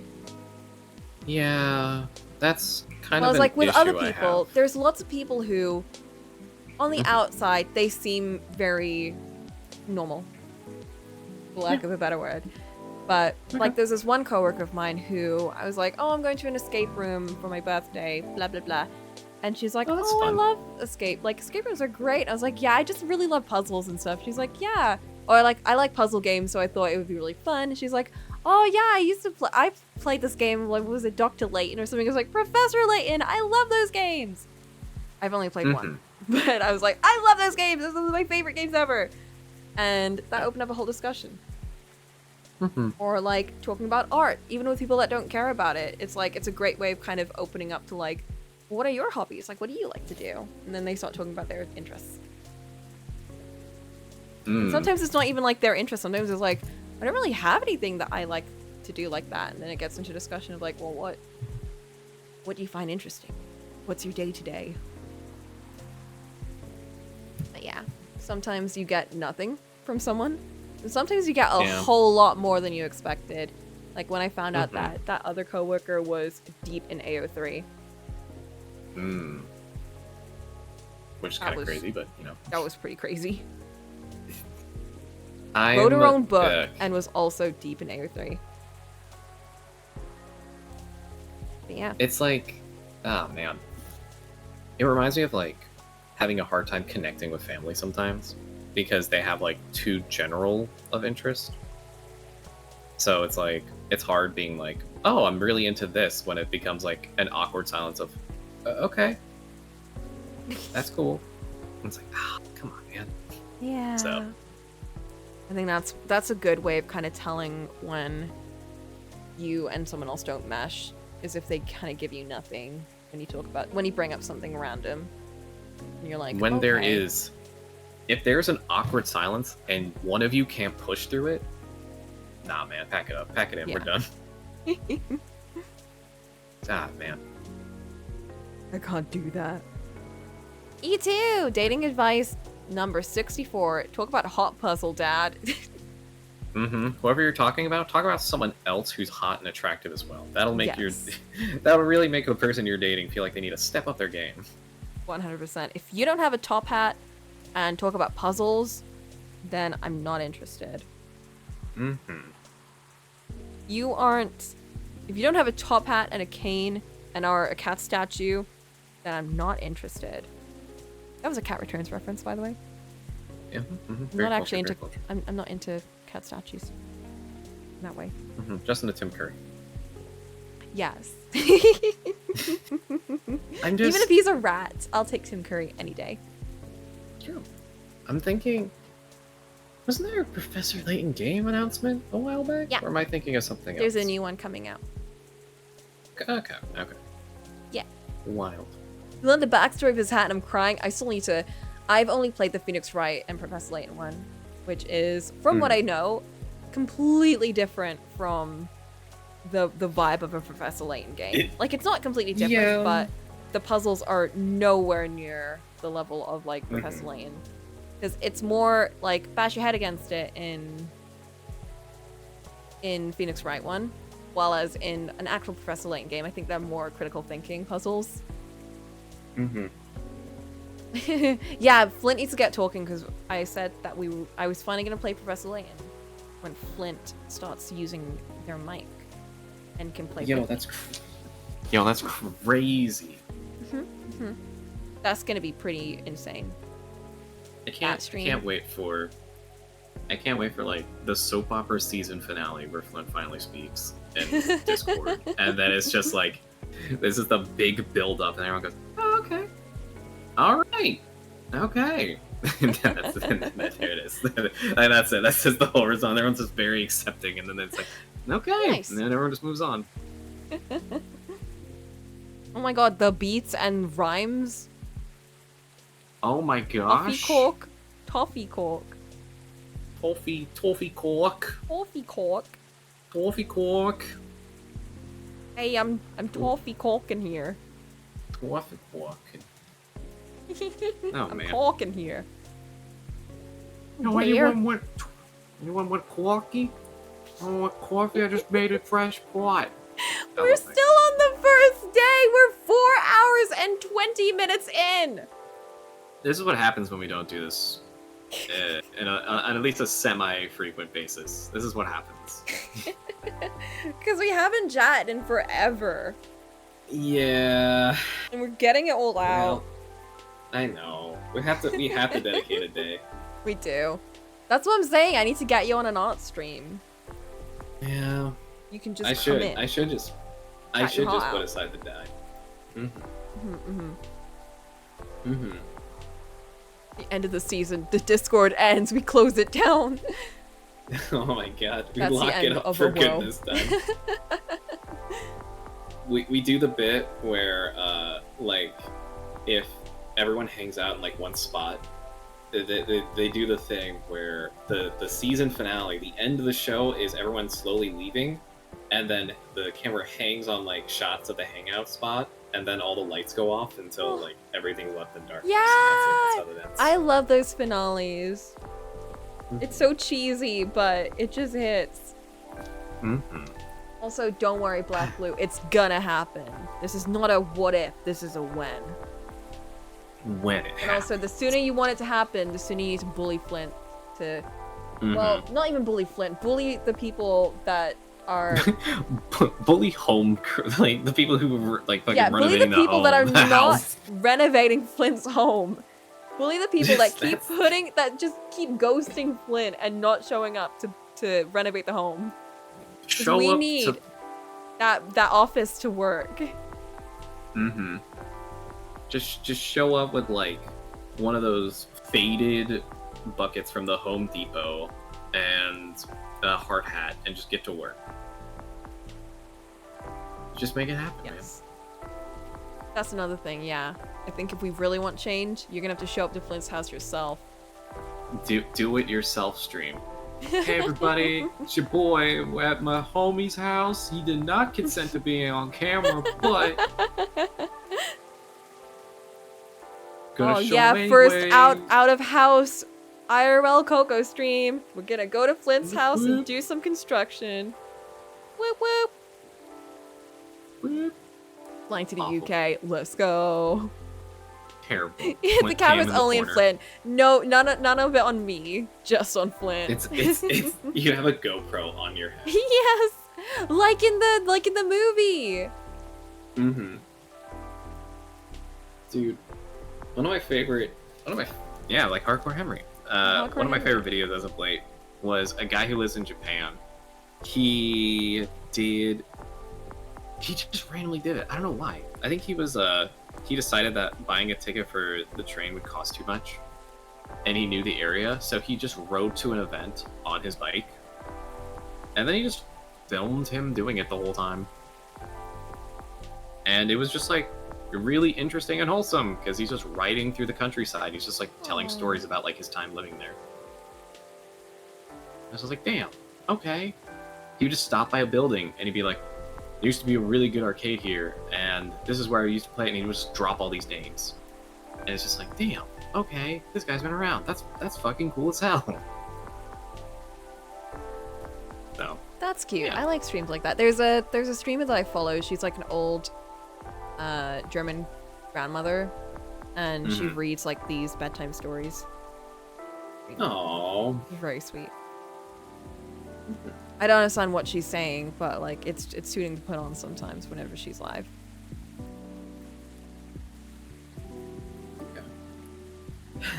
All right, let's see if let's we do can't get through this. this thing. poor Riona is so sad. We've just know. left her. We've got on our phone. Kupo is on her phone talking to her outer space friend Boop, Kupo, and She's doing her gotcha pulls. doing her gotcha pulls. It's the last day of the event. I have to drop $10 so I can try another 10 pull. Your lemon honey ginger tea has funded this lost pull, Riona. I hope you know that this is your worth for the day. You've done this. Be proud. She's been repeating however to herself for the past 8 hours. It's morning. Oh, sorry, we gotta close up now. You gotta leave. The moment when you're in a serious conversation, they whip out their phone. Oh my god, no. That's so depressing. Man, I hate that. I actually hate that so much. doesn't that imply that everything still depends on the whims of the individual judging you at that What is she moment? talking about again? The standards in which talent is judged. Oh, right. Yeah, because her whole thing is like, why do I keep trying if I keep getting rejected? Yeah. And she's just like, wouldn't it just be easier if like talent was just recognized? You're like, well, if everyone's talent was recognized, we would have like essentially have the same standard for what talent is, and Yeah. no one would really stand out. We'd be no better than How- AI. Which started Which the started a divergence conversation. there into streamer behaviors and chatting and blah blah blah. How does someone like Miss Rachel or Mr. Lucas manage to be fine with that?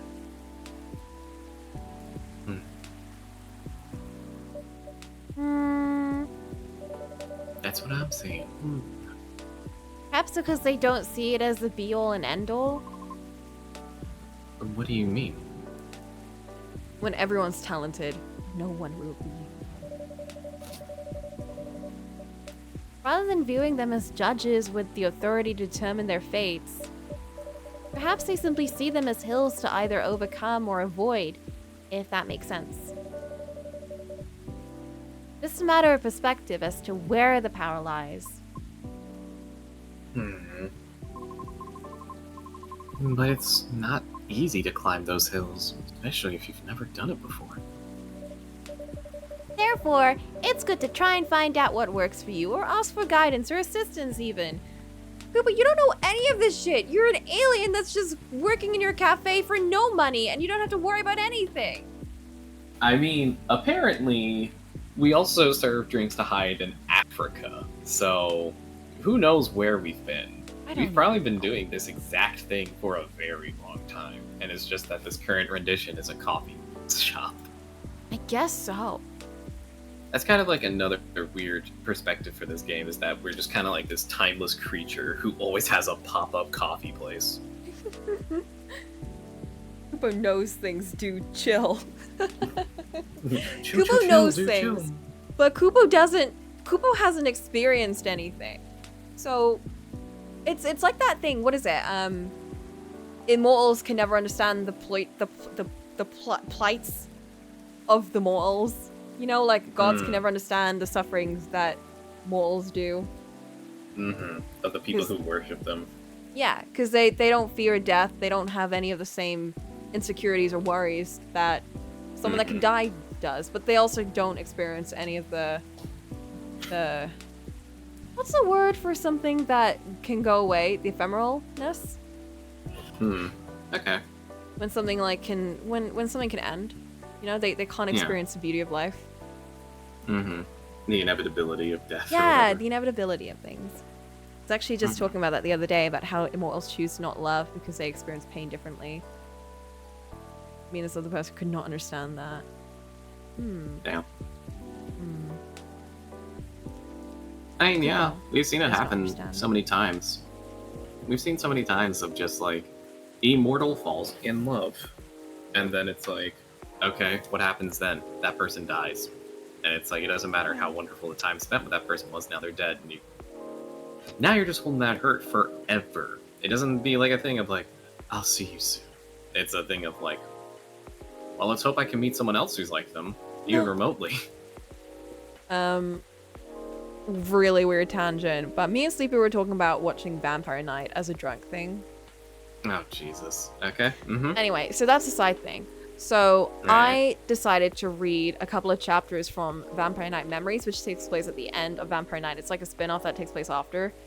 And I don't know any of the characters. I don't know what went on in the original, because unlike everyone else, I completely dodged it. I literally know nothing about it. But I was like, I'm just going to jump into this and see what it's about. And there's a bunch of drama and shit, but there's these two characters who are not the main characters. And one of them is a vampire, the other one's like a normal girl.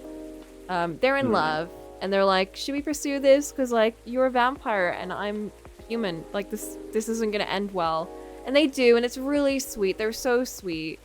And then the thing about memories is it's supposed to be like the memories of the children after their mother dies. And so it keeps jumping forward and backward in time. And in the future, they sort of like show, and then my friend died, and the friend is that girl who is like around since the very start, but she's a human, so at the end of the show, she obviously dies because she's too old. She gets way too old. And it just made me so sad, because, like, first of all, I don't know these characters, but it just got really sad, because it's like, they were so sweet together. And then it just shows the scene where the guy, the vampire guy, goes up to her room to, like, get her medication, and then he remembers, oh, she's dead. I just, like, my body did it by itself. I didn't realize. And that made me so sad. And that's what I got from Vampire Night. Well, on the positive note, I now have a medal. Yay! Look at Flint can speak. Oh my god! Wait, Flint, quick. Add a mouth to that.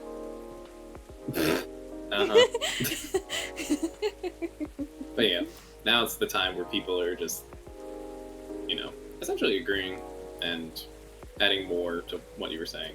Of just that whole dynamic of. I was busy yapping, I didn't read. Hey man, it's what happens. Yeah, sometimes you need a privileged alien to help you understand life's challenges.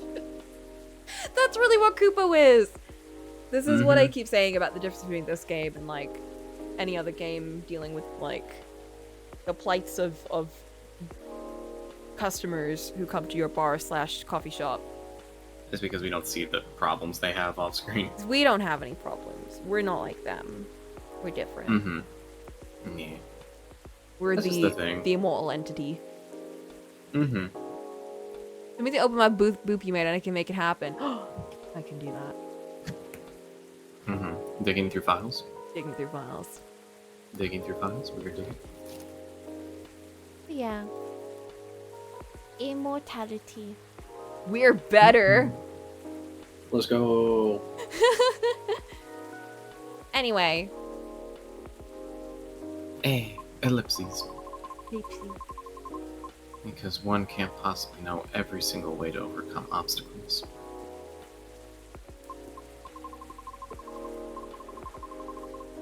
Or to be able to safely recognize warning signs without first learning about them from others. Is that what you're trying to say?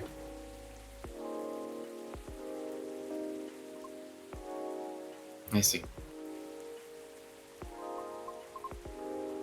Still.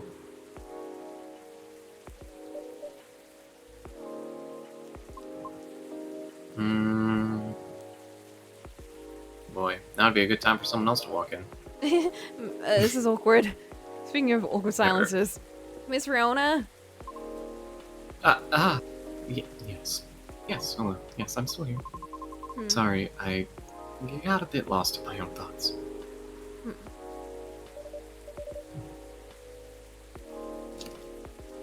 You're fine, I promise.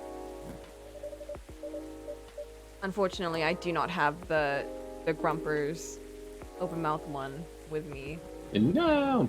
It's on the thing, but I don't have it in my files. I wonder if I have one. Maybe. Let me check. What the heck? Oh, I do.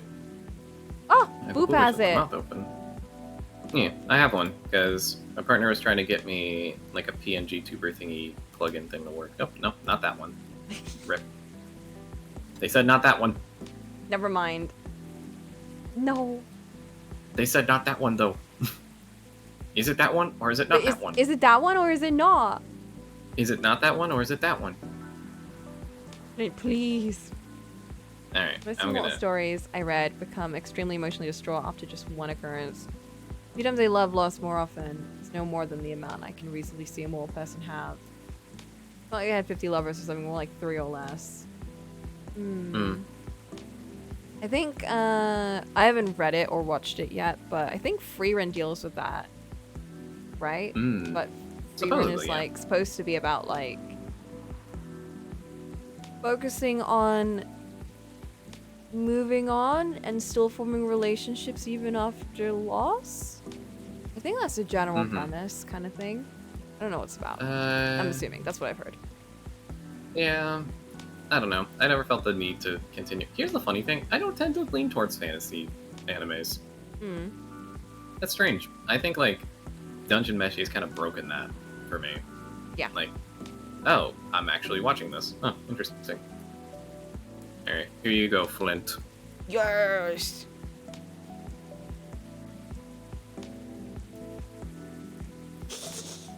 Big Grumpus looks so funny. I love it so much. It's taken a life of its own over these It really last few has. years. And I could not be happier. It's a defining character now. It's a part of me. A part Which is very of sad. our world.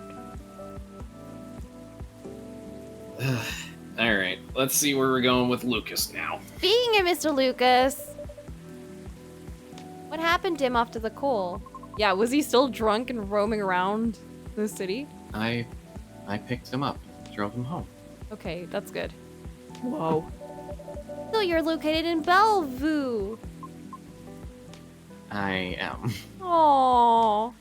You went all the way over to Seattle. Well, I don't know where Bellevue is, but It's a fair distance, I imagine. It's she went all the way inconvenient enough. over to That wherever she'd have to Lucas take a was. bus. Aww. It's long enough that, like, to reach there, she'd have to take a bus, and she wouldn't think about driving. So, the fact she made the drive, should say something about the distance. But I still had unfinished business in the downtown area. Okay. However, he began suddenly singing quite loudly nearing the end of our call. Which led me to conclude that it would be best for me to go and fetch him. I see. Hmm? Well, how was his singing, in your professional opinion?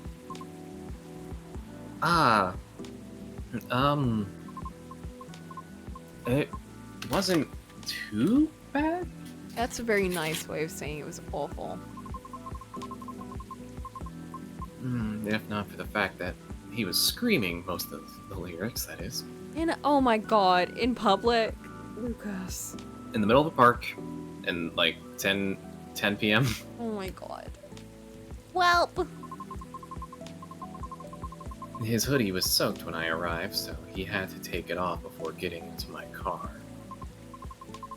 Thankfully, the water did not completely soak through to his shirt, so he remained relatively dry. Yeah, Riona went out of her way. That's honestly a very nice thing to do. Gosh. However, I still had to lay down the seat covers as his fur got rather wet. The Satyr issues. Right, yeah. Hashtag Satyr problems. Can't get drunk and wet in the rain. Hope he didn't get sick then. What if he shows up with a little cold? Anyway, Oh, no. was he okay? considering Yeah, the you probably didn't situation ask you him. mentioned. I mean, I kind of want him to show up right now with a cold and like a little heat pack on his head.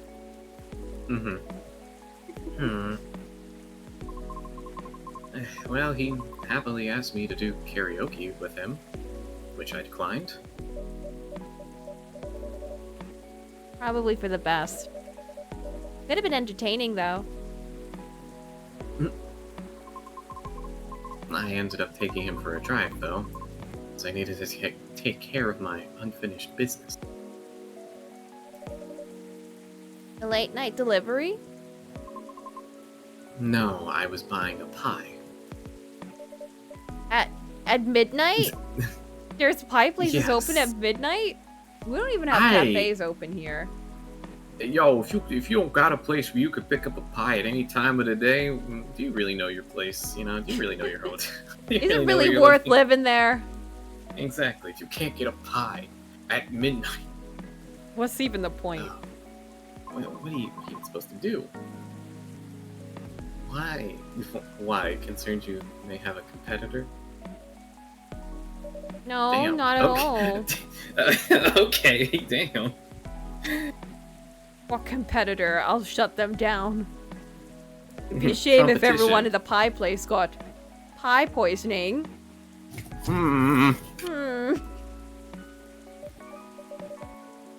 Well, maybe a little bit. Don't give it away, Kupo. Oh, Kupo, you will be fine. I sort of want to know just so I can inform Officer Jorji about it. The pie place? Oh, why? He sort of loves pies. And his car was vandalized. I did not think that was what you're talking about. I thought Kupo went, oh, my daughter loves pies, and I was kind of to lose my mind. Just casual mentioning of family, like, whoa, whoa, whoa! My daughter and my space partner. Uh-huh. Yeah, And okay. My Get it? 500 kids. They're scattered across the Scattered across the cosmos. universe. Opening It's fine, we have a coffee one shops. mind, so we're all the same person. Wild. So weird. When his car was vandalized, Officer Jorji had plans to buy pies for his family get-together. The report took a while and the weather was bad. By the time he was able to get a taxi, he thought everything was already closed.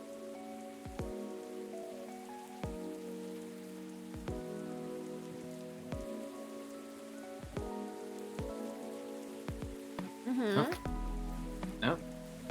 There we go. I forgot. I was answering DMs and I was just like, huh, where'd my Discord go? I was in Discord still. It's just a tiny window. I see. But he takes pride in being a Seattleite. Is that what you call him? I suppose so now, yeah. Seattler. I wonder if he knows about it already. Well, it is a very small kiosk attached to a pub. Very easy to miss. That just has pies at midnight? Oh yeah, dude, let's fucking go. Whoa. The spot is known as Disco Pie, and it serves fresh pies until 1 a.m. Fresh pies, even at 1 a.m.? Let's go! The hustle don't stop. Interesting. Good to know. Thanks. Anyway, getting back to the story. Cooper sounded so uninterested in that. It's like, interesting. Good to know. Thank you. Anyway, you both went for pies then. Yes, and that seemed to fascinate him for some reason. What did you each get? She's just describing... She's either describing, like, the most spontaneous of hangouts, or just the most awkward of dates. He ordered a slice of warm apple crumble with a scoop of French vanilla ice cream on top. And a large cup of piping hot coffee with a little bit of milk. Doesn't he like to have it really sweet with lots of milk? Yes. Well, he also was like, I'll just have honey. Oh yeah, I'll just drink honey. That's fine. Mhm. Ouch. Hmm? I feel betrayed, truly.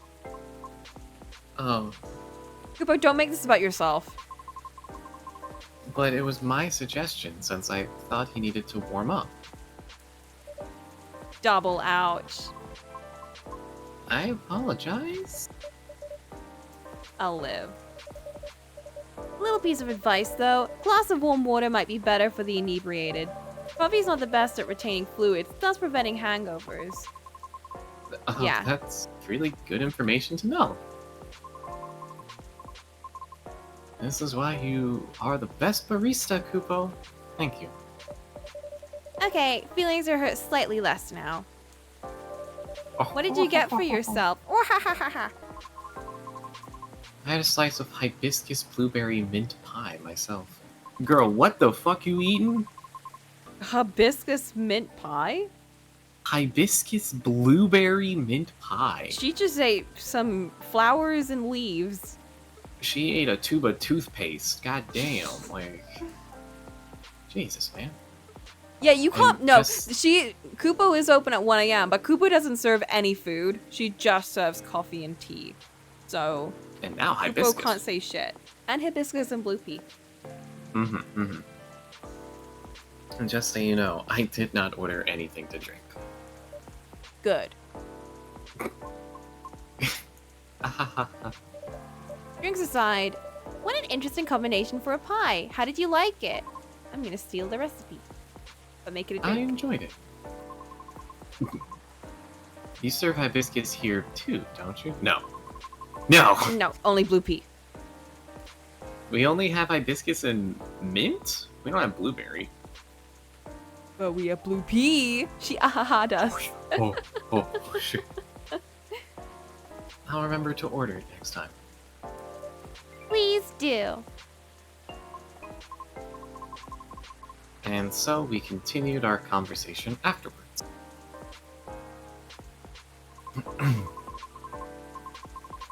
That was No when he told competition. me he had not given up on his goal, despite the many disappointments with his team.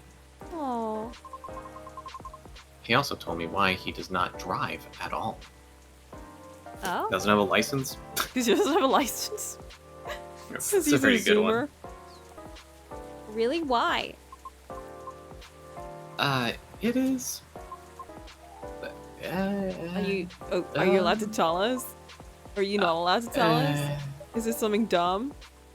Is it something serious? on- What? On second thought, it may be better to hear the story directly from him another time. Oh, he was in an accident. Oh. That's...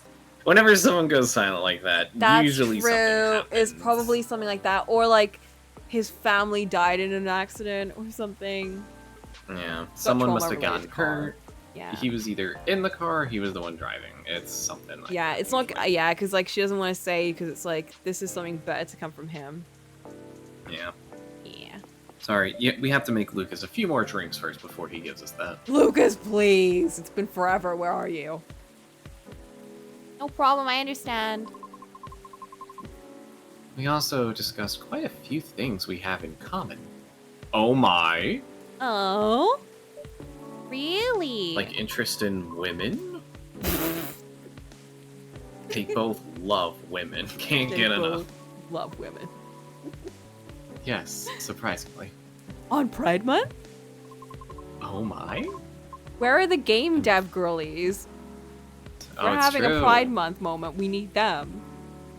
I hope we don't get more wedding trauma. Please no. That Not took the straight forever wedding last trauma. time. That took forever last time. It did. That was mostly on us. That was entirely on us. Again, probably a 5-minute conversation that turned into a 3-hour argument. Yeah, well, what are you gonna do? And before we knew it, it was already nearing 5 a.m. Damn. Must have been a gripping conversation. It's probably something stupid, but like, that's what the best conversations are usually about. The ones that take you into like 5 a.m. And it's something I mean, really that's what these mundane. streams are. Wow. That's what these streams are, so. Hey, I'm just saying, man, you know? We just out here yapping. We do be yapping, that's true. I am not sure. However, his exhaustion seemed to finally catch up with him, so I drove him home. Were you tired as well? No. I don't sleep. I just consume so much caffeine that I simply do not sleep anymore. My arm full of Yeah. caffeine patches, like that lady from Meet the Robinsons who hasn't slept in like Oh, 8 man. years. Oh, Jesus Christ. Dude, I can't even force myself to be awake all that much, you know? No, I can't either. It's too much. It's too much, man. I should go now. Okay, will you be okay? It's that game, I- yapping. I have a lot to think about. Thank you for being patient with my concerns, Kupo. No problem at all. Anytime. Yeah. Have a good evening then, Kupo.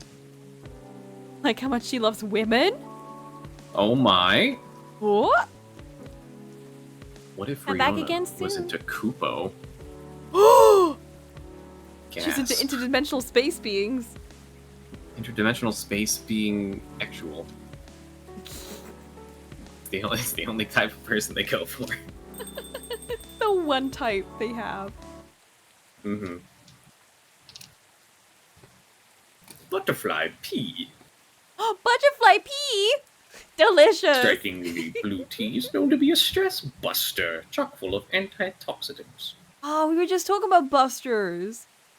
Mm-hmm. Oh my god, we finished a day. Let's We go! What if we stay really focused and we get through 2 days? Do you think we can do it? I think we can do it. We might be able to. I think if we really focus, we might be able to get it done in like an hour, or maybe a half hour. I think we can. Let's do it. I believe. September 29th, One last whole year. day. We started this last year. Wait, can I get a tea Alien before we do this? sightings. Before we like Oh zoom through? my. That sounds like a good idea. I need a refill on water. Yeah, okay. Is this an invasion? Is this At an least invasion? pretty. Researcher responds over alleged algae invasion. Dwarf Thera tech teams team up with Golemix Industries to produce self-healing concrete technology. What? That sounds disastrous, but That- okay. Does sound very bad. Side note, algae invasions. I know they're really Algae. damaging to certain ecosystems, but they do look Okay. really nice. They do. They do. However. Place overrun by algae. Beautiful. Yeah. Alright. I will refill on water and be right back. Yes. Okay. Go, go, go, go, go. Farewell. Goodbye, everyone. Goodbye, end stream. End stream.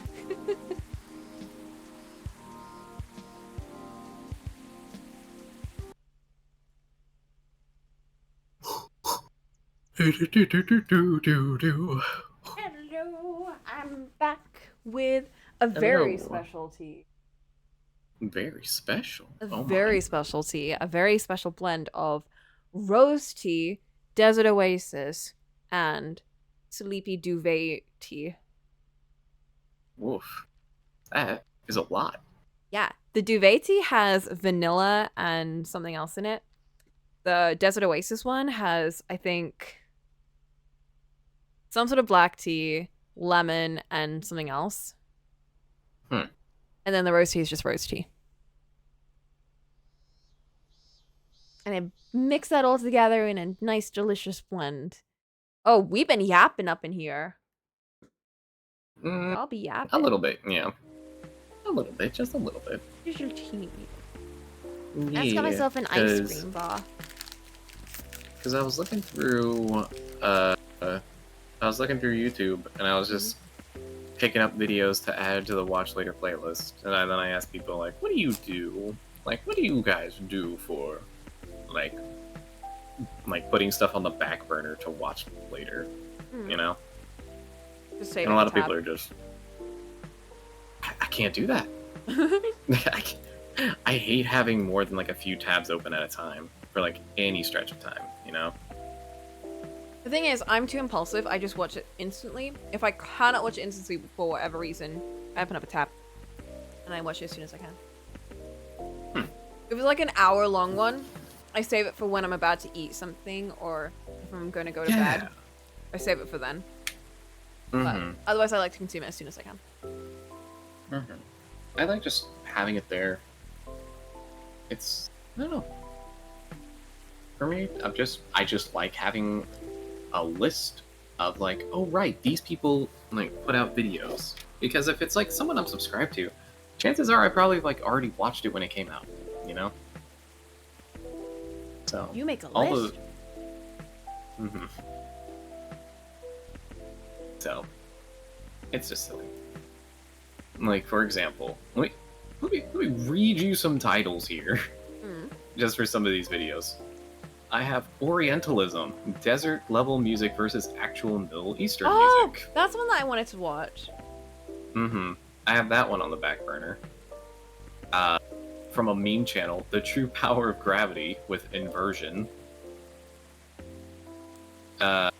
Resident Evil meets Akira, examining the Galarians series. Interesting. And then some, like, other niche videos. But, like, that's the kind of stuff I like having on in, like, the background while I do stuff. So.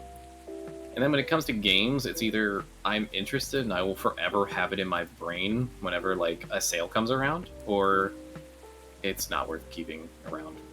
Like, that's the level of how I do things. It's either, oh right, I really wanted that, or oh yeah, oh that's on sale. Okay, that's cool.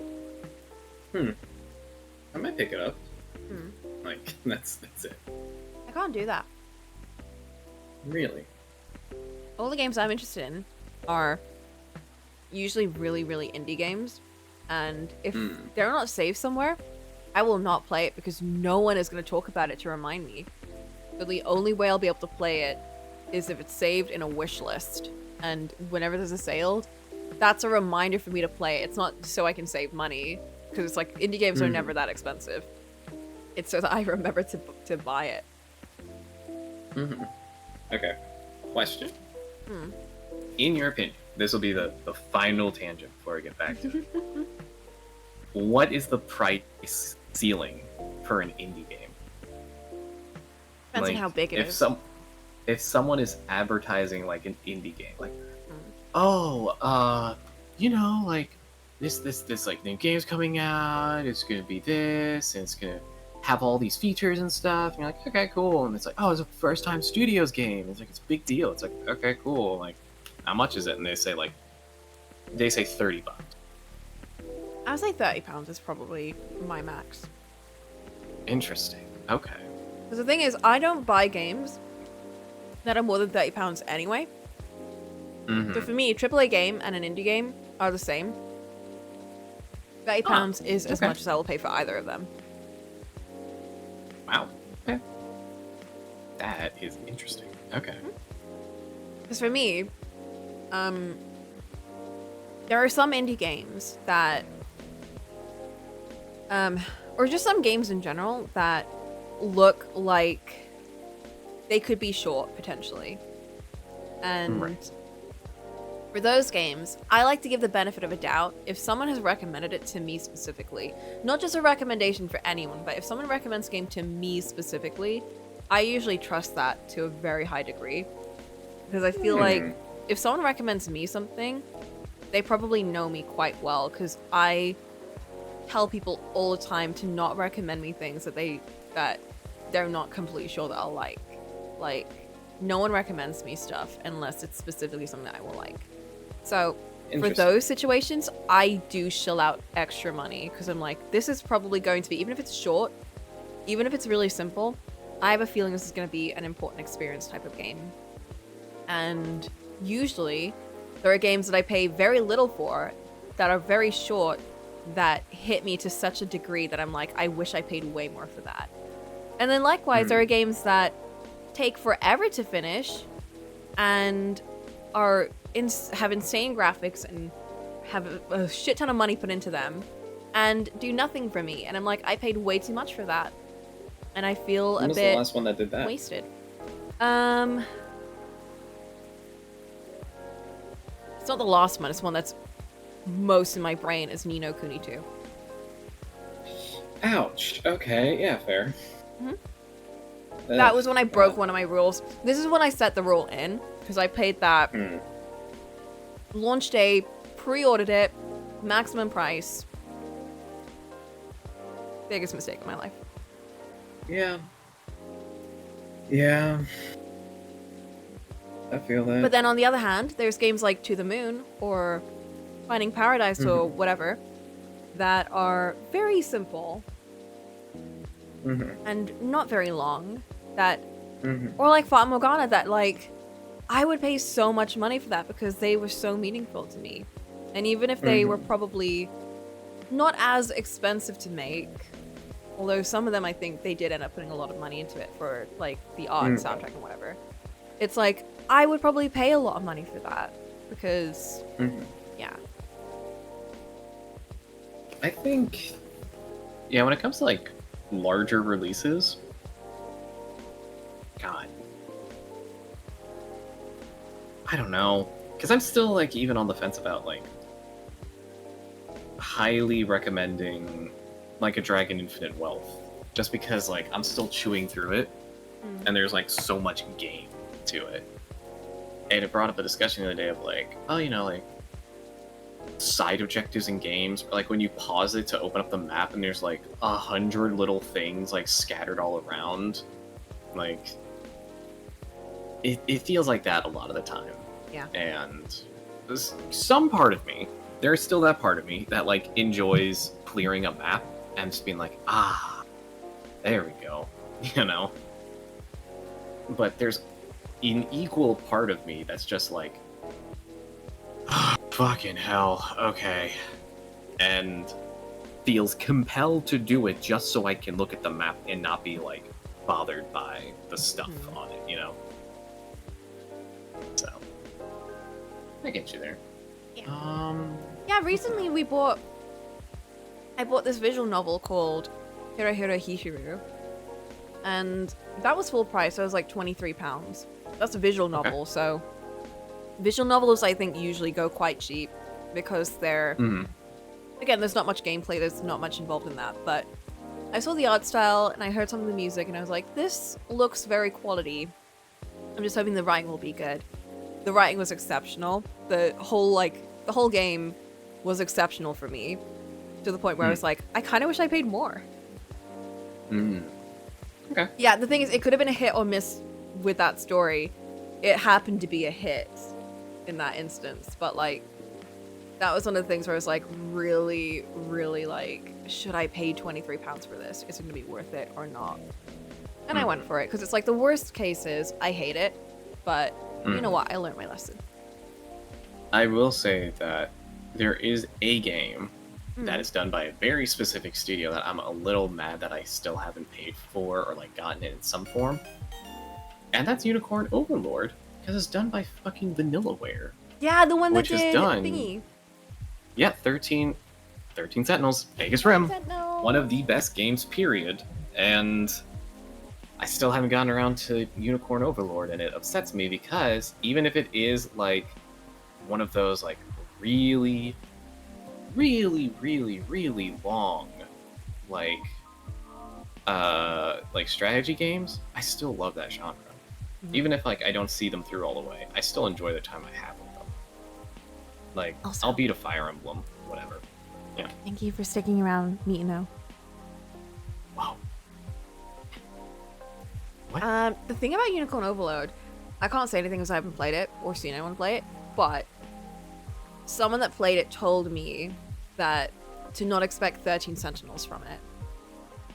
That's fair, but Yeah. there's like a level of quality that I think is also something to not be overlooked in a studio. Yeah.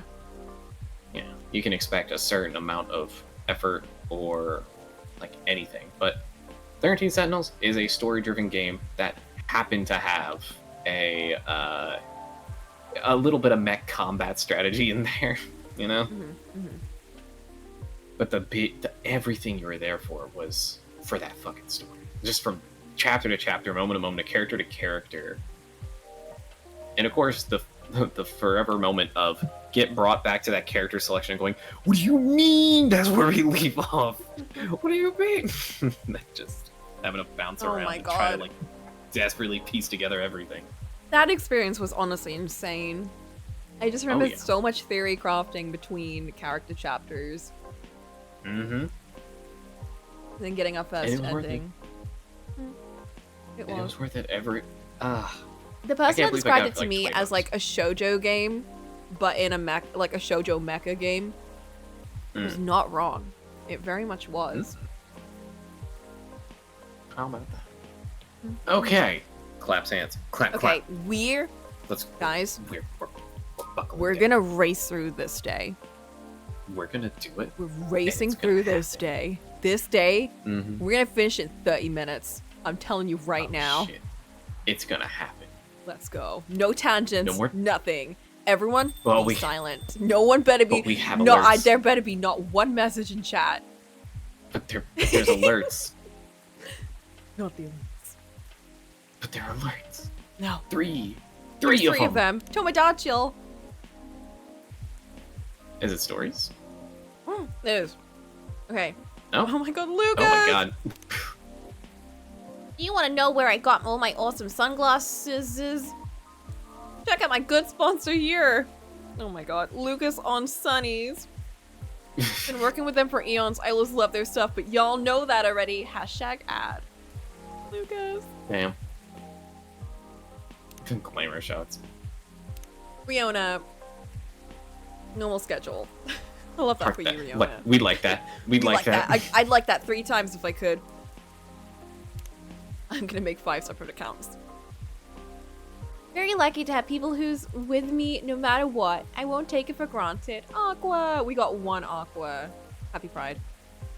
Yep. Wait a minute. What's that? I knew. No. We do this one. We didn't. Yeah, we did. No. Okay, we did the counter. We did this one. We didn't do this one. Wait, we didn't do top of the Ferris wheel? Mm-mm. Oh, for fuck's sakes. Alright. I'm gonna have to read this as fast as I can. Mhm. Okay, focus time. Alright.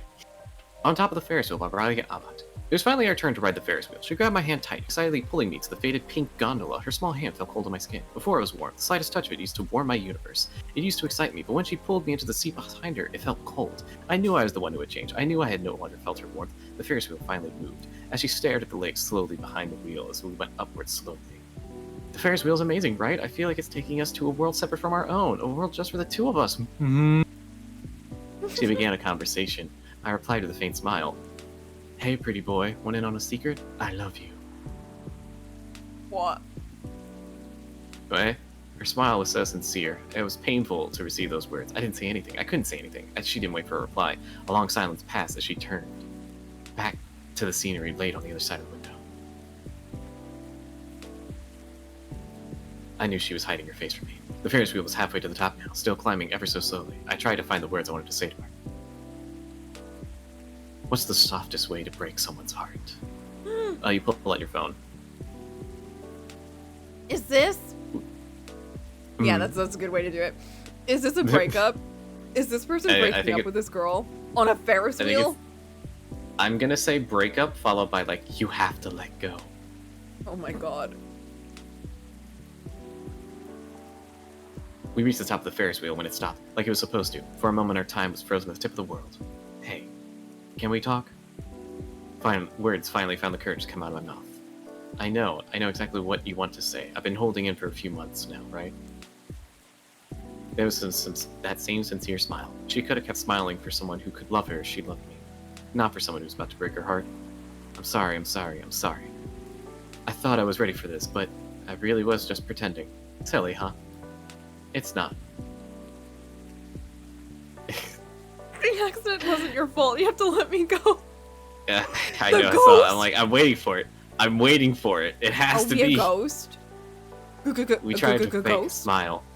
She tried to fake a laugh. Her eyes were wet behind her glasses, bedewed by her tears. Bedewed! You deserve someone better, not me. I'm sorry. Hey, can you pretend a little longer too? At least not up here. Please. I cursed the universe for letting her love the wrong person. I cursed myself for letting her love me. The Ferris wheel creaked softly, signaling its movement, this time downward. Were we a ghost? No, it's just a fucking stupid ass breakup story. Why would he take someone on a Ferris wheel to break up with them? Like, real talk? Don't do that. It's desperation to see if you can't reignite that flame. Maybe you just gotta find it again, you know? This is more intense than a Yeah. K-drama. But you need to read the rest of these stories. Boy. They get very Yeah. intense. Isn't that Oh, very romantic? Jesus. Breakups not supposed to be romantic. Breakups are supposed to be, how do we remove the romance and make this as not awkward as we can? It's like, do it on the bumper cars. I'm like, do it on the teacup ride. Do it on the fastest roller coaster. Yeah, do it as right you're before they reaching that whip top. you around. Just turn to them and go, I think we should see other people! when you're about to take the big dip on like those big roller coasters, you just like wait there very awkwardly at the top and then scream, "We should break up!" right as you're going down. Just turn and go, I lost feelings for you that I had before! You're just trying to give a whole speech while going through the loop-de-loops and you're going through like the 80-mile-per-hour hell. I just think we're not right for each other anymore. Like, I think you'd be happier with someone else, and I'd also be happier with someone else. Yeah. No, to make it the Just, most they awkward, can't hear you. you they do it at can't a hear you family over the gathering. wind.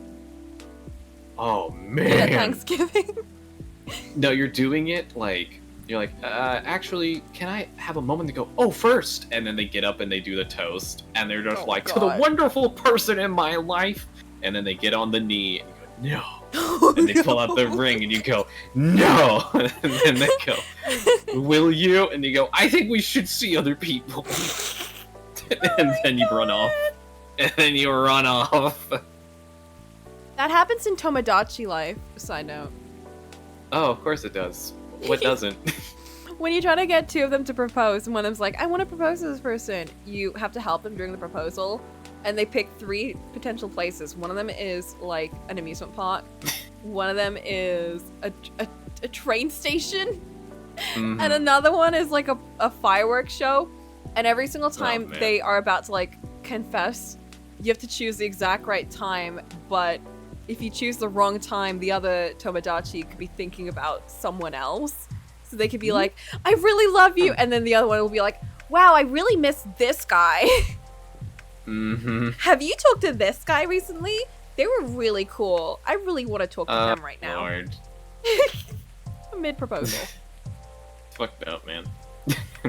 Very. All right, let's get through this. Let's do this. last No more one tangents, as- no more as we tangents. can. Make Sing your body your electric. body electric. Yo, can we fire this fucker, man? Ah, Sing your body for hiding, the truth in them prancing. Like a perfect man they are, like a perfect woman they are, like a perfect person the world expected they are. Not themselves, they can't be, they're hidden inside the closet. Beneath a sweater 4 size bigger, your mom bought you when you were 5. Hoping you'll grow into it somehow. Do those sweaters fit you now? I feel like this Sing should be your like body for dressing. with clicks. With like finger snaps, yeah. Yeah, This is finger the beat snaps. poetry night now. Sing your body for dressing in designers as they like fashion. Like Gucci for your insecurity. Chanel is your personal hell. Louis V hides your body. Like a casket you hide what you consider ugly inside of Versace. Dior. God, I can never pronounce that one right. Dior. Your. Like you're not sure if you're a boy or a girl or whatnot. Your body still asks what you want inside those Whoops, Armani I'm sorry, I didn't mean pants. to do that. Oh no, it's fine. This is what I do every time I look at this shit. I look down. Oh man. Yeah, we still got a bit to go. Yet sing your body for surviving fashion as they come wearing tight skirts like you're a woman, black shirts like you're a man, sweatshirts like you are neither. Hear that? What the fuck? You're neither. You're only allowed to wear sweatshirts. Nothing else. You better not be Nothing wearing else. pants around me. You get those pants out of here. Oh wait, Flint's pointing it out. There's a consistency here. Unless That's Lucas is true! wearing, a Off-brand Gucci. an off-brand Gucci Gucci, imitation. a bootleg. That sounds like a Lucas thing to do. He spent like 2K on a Gucci ripoff. No, he would. He wouldn't even know. Dead or alive, padding inside bras to fill the gap in your chest, finding to feel like you have nothing. Weighing your shoulders, what you actually are is a person forever looking for a reason to stay alive. So when the devil asks for a dance, you can look as good as you can. I'm about to fucking end myself. This sucks. And sing your body for growing out the chains forgiven. A mother's expectations, a father's disappointment, the owner of the body who keeps on drawing lines near their wrists, praying this is it, yet persistent in staying alive. Oh, how happy your veins must be, carrying hope through the arteries to where your heart is. A body that cannot stay broken, a body celebrated, a body forgiven. So sing your body for being how blessed they are, the entire thing, how perfect a woman is, how perfect a man is, how perfect a body outside that dichotomy, how perfect the soul still looking for a body fit for themselves, like shoes on the shelf inside the closet still waiting to be used. There will be a time, pretty high heels, there will be a time to feel like singing your body electric, sing it fantastic, tantric, like it's time. Oh my god, are we done yet? Fuck! Done. For your nakedness to be alive, proud as you are. God, there we go. Jesus. That was so long. It was very long. You did great. Yeah, I like to think we were reading all of this out loud in that exact rap voice in front of Bailey's over there. Hey, look, man, it just felt appropriate. I think it fit. That wasn't too bad. That wasn't as bad as it could have been. It's true. Could have been a lot worse. Could have been a but, story Man, about gave me. a guy on a train forming an entire relationship Let's. with someone. It's now time to do an age test for the chat and everyone here. You ready? It gave me the slam poetry episode of The Proud Family vibes. Let's see if that resonates with anyone. I don't know what that is. The Proud Family? That's fine. Anyways. Alright, Bailey's time. You're just too Just- old. hey, Is this an American thing? The Proud Family. It was a show from the mid 2000s. Proud Family. It went on for a few seasons. It was a Disney Channel thing. Oh, I've seen clips from it, but I've never actually seen it. Mm-hmm. Don't know if we had that in Norway. I don't know if we had that in England. Yeah, I don't think that was a TV show down here. Mm-hmm. It was a Disney Channel thing, and for a lot of people, it was kind of like a good piece of media to consume because it was, at the time, a widely accepted all-black cast. Mm. So it's just like, please, anything, you know? Any representation, please. You can't just give me Fresh Prince and Everyone Hates Chris and be like, there you go, you have enough, right? Claps works. hands. And it's like, no, I need cartoons, please. Yeah, that's really nice. So. And there's also, isn't there the other one that's like more recent? The anime styled one. You know what I'm talking about? It's like, I think it's also an all black cast, but it's a cartoon. And it's like, yeah, it's slightly anime style. There has to be more these days. That's the thing. Like Boondocks, there yeah, has to be Boondocks, more. that was it. I mean, sure, you can claim Boondocks. Good God. Oh man. Cory in the House, yes, Cory in the House. Obviously, when we're talking about anime, Boondocks we isn't gotta be Cory in recent. the House. Listen, recent-er. Mm-hmm. 2005. That's recent-er.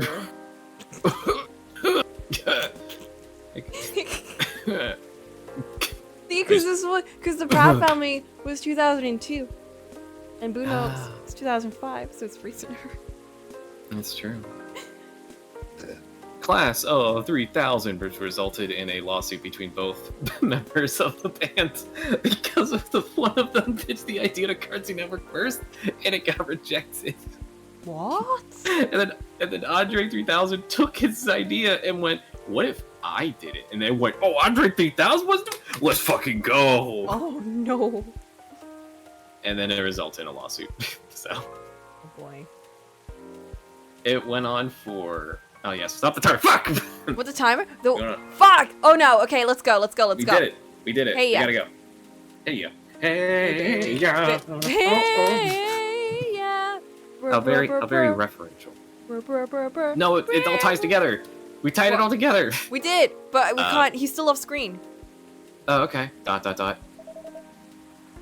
Oh, we're staring off into space this time. We're looking at knock. that teddy bear. I've never seen that teddy bear before. Anyone there? Mr. Bailey's, hi! I'm sorry, I didn't hear you come in. I was too busy reading my rap poetry. Mm-hmm. How are you tonight? Any marital I'm issues all again?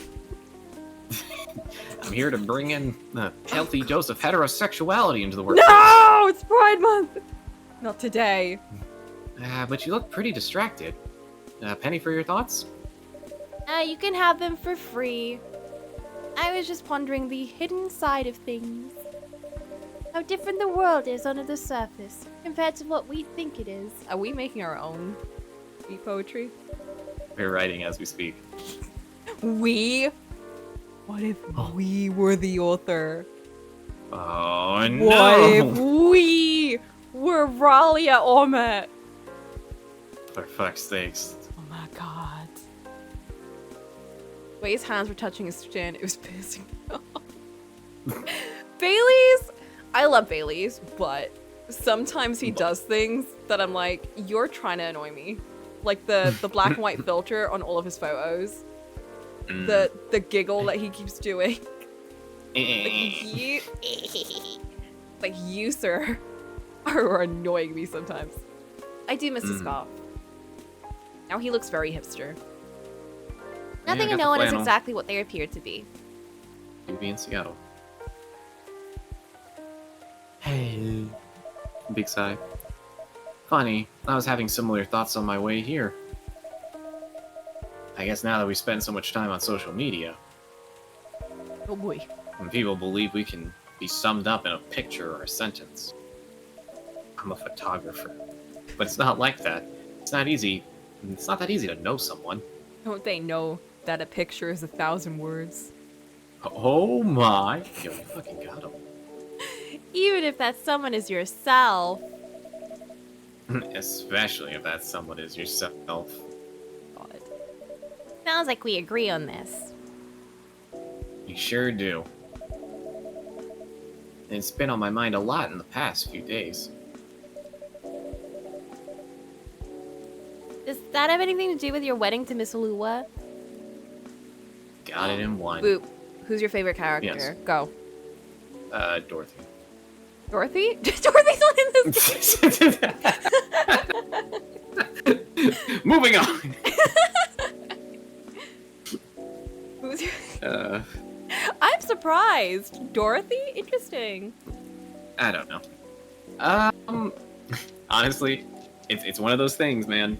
When you're assigned to a character and you just stick with them long enough, you're just like, Much you know like what? a tapeworm. You simply Maybe get you're attached not to that them. bad after all. Just one of those things. In Coffee Talk, though? Yeah. Let's see. It's kind of hard to say. I don't think there's anyone I'm like particularly like, yeah, they're finally here. It's just like a, you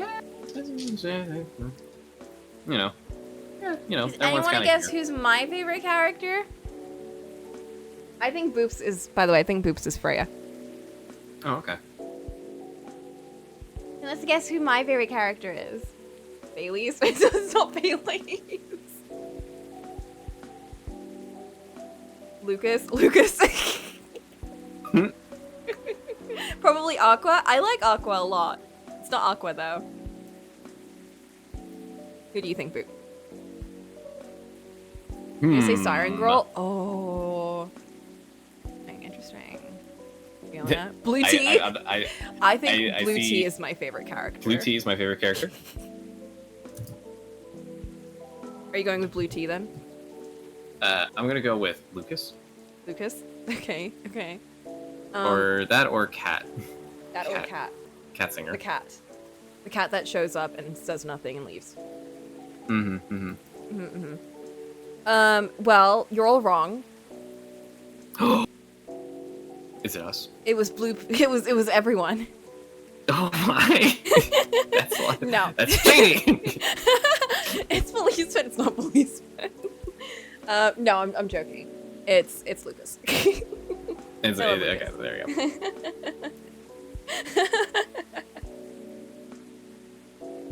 I'm very simple. I'm a very simple person. I see a Nuna boy who's also a satyr.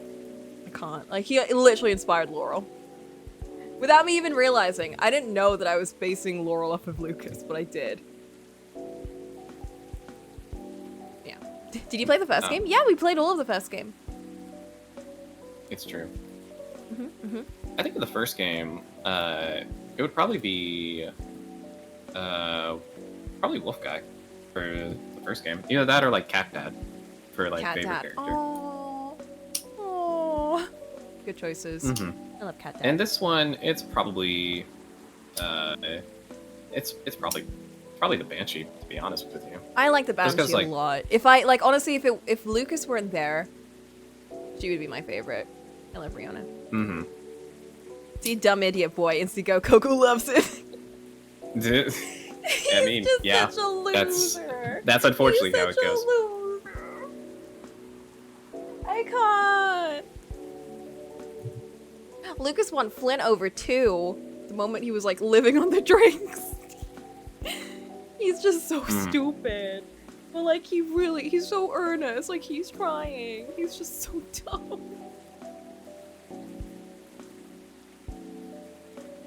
And then Riona, I think Riona's she's an interesting character that I don't really see too often.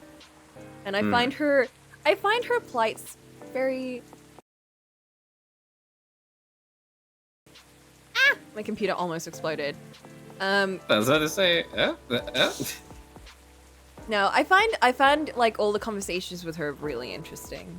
Like whenever she comes on screen, I'm like, this is gonna be an interesting conversation that I'm looking forward to. I think. And then whenever Lucas is on screen, I'm like, this is gonna be a fun conversation. And when they're both on screen, I'm like, this is cute. That's honestly like a big thing about this game is that the new characters add a lot to the existing They do. dynamics. I do like the new characters a lot. Not that It the brings old in a lot cast was more bad or hide. anything, but I think they add an interesting dynamic to the rest of the cast. Also, yes, we did get the true ending in the first game. Yeah, we went back and we did everything right. In order to manifest the truth. I do actually unironically miss Freya sometimes. She was a little pot stirrer. She was she was fun to goof with. I think it is a little bit difficult in this game that Kupo is the only one to like talk with the other characters. Because like we were saying before, Freya is a person.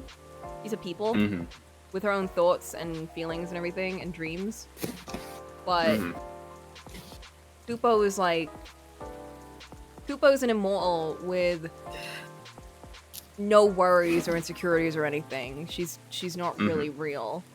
So her dynamic with the cast is kind of non-existent. She's there to listen. She's there to provide little bits of advice and sage wisdom and all that. But she doesn't really bring anything as like a dynamic with anyone. Well, as Freya did.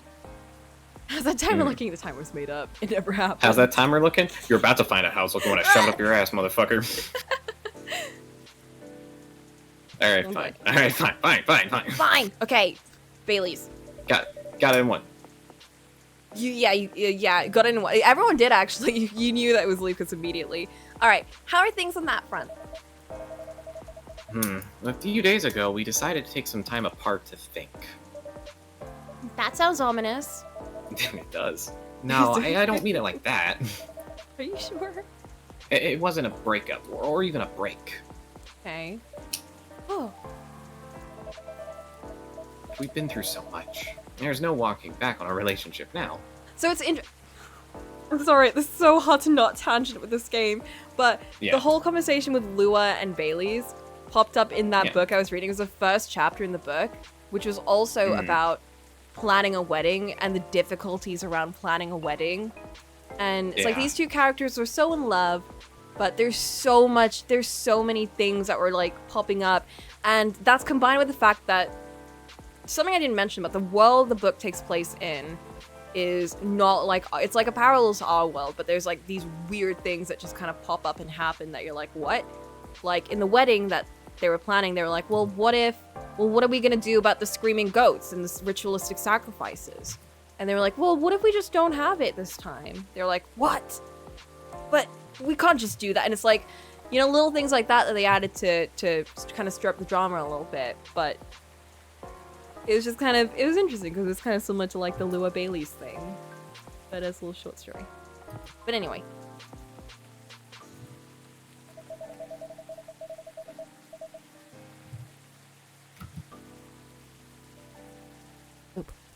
Okay, there we go. But sometimes you're so together that you lose sight of the big picture, you know? I think I see what you mean. So we decided to give each other a bit of space. And figure out what we really want out of our wedding. Tax benefits? Ooh, that's nice. That is pretty good. When I found out recently what the tax benefits were marriage here, and it's pretty good. It literally halves your taxes. I'm gonna just post this short. There we go. What on earth? Look, shorts are the best way to experience therapy, Gecko. Here, you have been It's actively just a call-in committing show. Marriage fraud. To for the money. therapy, Gecko, What that's all it is. exactly is You call in, you hear all marriage kinds of fraud? fucking crazy My shit. job, you're married, you get paid significantly It's a- more it's a money. fun So one. I'd recommend me looking and at one it of my later. buddies Anyways. decided to just get married. Figure out and what now we I really make want enough money How our do you and decide wedding. to get married?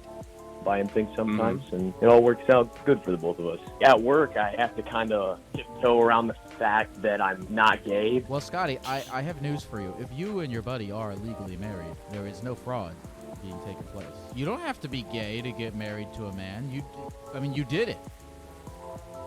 I love him also. Aww, I love my husband a lot. that was cute.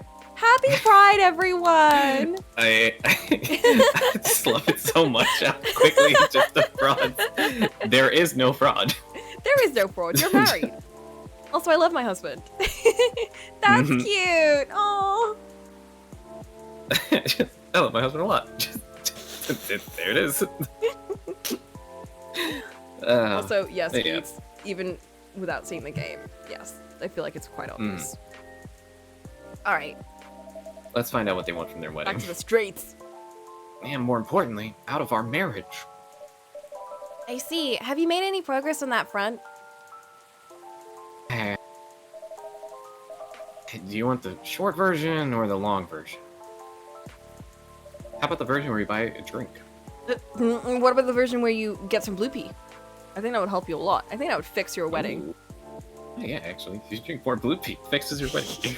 Fixes your whole relationship. Drink blue Guaranteed. pea. We'll fix all relationships. That would like literally solve all of our customers' problems. Damn, it was so simple the whole time.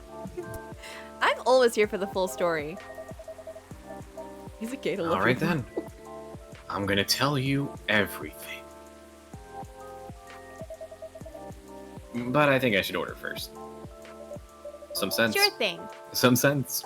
Yes. What can I make you tonight? Already better than the cops.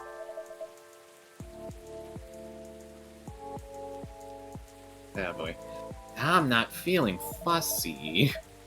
Anything warm would do. No, Bailey's, you have to tell us exactly what you want. Okay, let's see if we can't coax him out of it. So anything, really. That makes sense. What about some herbal tea then? Hibiscus? Blue pea. Oh. Ooh. Bloop, Okay. Blue pea. Butterfly pea or hibiscus sounds great with milk and honey, please. Okay, blue pea, milk, honey. Okay, Got it. let's see it. Blue pea. Our Blue first pea. blue pea. Milk, honey. Milk. Our first blue pea of the night. I think he is Oh. very pompous, by the way. He's a hipster. It's a very pretentious depiction of this elf. Dreaming blue. That's not the same one as the thingy though. But You can do latte art. Artist. Streamer. let's art. What should we draw? Something that what would calm you down if you're about to discuss a lot to your favorite barista who's definitely not a collection of space particles. Hmm. What how about- image in your drink would help you open up about that? I'm gonna. Oh fuck! I ruined it.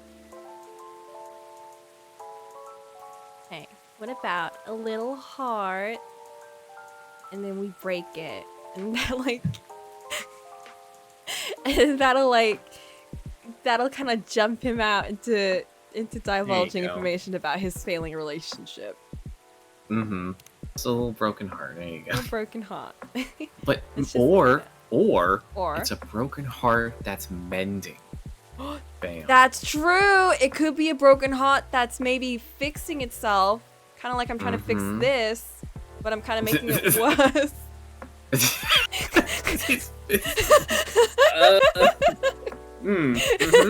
It's starting to become like a heartless symbol.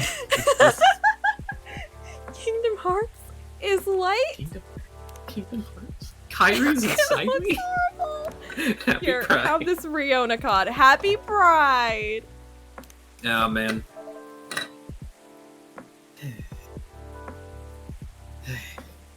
It's not mine. You sure? Oh, never mind. Oops. I remember he was our first customer, wasn't he? And we gave him latte art, and he was like, "Oh, could be better." You might do it again. Thanks, Koopo. This is so nice, and it brings me way back. Way back to the time you drew me latte art for the first time, and it was shit. Where he drank the star and devoured the night sky. Yeah, I'm not really in touch with my family anymore. Yeah. Sorry about that. Don't be. I don't even miss them most of the time. Yeah, it's that smirk of his. I'm like, stop that. Bullshit. But in the end, they're just a bunch of random people.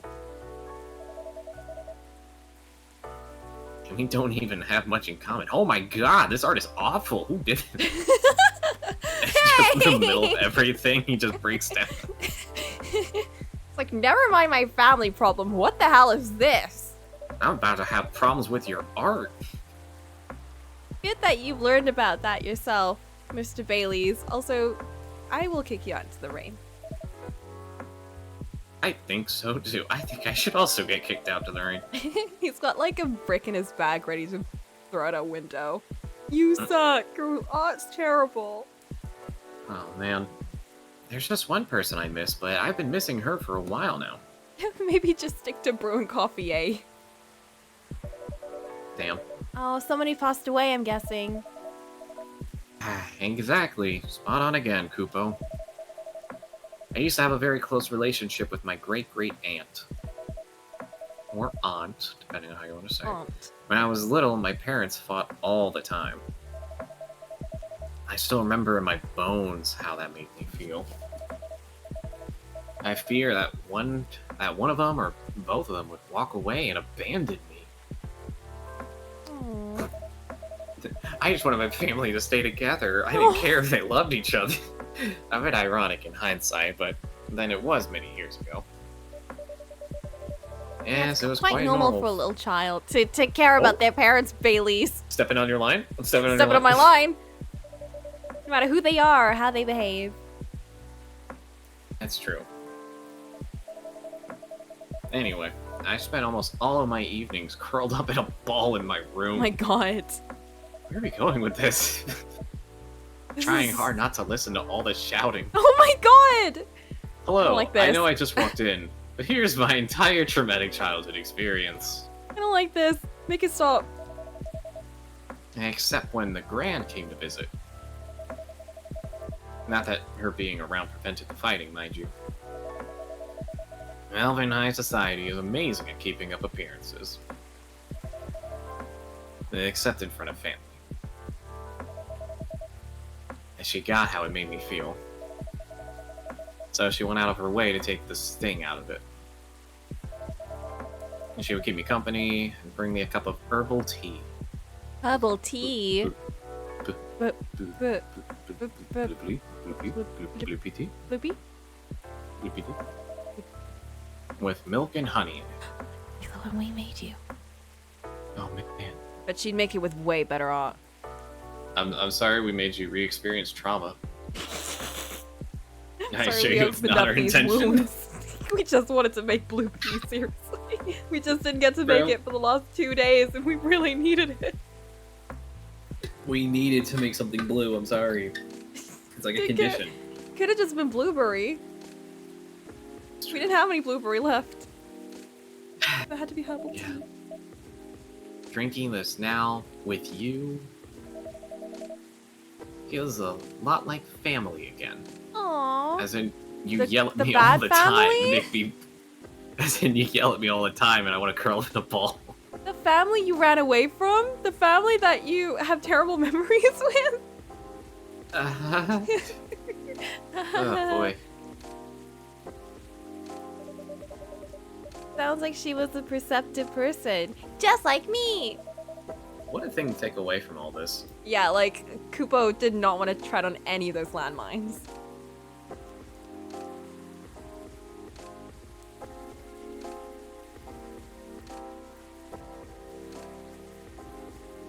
She truly was the best of them until she got sick.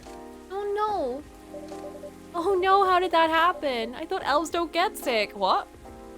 That's a What a That's bit a of lore to drop out of wild nowhere! That's thought a elves don't get wild sick. statement. Uh-huh. I've heard that before. Ah, see, that's part of elven disinformation. Elves don't get sick with your little run-of-the-mill colds. But they do get big, bad diseases like everyone else.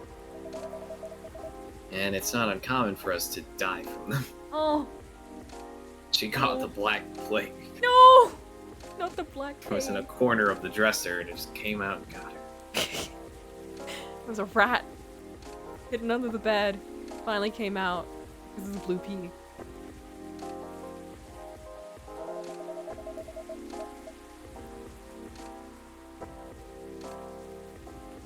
Except there's this assumption in elven society that if you live in the right sort of life, you'll pass away peacefully in your bed. So that's what families say most of the time when someone dies. Incidentally, that also means that they need to pretend everything is fine until the very last moment. Oh. Eh. So, that's what they did to my aunt. Or aunt. Pretended. However you want to pronounce it. Ant. Aunt. Like an ant. Auntie. And basically shut her in during her last few weeks. That's... sounds really awful. I did manage to visit her, and she put on a brave face, but it's clear she wasn't happy. And then she wasn't very happy before that either. COVID really devastated the elf community. Wild. At least she had you. Must have been a little consolation, but yes, I'm glad I was able to be with her. Ugh, I think I came very close to being trapped with those people. Pretty sure she would have hated that for me.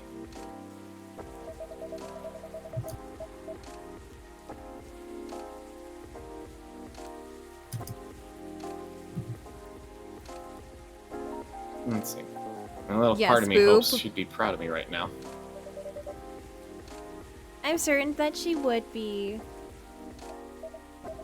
Thanks, Kupo. Here you are, letting me blab on again. As usual. That's more than fine. It's not like there's anyone else here. But do you think growing up among conflict might explain why things are, well, a bit difficult to work out sometimes between you and Lua? I definitely think that's part of it. We're for real therapizing this, aren't we? In fact, What? Whoa! Silver! Not who Oh I my. expect. Oh, and Amanda! hello. Oh. Oh, well. It's just a boop show once more, I guess. It's the Boop Show! Good evening. Ah, hi, Kupo. And Star hi. I don't think we've met before. I'm Silver.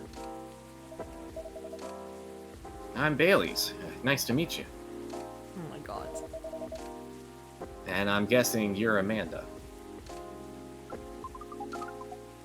We are, but you do not appear to be a hive. How did you...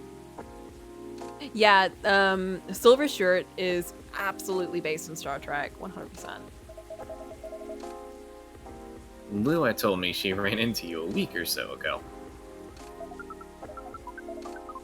Oh, the nice Earthling we met on our first night here.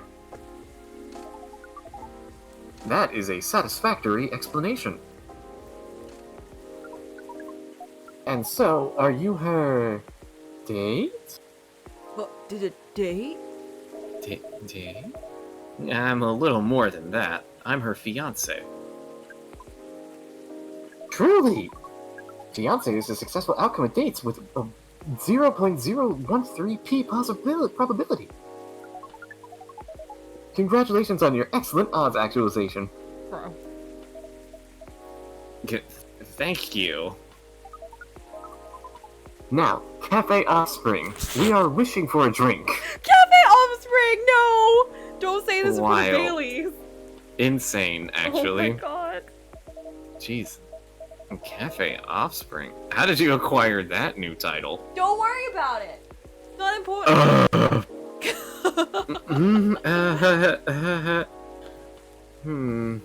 Yeah, so Amanda's part of the system, who is part of Silver and my family. Because we are also... We weren't joking when we were saying we're a hive mind. We're literally the same race as Amanda and Silver. Silver A collection and I... of, like... Yeah, Silver and I have humanized ourselves. We look like peoples to everyone else, but we are the same as Amanda. Which is, like, essentially just a collection of stars and deep space matter Yeah. just, like, formed into something, which is why they're in a spacesuit. Because they don't have a form yet. And they're really interested in fucking. They really want to procreate. They want to procreate so bad. Silver's whole thing in the first game was trying to do the sexy times with people. Yeah. It was like, he would go to raves, he would go to, like, large gatherings of people. He came to our cafe and started asking us about all that. We were like, this is awkward. I think Freya was like, Okay. what? Don't do that.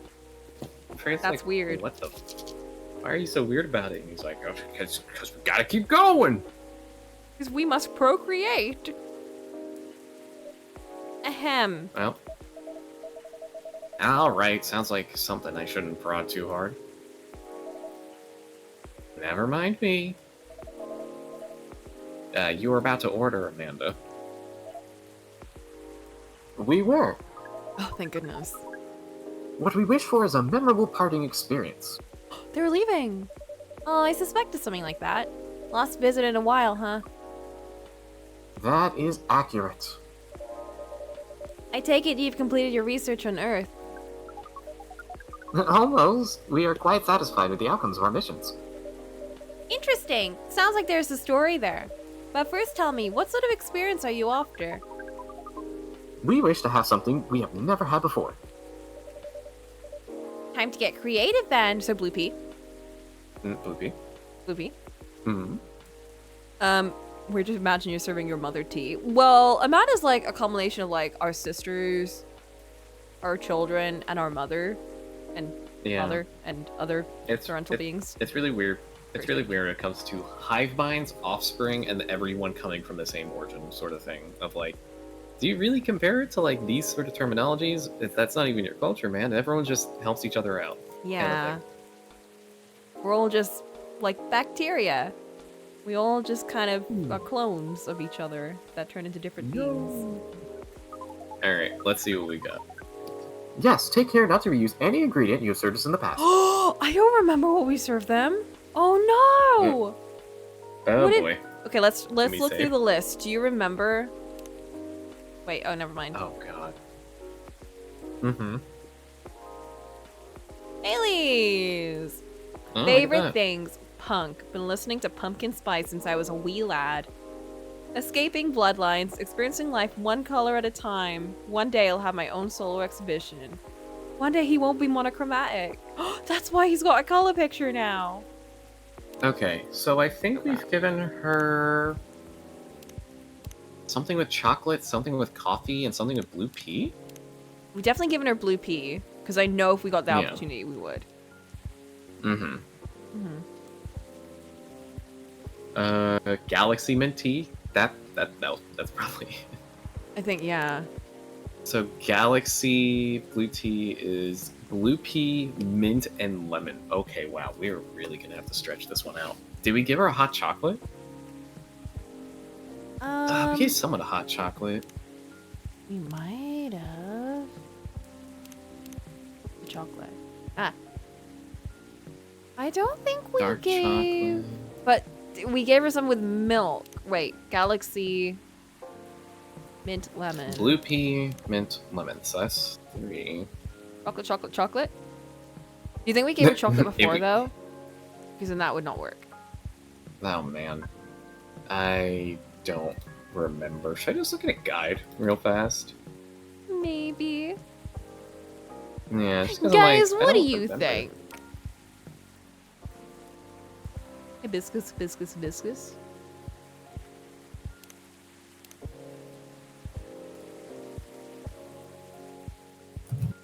We definitely have something sweet. Not honey.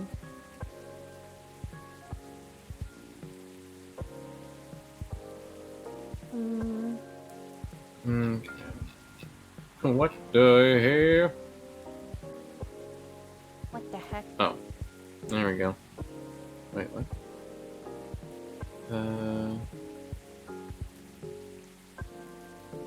Okay.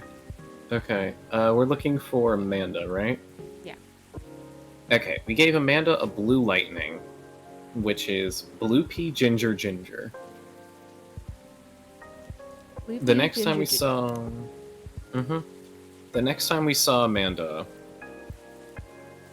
We gave her a hibiscus latte, which was hibiscus milk and milk. Okay, so no milk, no hibiscus, no ginger, no blue pea. Yep. Yep. And then we gave her... Come on. Okay. Did we give her anything with I chocolate? No, I think those were the only times we gave her drinks. So, I think it's like anything that doesn't have those ingredients together.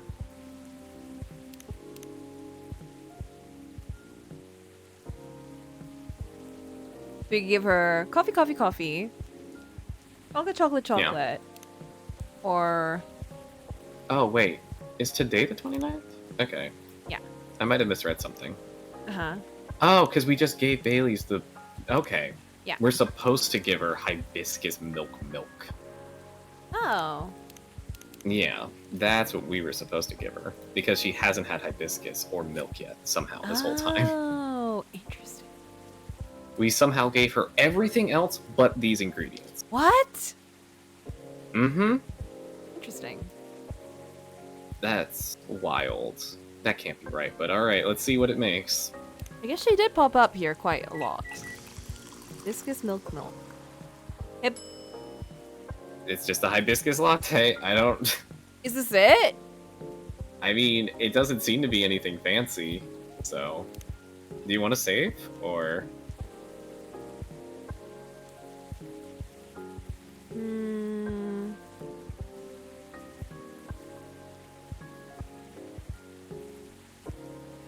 Here. Feeling experimental, I see. Very, I'm going very Junji Ito. Oh. Feeling very, very... yes, swirls. Mm-hmm. Oh god, that looks horrible. Here, take this. Here, you gotta take this card. Here, drink this. We don't think that's ours. Oh well. Here you go! Hopefully this tastes new to you. Suck. FUZZ. Yes! It is at least 56.941% different from anything else we've experienced. What do you mean? You should have not had milk or hibiscus. We are, as Earthlings would express, delighted. I hope so. According to our calculations, this is our 39,846th new experience since arriving on Earth. That's quite a lot. Perhaps. However, most of them were rather insignificant in nature. Stepped in a puddle for the first time. Stepped on concrete for the first time. Stepped Stepped on in grass. dog droppings for the first Stepped time. in dog doo-doo. I stepped in it. Boy, howdy did I. Stepped in elf doo-doo. What Oh, about this no, one? This one is in the 99th percentile of significance. Whoa. Is that good or bad? That means it's very significant. She means it's very significant, right, Amanda? Very much so. Finger guns. We enjoyed this place, and we will... miss it. Aww. That's... Don't mind me getting a bit emotional here. Coco having feelings. So they drink things. They drink things because in each of their fingers they have little holes for them to experience things through. Yeah. Except they Silver. interact Silver with has a stuff. mouth. Yeah, Silver is actually managed to keep a human form, so he knows how they work. Probably for procreating with them. Opposite of the aliens in Scary Movie. I've never actually seen Scary Movie, actually. Hilarious. Anyway, I trust the agent. You'll appreciate Scary Movie more because we went on like a Scream marathon. That's true. They are, which is weird, but they are Scream parodies, aren't they? Even though Scream is a parody. Mm-hmm. Scream was a parody of horror films, which took a life of its own, and then Scary Movie was just a little teehee. just became a complete parody of it. Yeah. Ah, that one was quite close, actually. He had a little brush with the authorities, you see. Yeah, Lua mentioned that. He made her really angry. She was still seething when she came home that night. Please tell her I'm grateful for that. Well, that agent kept looking into things even after his second visit here. But that's where your help really came in handy, Kupo. Yes, that card that you got off the agent. We asked for help from an associate who had a gun and What? shot him. He's no longer a problem. Oh. To run it through the mind you call computer. Once the contents of the card had been unveiled, we analyzed the language of its communication. Which is quite an interesting mix, if we may say so. It is roughly 60.0923% syntax and 39.9077% mathematics. Yes, that is a business card. You are describing a business card. I see. We then led a polynomial time attack on its encryption. What? They dialed the number. I see. Expressing the ciphertext as The point is, Thank you, Silver. Amanda managed to get into the fire system. She obfuscated all mentions of any of us, or save beyond recognition. Ooh. And some totally legitimate orders came in to send the agent to Europe on an urgent mission. Ooh. Oh, she hacked into the system and just wiped the records. All right. And then sent him Amanda's on a mission. Then got rid of him. Yep. Oh. Let's go, Amanda. Okay. Which should last more than long enough for him to forget all about us. Whoop. Whoop. That sounds incredible. Bailey loves crime. Bailey is all about it. He might not be gay, but he does do crime. Mm-hmm. Does sound thrilling. it was a very simple matter of applying Hive knowledge. Be that as it may, that's great work, Amanda. We are pleased. Amanda is amazing. But let's not forget who got the card in the first place. Points at player. You really helped us there, Kupo. Thank you. I'm very glad to hear that, and very relieved. Yes, we have fed on it for a while, and we have decided we do not care for that sort of excitement. Oh. Not that it makes our siblings so sad. Aww. Not if it makes them. Okay. Oh. Gasp. You've gotten a hang of this emotions thing, haven't you, Amanda? Thank you, Offspring. Stop if that saying is that. the case, we are content. That means our mission is well and truly accomplished. Did you come here specifically to pick up Earthling emotions? No, we came here for the purposes of general Earthling research. But it appears to us now that our emotions are one of the most interesting aspects. We will be submitting you call it a academic paper.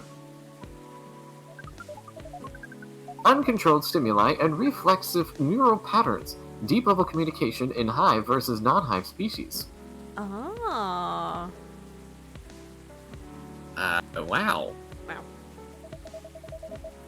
Yeah, that's how you know it's serious research. I don't even understand the title. This art Art guy majors hears be- about. Yeah. Art majors be like...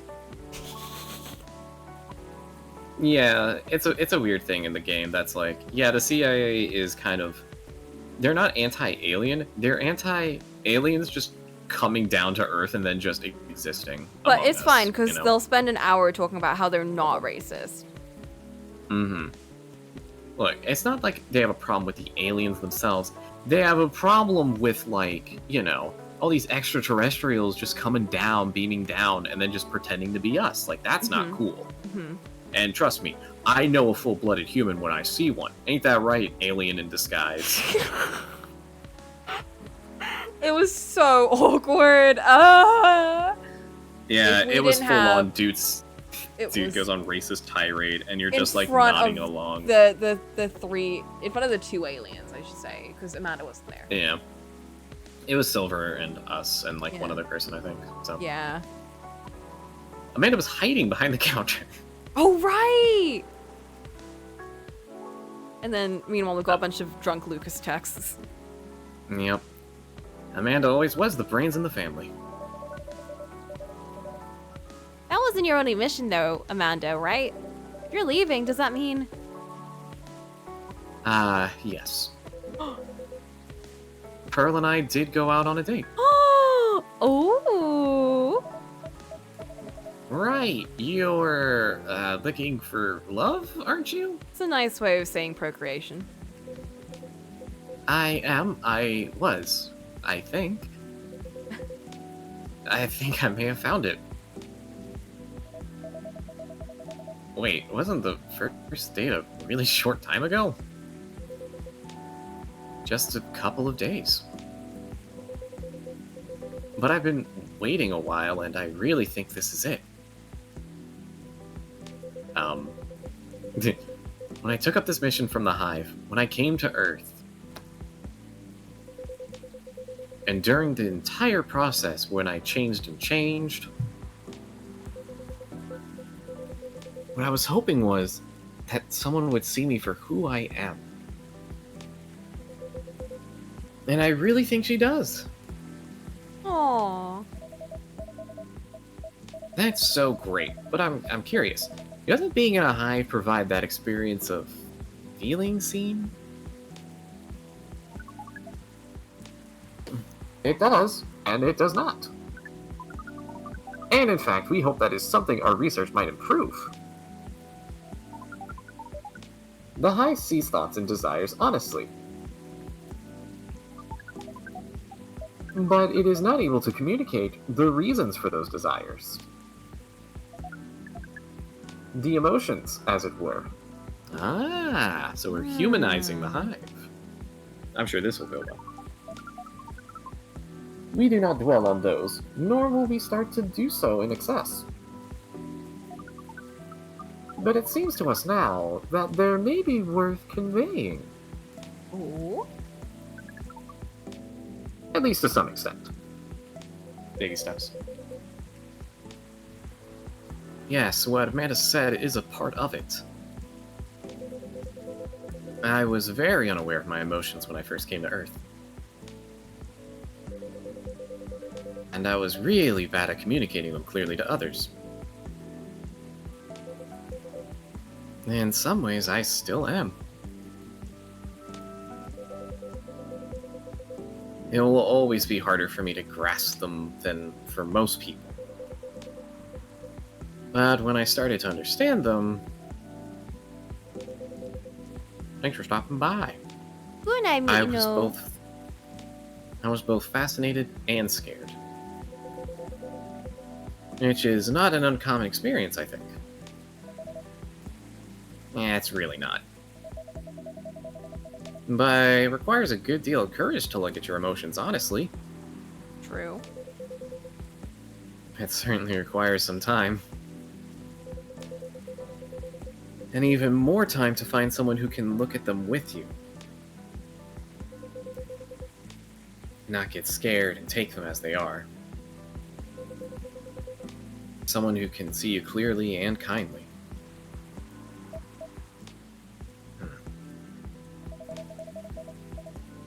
It is a precious thing when that happens, huh? Rare and beautiful thing. Has that been your experience with Lua? It definitely has.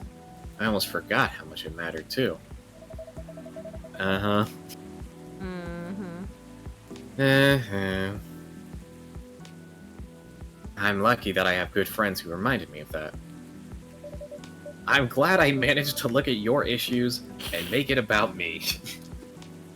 Oh, Baileys. Does that mean you and Lua found some answers?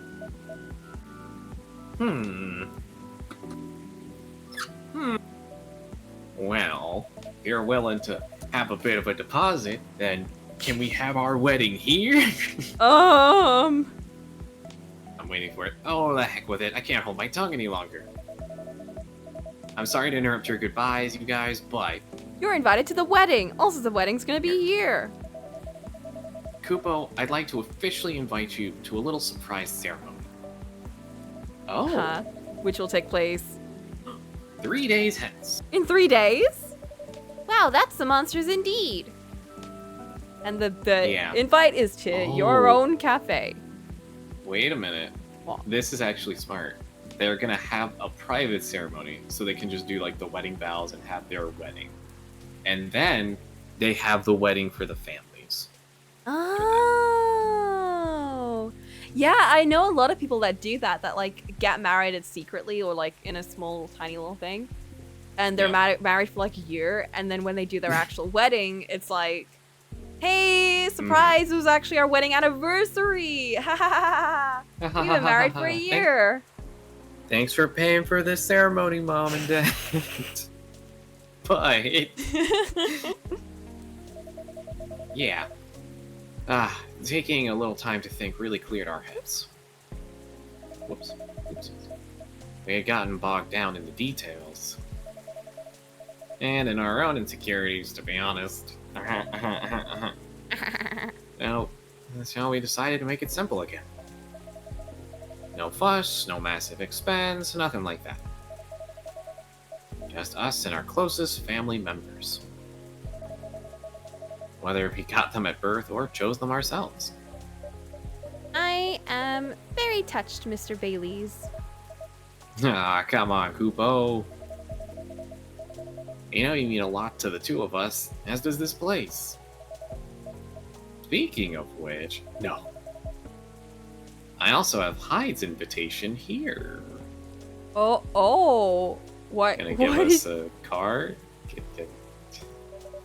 Only Hyde, no one else. A special invitation card.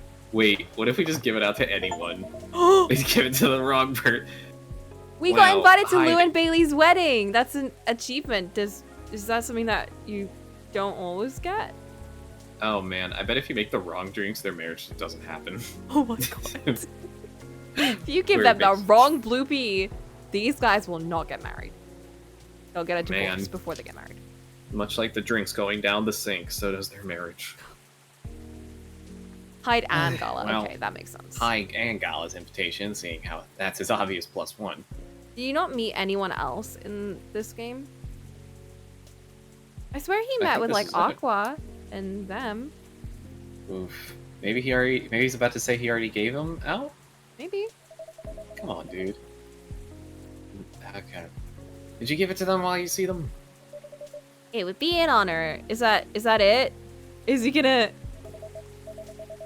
Silver and Amanda, I don't have a card for you, but You're not invited, actually. you're actually banned. I added you to the blacklist. If You're in the anything, cafe. he's just You're in met... the He's just met Amanda, right? I think so. I don't know if they've ever shared a scene. No. You're in the cafe family as well, so I'm sure Lua won't mind. Cafe family. Cafe family. Would you like to join us for the party? A party? This is our first experience being invited to a party. Oh, Amanda. It is 99.999% pleasant, Oh. and 0.001% disappointing that we have to refuse. That's only a little bit disappointing. Me when I have to turn down plans people have made. Oh, I'm sorry.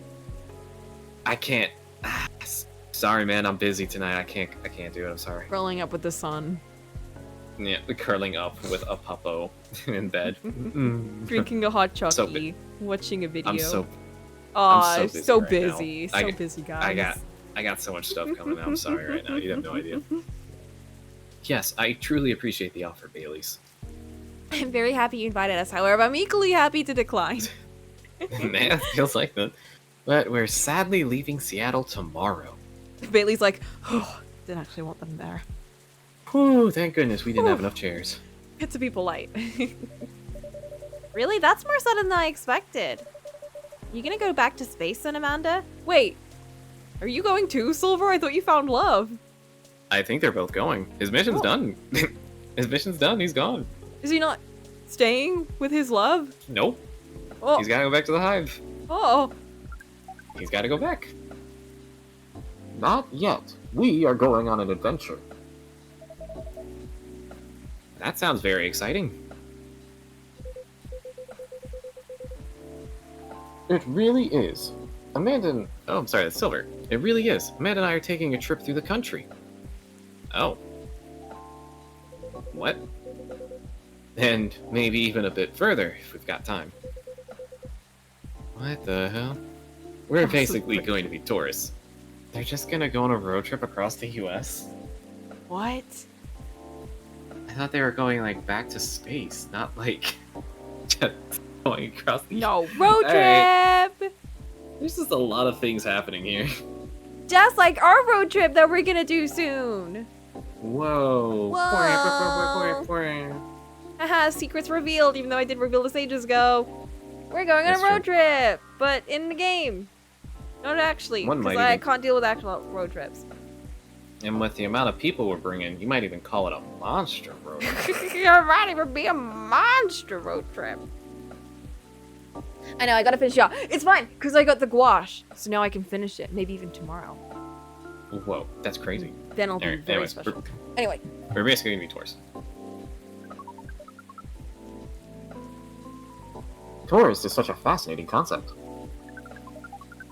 Although our sibling explained it to us multiple times. Well, we still find it very hard to comprehend. We always thought that traveling must have a mission or purpose. But it seems that tourism is traveling with no other purpose than traveling.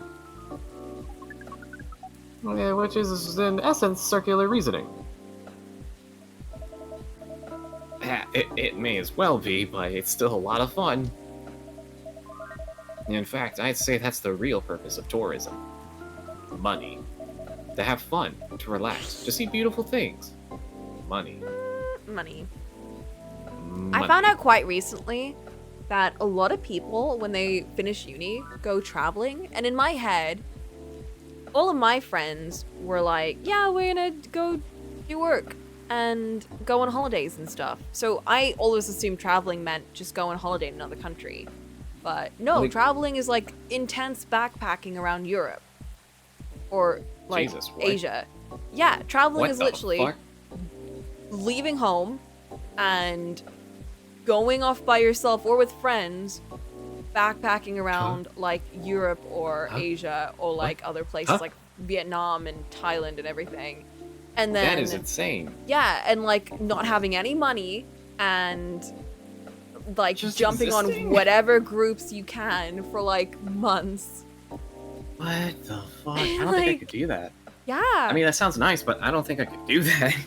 It sounds intense. It sounds very intense. I would do it for a week, and then I'd get so sounds scared. straining. I'd get very. It sounds like as soon as I get tired of Like, not having money, I'm just like, all right, I'm gonna go fucking work. I don't know what to say, man. I need a job. I need to have money to exist, just to be happy. a lot of rich people self-discovery thing. Over Yeah, here, it's that's just the a thing, common too. thing for people in uni to do, I guess. That's what people do when they fucking graduate from Yale before they have to go live in like the fucking, I don't know, like their parents' law firm or some shit. Like they're just like, well, I guess I should go see the rest of the country, and then they just go and do it. And they just vibe for like the summer, and then they come back and they just get tossed in their tuxedo prison. And Like- then shrug. It's just done. Lots of my coworkers did it, and I was like, what? That's what traveling means? I know. One of them was telling me about when she went to Vietnam, and she like went by herself. She found this girl. They were like, we're gonna travel together for like the rest of this whole trip. And then the girl was like, actually, I changed my mind. I think I want to do this myself. So I don't, you're not involved in my plans anymore. Like in those words exactly. And she was like, what the fuck? You're not involved in my journey. You are an NPC. You're gonna ruin the rest of my journey. It's supposed to be for me, and I need to do what I want. So, oh my god. What the fuck? Okay. So she did the rest of the trip by herself. She was like, it was so stressful. She was like running around. So weird. Yeah. And she basically told us like traveling is not what the Instagram posts look like. It is not. Yeah. Sun in the sun. It's terrifying. It's not glamorous. It's on your feet. It's, do you know the language? Well, prepare to feel lost then. It's, do you know the customs and culture? Prepare to feel lost, confused, and possibly threatened. Have you ever been mugged? Do you know how quickly it takes for you to get mugged? Do you know how quickly it takes for someone to isolate someone who doesn't know where they are? She was telling me how when she was on the sleeper trains, she'd be like sleeping on her bags because she was scared that, she was gonna get robbed. Yeah, exactly. I'm like, dude, I do that shit not. at the airport. Like, fuck, man. Aw, that's scary. Like, I bring any extra things I have with me, like, in the airport. I keep them on me, even when I'm in the bathroom, just because I'm like, I ain't having my shit taken. I ain't having anyone grab my shit. Oh, man. So, yeah, I don't know. I like the idea of traveling, but I don't like the idea of possibly offending other cultures. So, I think it's easier for us to do in Europe because we can just do like weekend trips for like really cheap, and then be back before work starts, so it's not too bad. But doing it in like Asia and places further away, scary. That sounds nice. Zoom out of America. Zoom out, show America. Zoom out, show how big America is. Yeah, backpacking for the weekend. Yeah, sure. No, I could. Yeah, definitely. Meanwhile, I'm like, yeah, I could pop down to Belgium for a weekend. You're like, a half an hour drive? Oh, that's gonna take forever. Oh no, that's my entire weekend gone. Me. It takes me 45 minutes to like get to the place where I donate plasma. So. Oh my god. I don't. That's a decent drive in California standards. That's like an okay commute. That would take me halfway across the country by train. Well, sounds to me like I need to downgrade where I live. Needs to gotta downgrade my surroundings. All right, let's wrap this up. Let's see where this shit's going. Beautiful things. To enjoy life, Enjoyment as a purpose. This is news to us, but we are 99.99% excited to try it out. But not 99.999% excited to join this party. It's true. And so am I. I've never been out of Seattle since I arrived. They went to Earth, and the first place they thought to find a mate land in Seattle. Was Seattle. It has to have something to do with like covering the rain to land illegally or whatever. Maybe. I don't know. It's a wild choice though. I guess I was afraid I wouldn't be able to blah blah blah, that I would have to restart everything from scratch. But knowing that you're here, Kupo, knowing that you're here, I've always have a place to return to where I'll feel home. Bailey's like, what does that mean? Okay. Well, that makes me a lot less nervous. I'm very happy to hear that. Everyone's staring at you. This is really awkward, guys.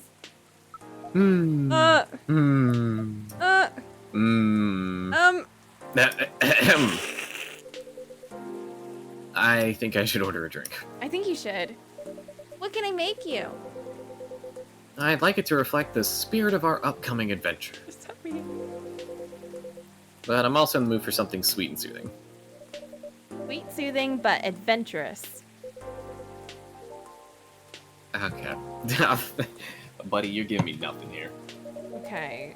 How about hot chocolate with something extra to make it fun? Whoa. Wait, is that actually what they're saying? That's literally it, yeah. Okay. So what, chocolate something? Chocolate sweet spice. Chocolate sweet spice. I wish. I wish. Chocolate. Sugar. Cinnamon or ginger? What do you think? Cinnamon or ginger?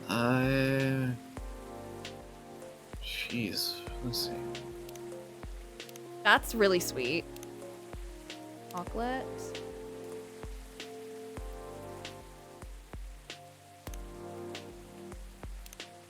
Ginger doesn't make it as sweet, but it's still sweeter than it is bear. Cinnamon. Cinnamon.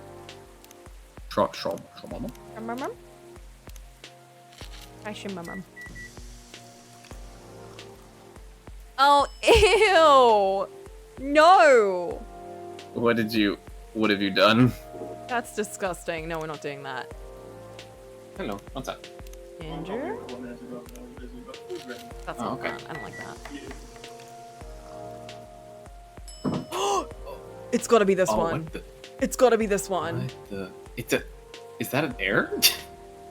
I Or don't is know. that- Is that an IP? It's on IP address. Is it? Is that it? Is it coordinates? Okay, sure. Let's see it. Okay, here, you can take your invitation. And your And you are invited, by the way. You are invited. Serve it. That's not mine. Actually. Yes, actually. My sure. mistake. He's like, no, I really don't want to go to this party, Kupo. Please. Here's a 299-792-458 for a Lightspeed Traveler. Oh, we like this name. It is evocative and adventurous. Evocative? Yes, it is the speed of light, not evocative of great adventures. Oh, the speed of light. Oh, Oh, wow. Yeah, way to target your audience, Kupo. How did we know this? Because we're a space traveler ourselves. I guess. Thank you. Do you like the taste, Silver?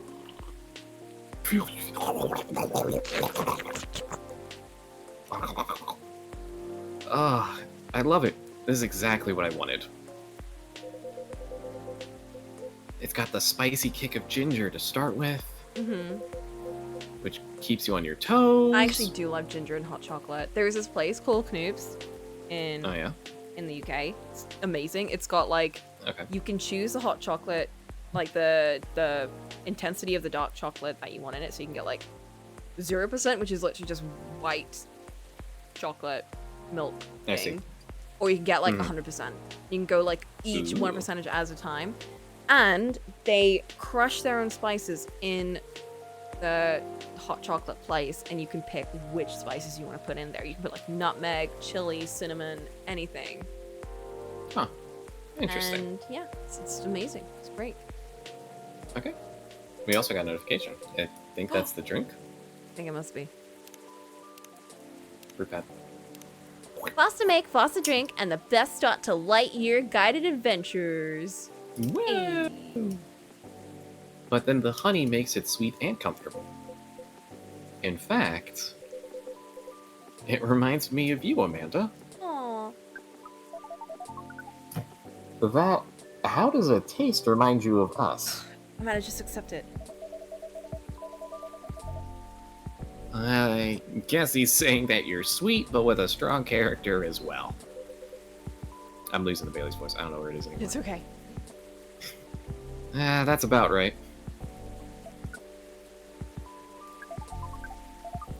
We do not entirely comprehend it, and yet we are pleased. The vibes got across. Mm-hmm. Well, that's settled then. Whenever you miss Amanda, Silver, you can come here and I'll make you this drink. You can pay me money. I like that. Thank you, Kupo. Aww. See, he's not leaving. It's just Amanda. Wow. Careful there. You don't want to spill a drink you enjoyed this much. Whoa. Ah, you're right. I love that he also does the finger thing in his human form. Some habits die hard. I'm just so excited I can barely sit still. Aww. I can imagine a first trip across the country. It's a big deal. I want to do that next year. Whoa, wild. It is, but that's not the only reason I'm excited. Remember this drink for Coffee Talk 3? Oh my god, that's true. No. Let's see. Okay, that was quite the dramatic pause. I really want to know what you're gonna say now. You guys seem to lead very interesting lives. Oh, not at all. I think I'm quite a boring person. With a secret society and an alien background. It's true that some of my life circumstances are a bit unusual. But this particular thing is very commonplace. Our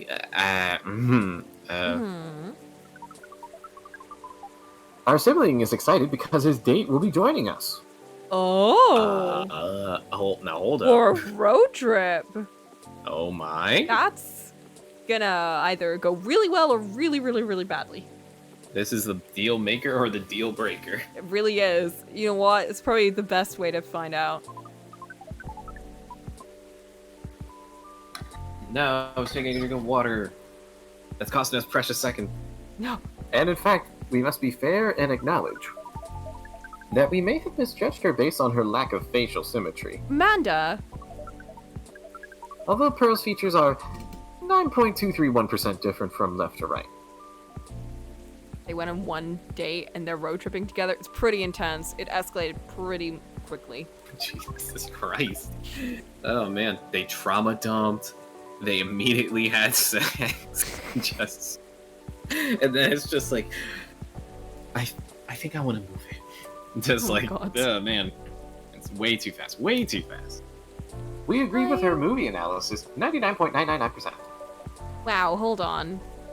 Amanda, you've met Pearl. You talked about movies?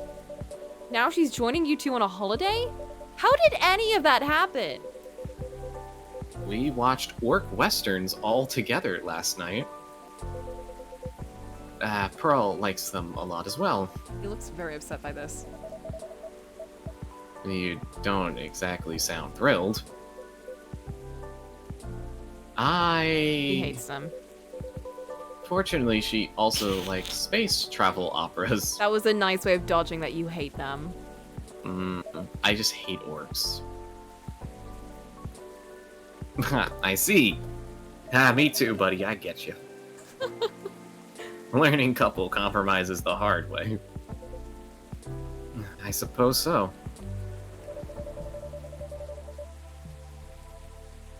Well, I'm glad to hear she met Amanda and that they got along. Does that mean she also knows where you're from, Silver? She does. Whoa, you went full out on Jeez. that. There's You a just lot of trust. told What her if she was a government? everything. What if she was a government plant? What if she's the agent? Oh shit. Oh. In fact, I told her about that on our first date. Silver! Wow, that's very brave. It's very hard to put yourself out there under any circumstances. To reveal something so vulnerable to someone you just met. And something that could get you arrested. Yeah. And are starting to like. It takes guts. That is true, though. Silver did go around asking people to procreate with him. Yeah, he just walked around and was like, hey, you want to procreate? The people are like, yeah. I think in Yeah, comparison, okay. this is probably a bit better. Yeah, he had to learn how to actually date people, and the only way he came to that conclusion was like, I guess I'll try dating online, I don't know. try maybe talking about their interests and maybe falling in love, maybe? I guess I can give that a shot this time. Ah, you're very kind, but I don't think so. I just call him Quicksilver. To be honest, I hadn't planned it that way. That's pretty good, actually. I get that one clap.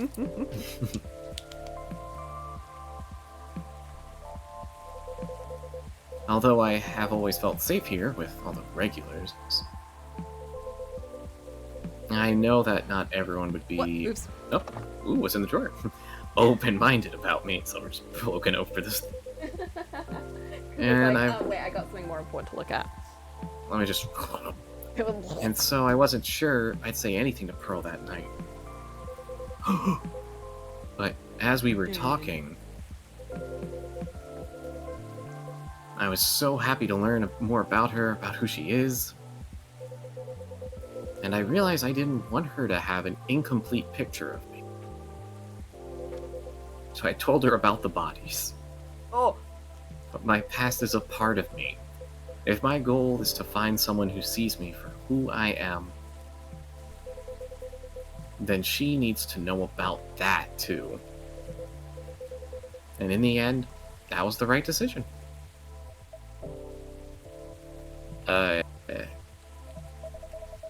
Well, I will say, if she'd heard your story... Oops. Check your phone. And that changed how she viewed you, then she wouldn't have been worth your time anyway. It's a very home dog thing to say. That's fair. But still, she doesn't even love knowing you that... at your worst. Or she doesn't deserve you at your best. Damn, dog. I will say that is a very good way to test the waters. It sucks, but to be like, listen, if you ever see me like this, just know you cannot stop the beast. When the beast is released. Oof. Anyway, even knowing that, let's see it. What are we knowing? I admire you a lot. The truth is, I admire you too, puts hand on cheek. Oh! And this is a bit of a strange thing to say. But your eyes, Oh my. they're blue like the Adriatic Sea. That's so romantic. But I think I'm proud of who I've become. No, it's got nothing to do with him. Ah well. And I want the people I love to be proud of me too. Amanda, What is please. proud? Amanda, this is not the lesson learning time. Proud? Proud is... for yourself, I think it's when you start to be satisfied with what you're achieving. Especially if you have to fight to get there. Mm-hmm. And for others, it's when you think of someone you care about. Yeah, consider who they are and the way they're acting. And it just fills you with joy. Ah, we see. Then we are definitely proud of you. Aww.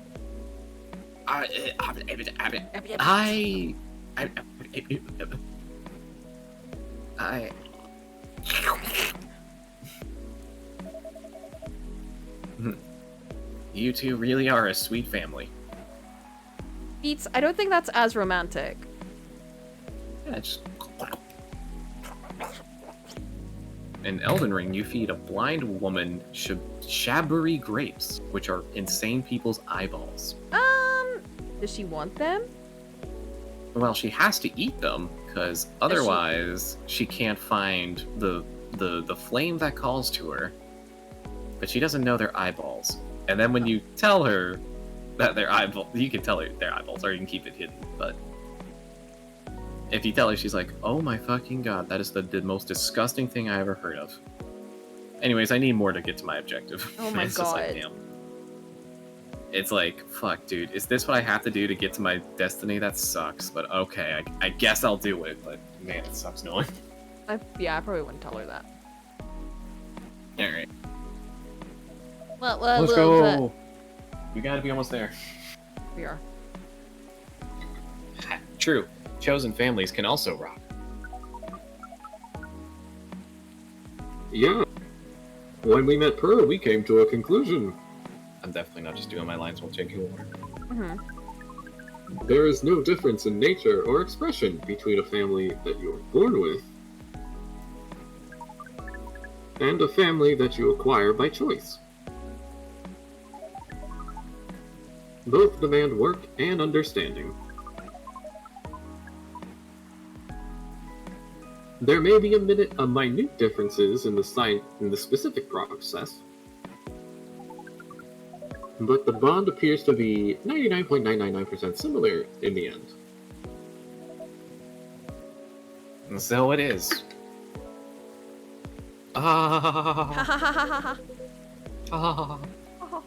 Well, we should probably get going. Yes. Yes, we must. Go pack. First time I see someone get excited about that specific part. What Amanda really means is that I must pack. Amanda. While she analyzes the earthling ritual of folding shirts, rolling up socks, and so on. Precisely. This is future information for our research. We are thrilled.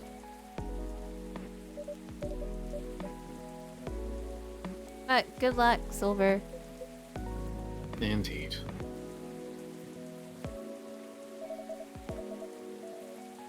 Do enjoy the trip, both of you. I hope you'll tell us about it when you get back, Silver. I will.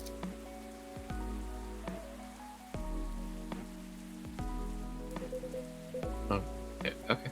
Good night to you two, then. Finger guns?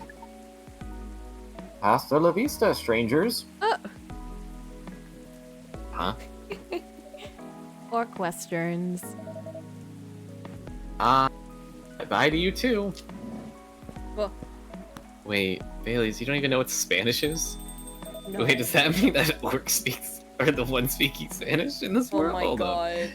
This has a lot of implications. Wait a minute. Maybe this is an elf thing. Maybe. There's never a dull moment in your cafe, Kupo. I try. Speaking of which, Would you like to hold some party or after party for your wedding year? I know it's not a very large space, but perhaps. Whether we'd like it, we'd love it. Honestly, I didn't want to impose. No. But there's no place that could be a better fit. Ah, boy.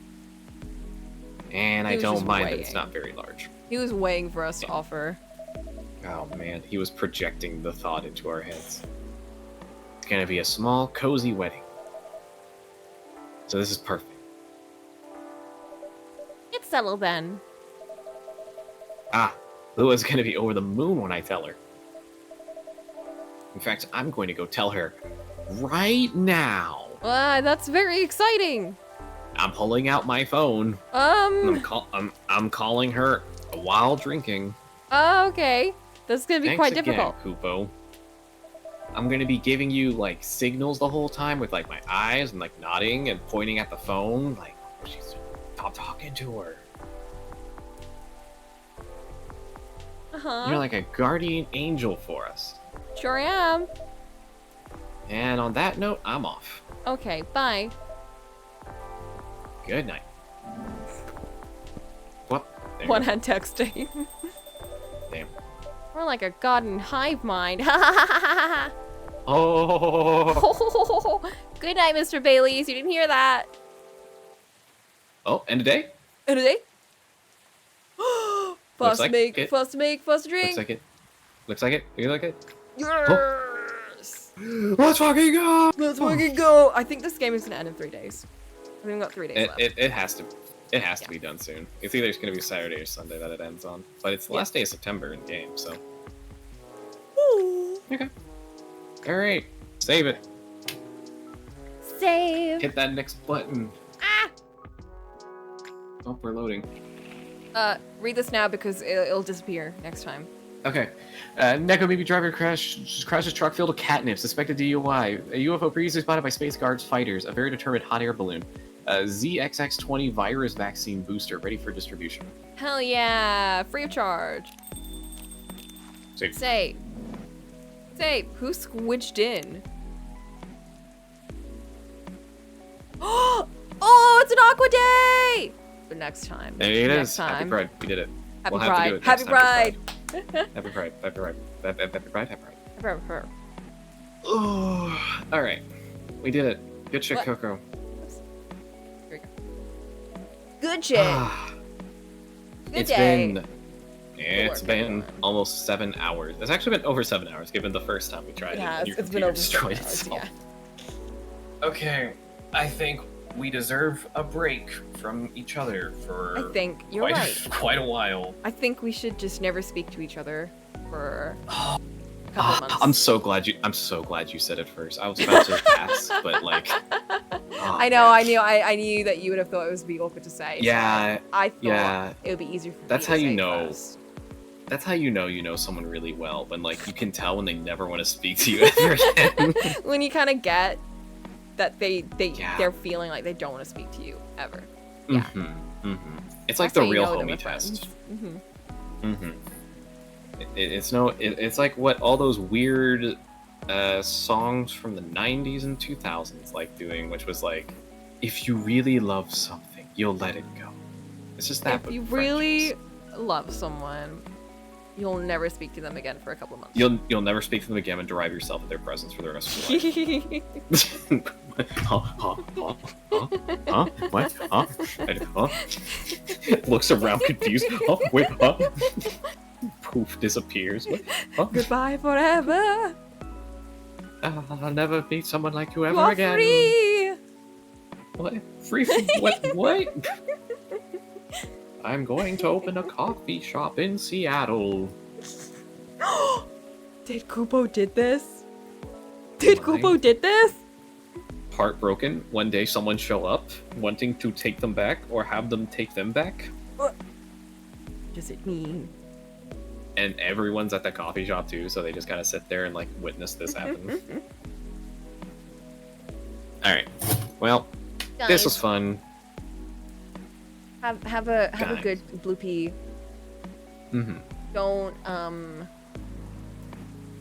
Don't lose your Don't lighter. hibiscus, have a blue pea, and don't light your drinks on fire, Don't let your drinks and on fire. don't be a liar. Don't break up on a Ferris wheel. Because it's very. It's bad. Look, okay, I'm not look, lying. It's bad. Don't Look, do I that. just want to wrap this up because I gotta go downstairs because I gotta eat a meal. Who's gonna so- go? So good night, everyone. I gotta eat. Farewell. It's 6:31 p.m. I gotta eat. Oh, I got it. Okay. Oh? I got it. Oh? I'll. What do we got? We're dirt manning. Am This I? is how we. This is how we kick everyone out. All right. Okay. End of the song. Scatter. Oh shit. Shit. Farewell. actually- Goodbye, everybody. Goodbye. Goodbye. Goodbye. Wait. Huh? We're gonna raid someone, and then we'll. Oh, okay. Raid. Uh, Asher raid. I like rating Uh Um, huh. Uh huh. the person with the most views on Twitch. No. I'm looking through my list. To get my name out there. No. I'm Don't do looking this. through my This list. is a bad idea. And I'm rating Haunted Luna. Haunted Luna is streaming now. We're gonna rate them. Okay. Enjoy. Enjoy. Farewell. And then we're restarting the song. Oh, Give a okay. little dirt to your dirt man. Give a little dirt to the dirt man. He comes to town. Gotta give a little dirt to the dirt man. I don't know what to tell Dirt you. man. Oh, it's actually playing. Yeah. Of course. I can't believe this. Yes, yes, Boop. I do this every single time I stream. Splint hates it. All right, get out of here. Go.